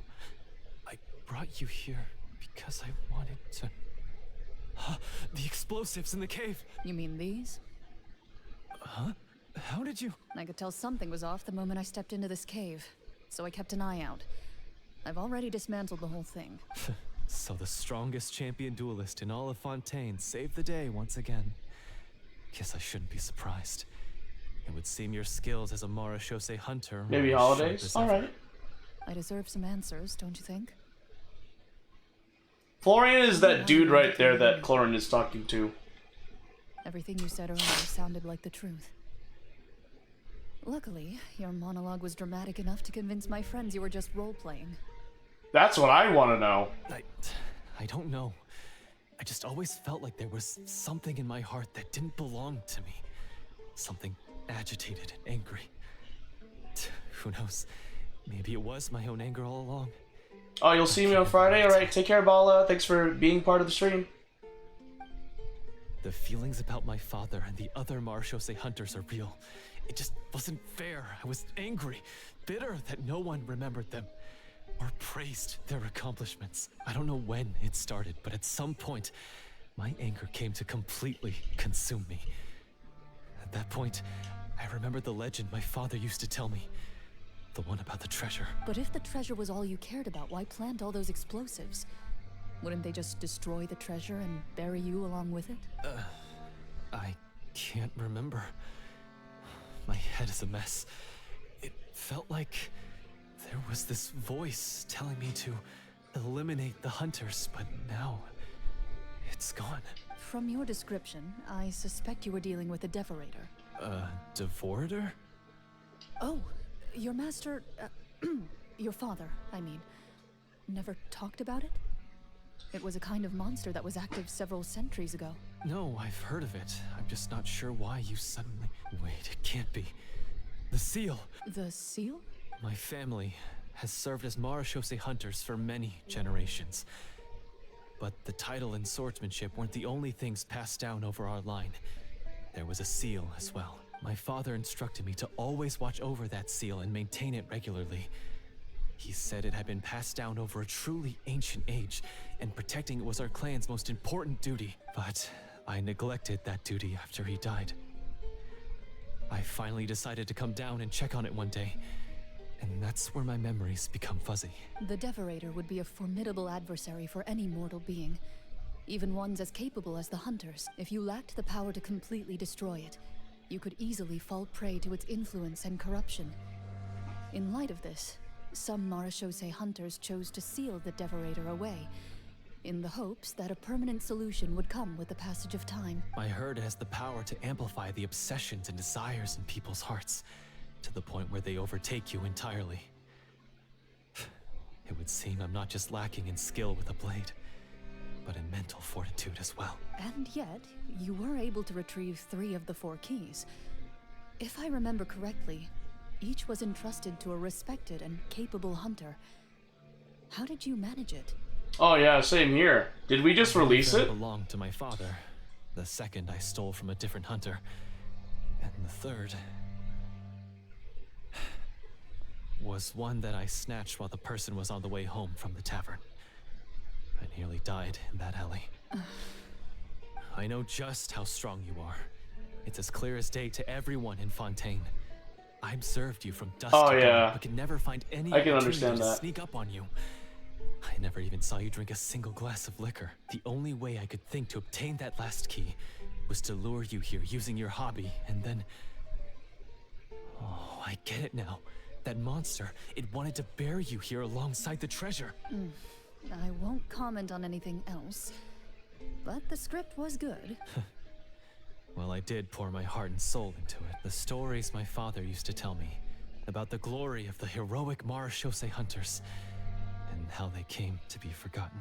It's more than just a story. Huh? You're proud to be a hunter. You're still holding onto that part of yourself, no matter how small. I have done so many despicable things. I have nothing to be proud of. Then explain the purpose of the evil sorcerer in your story. Isn't he the true antagonist?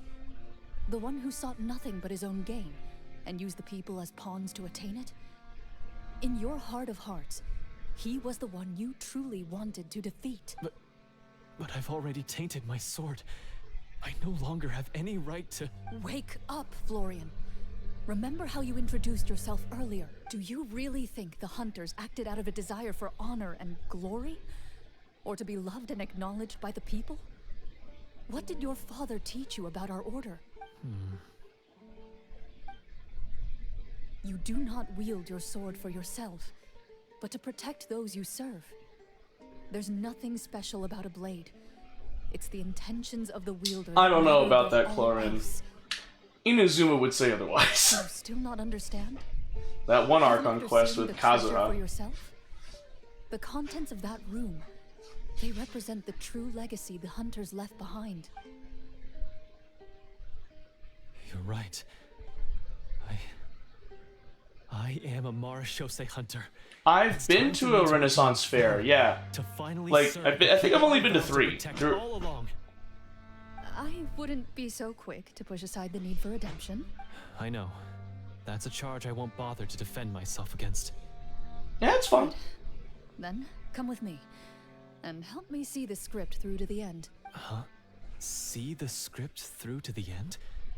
But there's no more script left. Never finished it, huh? No, I mean, I wrote the script with the sole purpose of luring you all here. There was no reason to write beyond this point. Then we'll just have to keep writing it. The evil sorcerer still needs to be defeated. You mean... What? Did I drink what? Are you saying I have to make up the rest of the script as we go along? Is that really so hard? You've already written most of it. I don't know what you're talking about, Rit. Where the hunters win and justice prevails. I'll be there to help you too. You aren't afraid your party will fall into danger? Alright. See you later. I know what my Thanks for friends are joining the stream, capable Beam. of, and they're all quite skilled. Sure. Besides, Feel free to send it to I me, need their Rit. help. Then, are you going to tell them the truth about all this? I don't intend to spoil the fun. Sometimes, protecting dreams and fantasies is more important than exposing the truth. Don't you think? It's fair.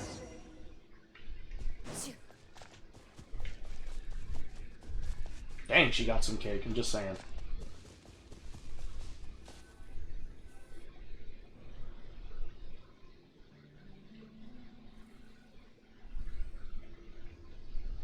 They're back! That took a while. Ahem! My fellow Marashose hunters, please forgive me, for I have sinned. Farida! Sorry. After crossing swords with you and witnessing your Farida's like, what the fudge? That Farida face was really funny. My pride as a Marashose hunter.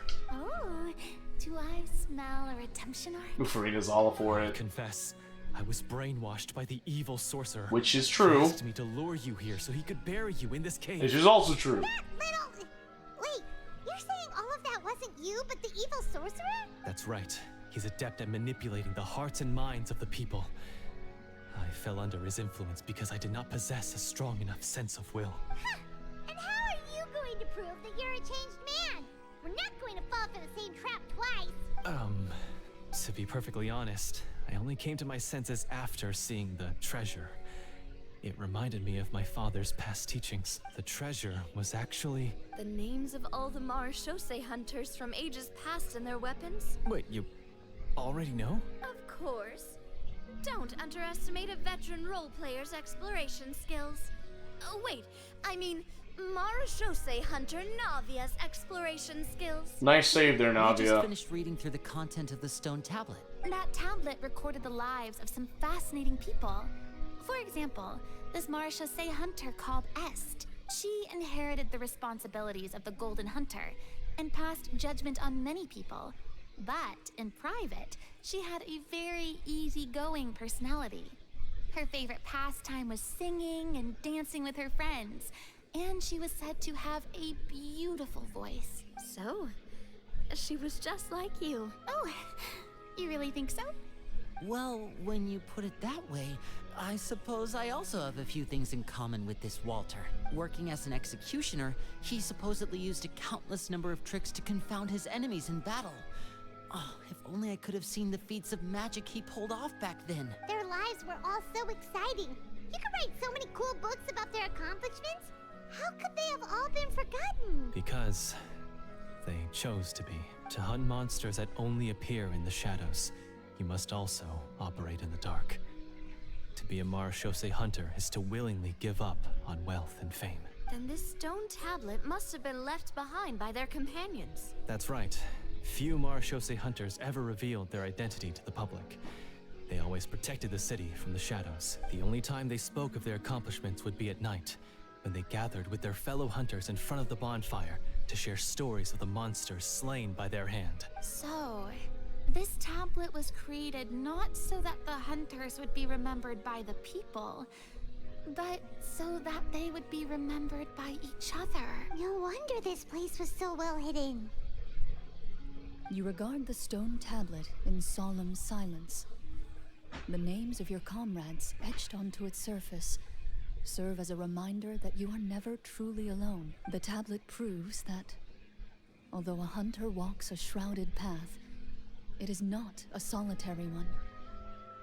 There will always be those who walk beside you, a fact that remains as true today as in ages long past. Their legacies shall continue to be passed down from generation to generation, as everlasting as the stone onto which their names are carved. Father, you once told me that I should seek out the treasure if I ever became lost. So this is what you wanted me to find. I've decided to trust you, Florian. Thank you. I'd like to do an insight check on Florian. You're very kind. I should have done an insight check. I implore you, everyone. Please give me a chance to make up for all I've done. Allow me to fight alongside you and defeat the evil sorcerer that threatens the peace and prosperity of everyone in this kingdom. Well, I say we let you join. Sounds good to me too. Everyone makes mistakes. What matters is what you do to make up for them. I have no objections, but Mr. Florian, do you even know how to defeat the evil sorcerer? When he took over my mind, I gained some insight into his thoughts. Every time I thought of the treasure, he reacted with a strong sense of fear. Huh? He's afraid of the treasure? But there's nothing here except some broken weapons and the stone tablet. What if the secret's hidden inside these weapons? GM, permission to investigate. Navia's making a check. A 19. Good job, Navia. Check success. I didn't even do anything. That was just the computer doing it. The weapons appear absolutely ordinary. But as you observe them, you notice a faint energy emanating from within. These blades have slain countless monsters. Though it's been a long time since they were used in battle, their edges remain sharp, as if they're simply waiting for the next worthy hunter to carry on their legacy. So basically, take these with us, right? I'll take this weapon, since it used to belong to Est. Maybe it'll find comfort in being held by someone who appreciates the arts. Ah, good idea. I'll take Mr. Walter's bow then. From one archer magician to another. Paimon's gonna pick a cool weapon too!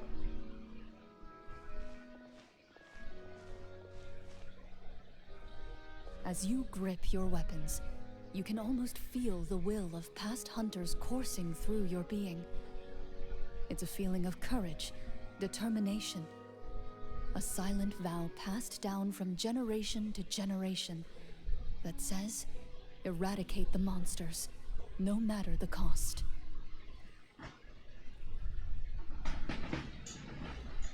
Mr. Florian, do you know where to find the evil sorcerer? I was able to see his surroundings when our minds were connected. I believe he's currently hiding out at the church in the kingdom. We must be basement, church, careful. kingdom, his house. He's spent so long living among monsters that he's now taken the form of one. He will not be easily defeated. Then why don't we explore some more and I like the art for higher Paimon. level gear? Oh, no, we have to strike now. He was greatly weakened when I managed to break out of his control. If we let him rest, he might have time to escape. I agree with Mr. Florian. We've got to act while we have the advantage. Don't forget, the people of the capital are counting on us. Yeah, now that we've got a plan, there's no point in waiting. The longer this drags on, the worse it will be for everybody. Yes, that's what's called... taking the initiative. Yes, that's exactly right. I know, right? I agree with that, Rit. Persuaded Paimon. Mr. Florian, please, lead the way. Of course. Follow me. He had to set up so many scenes today. And now That's he true. has to join in for this last part. I really don't envy his job. Finally, you decide to slay the evil sorcerer and bring peace back to the kingdom once and for all. As you walk away, you feel the gaze of the stone tablet at your back, as if all the hunters of the past are wishing you success in the battle ahead and awaiting your triumphant return. Okay. Alright. Vanquishing phantoms. Okay.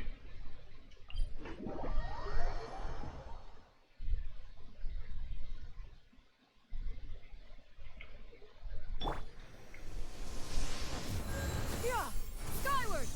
Scatter! Ooh, a ley line. Really not interested. Finally, you arrive at the church Florian described. As you approach, an ominous aura surrounds you. You get the sense that your enemy is close at hand. How strange. This uneasy feeling seems so real. How did they manage that? Now, It is time for the final battle. Let's go.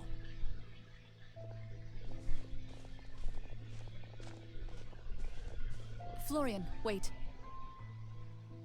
What's wrong? I think you should wait outside.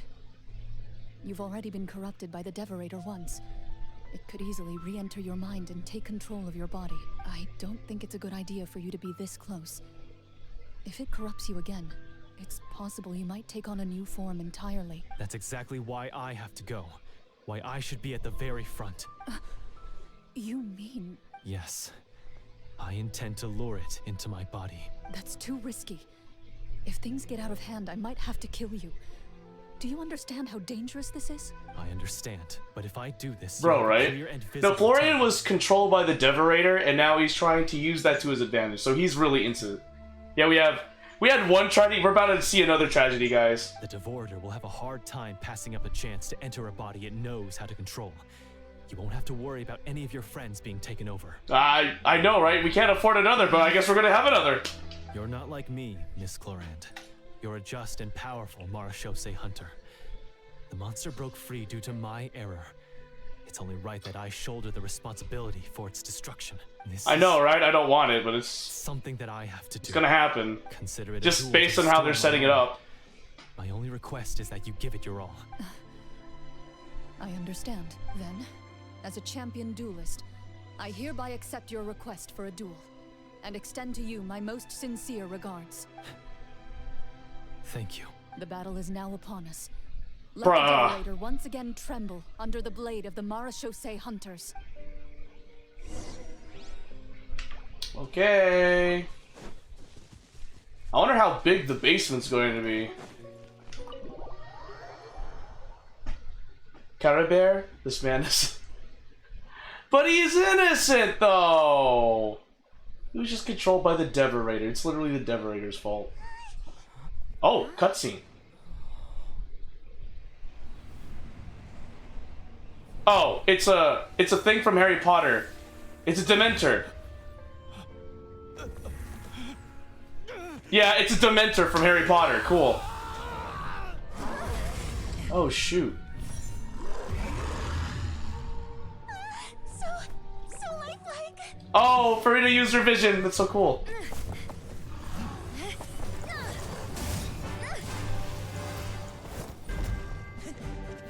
Oh, this is so cool.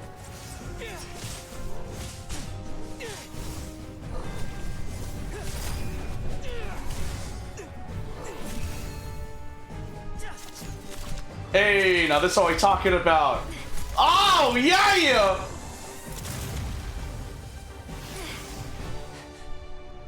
What did Farina do? Why is nothing working? This foe is not invincible. You hold the treasure, the power to defeat it, in your own 2 hands. The treasure? You mean... the names. It's the Marachose hunters' names. How are we supposed to... You forget, Paimon? There's still one skill we saved until the very end. Hunters fight not for fame, but to aid the people whenever they are summoned. Walter the Marachose hunter. Master of a... Bro, ain't no way! They summon?! I call for aid! Oh, that's so awesome. Est, the Marachose hunter, inheritor of Cassiodor's will, judge of the Shadow Hunters. Answer my call! Oh, that's so cool. They summon stands! Petronia. I mean, they be looking fine. Justice and order. The hunter I respect the most. Thank you for saving my friend, the best one I'll ever know. Oh. Please, lend us your strength. I think Navia caught on.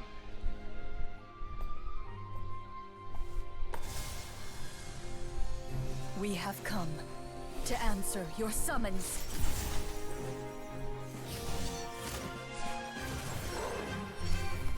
Oh, shoot! The Marachose Phantom's got some skills, guys!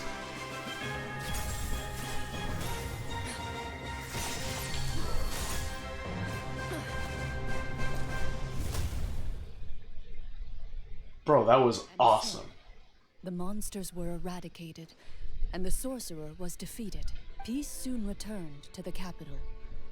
Those in the court, manipulated by the sorcerer, also recognized the errors of their ways. Some remembered the names of the heroes who saved their kingdom, but others simply continued their lives none the wiser. Such is the story of the Marachose Hunters.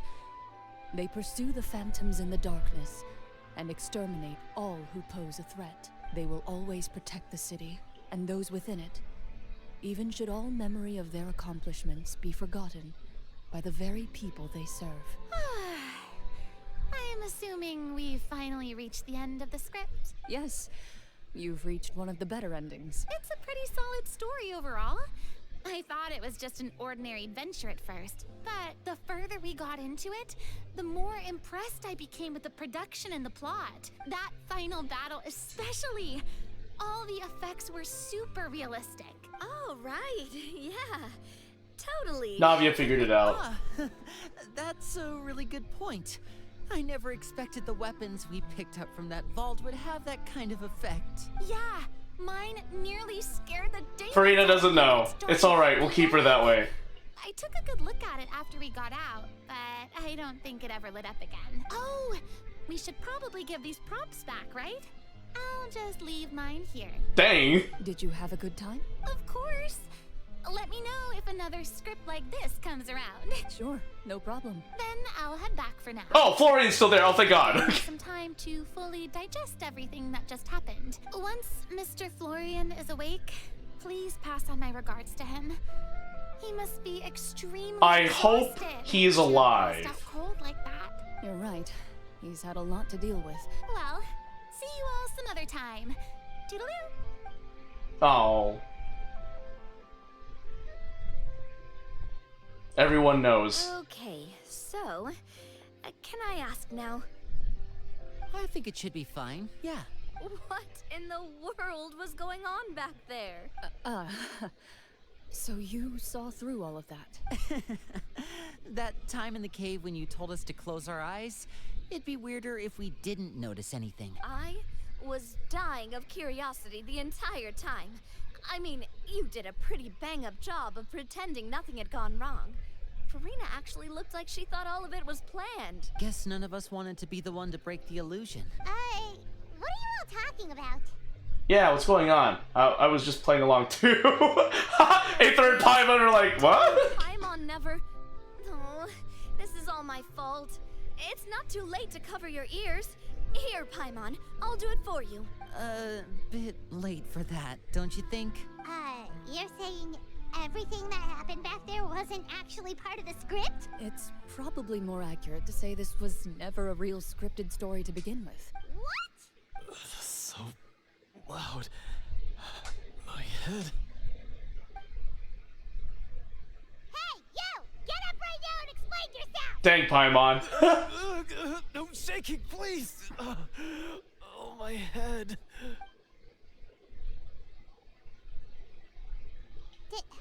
Did Paimon just hear that right?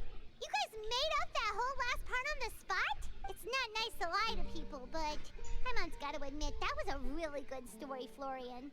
Oh, and nice improvisation, Florian! That was some really dang good ad-libs. Yeah, it was like watching a magician improvise a spectacular magic trick after forgetting an important prop. If Paimon knew something was wrong with that vault, she would have floated straight in the opposite direction. Everything was under control. As if you've ever described a situation as being out of control. I'm pretty sure any situation you consider to be easy to handle would scare a reasonable person half to death. Guess I'm just used to it. You must run into a lot of unexpected situations then. That explains why you're so good at coming up with things on the spot. As for you, Florian... I know there's no excuse for what I did. I'll turn myself into the guards at once, confess my crimes, and accept any punishment that comes my way. I would say you've already suffered more than enough. What? You may have been blinded by fame and fortune in the beginning, but your actions during the final battle had proven you to be a true Marachose hunter. You'll be far more used to the city above ground than below. Your job as a hunter is more important. But... Of course, you'll still need to take the keys and pay a personal visit to the 2 hunters you wronged. Prepare to accept any terms they give you as well. Yes, of course. As far as I'm concerned, though, your showing in the duel was enough to prove your honor. Then I'll do exactly as you said. I'll go return those 2 keys right now. Thank you so much, everyone. I'll do my best to prove myself worthy of the second chance you've given me. I swear this on my name and honor as a Marashose hunter. Until we meet again, everyone. You exit the basement shortly after Florian. That was an interesting story quest. I didn't think Clorand was into Dungeons and Dragons, but that makes her all that more attractive, just saying. Speaking of Marashose hunters, what should we do about the treasure in that cave? Leave it be. Are you sure? We could show it to people, make it so that the hunters are remembered. Don't you want that? No. Every name on that tablet made the same choice. All hunters know what the path entails. I am no exception. My identity as a Marashose hunter is not something I need people to remember. I wish only to be recognized as a champion duelist. Nothing more. That's certainly very different from the path of a magician. Still, I admire your decision. Wait! I just remembered something. If there were no special effects involved, why did our weapons begin to glow during the battle? That's because the Marashose hunters of ages past would often imbue their weapons with special enchantments to suppress the monsters. Whenever a monster was nearby, their weapons would start to glow. Oh, so that's why they had an effect on that guy near the end. I really thought the summons were doing all the work. Well, I'm sure the summons were a part of it too. Oh? How so? This particular Devorator probably hailed from the same era as the hunters we saw in the room. The names you recited all belonged to the bravest hunters. Countless monsters fell to their blades. That's likely why the Devorator visibly reacted when you said them out loud. So the names held the power all along! Navia. Everything you said during your summon. Huh? Oh, Aww. I meant what I said. I mean, it was true to my character, so yeah. I'm glad you heard it. Just don't make me repeat myself. It's embarrassing. I really appreciated those words. All right. Don't get all sentimental on me. Anyway, let's not talk about that anymore. I'm going to go on ahead. Don't fall too far behind now. She ran off! I should probably head back as well. This story was truly incredible. I might have to spend the whole night telling my siblings all about it. See you later. Goodbye. Traveler, should your name and deeds be forgotten, what do you think the significance of your journey will be? I suppose the significance would be the journey itself and the world we helped create. There's still value in the time I shared with everyone here, in the things we were able to accomplish, even if no one remembers them. A great answer. I'll remember it. What would your answer be, Clorand? Me? Clorand. The Marashose hunter says nothing in response to that question. Perhaps her answer lies in her silence. An unspoken vow left to echo through the night. The path she walks needs no explanation. Yay! We did it! We finished all the new events that came out for Genshin Impact. The new Archon quest and Clorand's story quest. We did it! Woo! Now that's something worth celebrating. Oh, shoot, that's right. Let's get some achievements.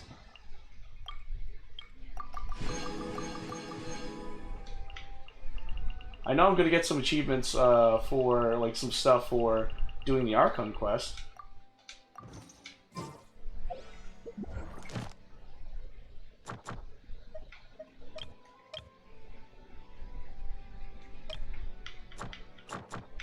Oh, there it is. Bedtime story. Yay! Unlock new gameplay mode or function. Commission.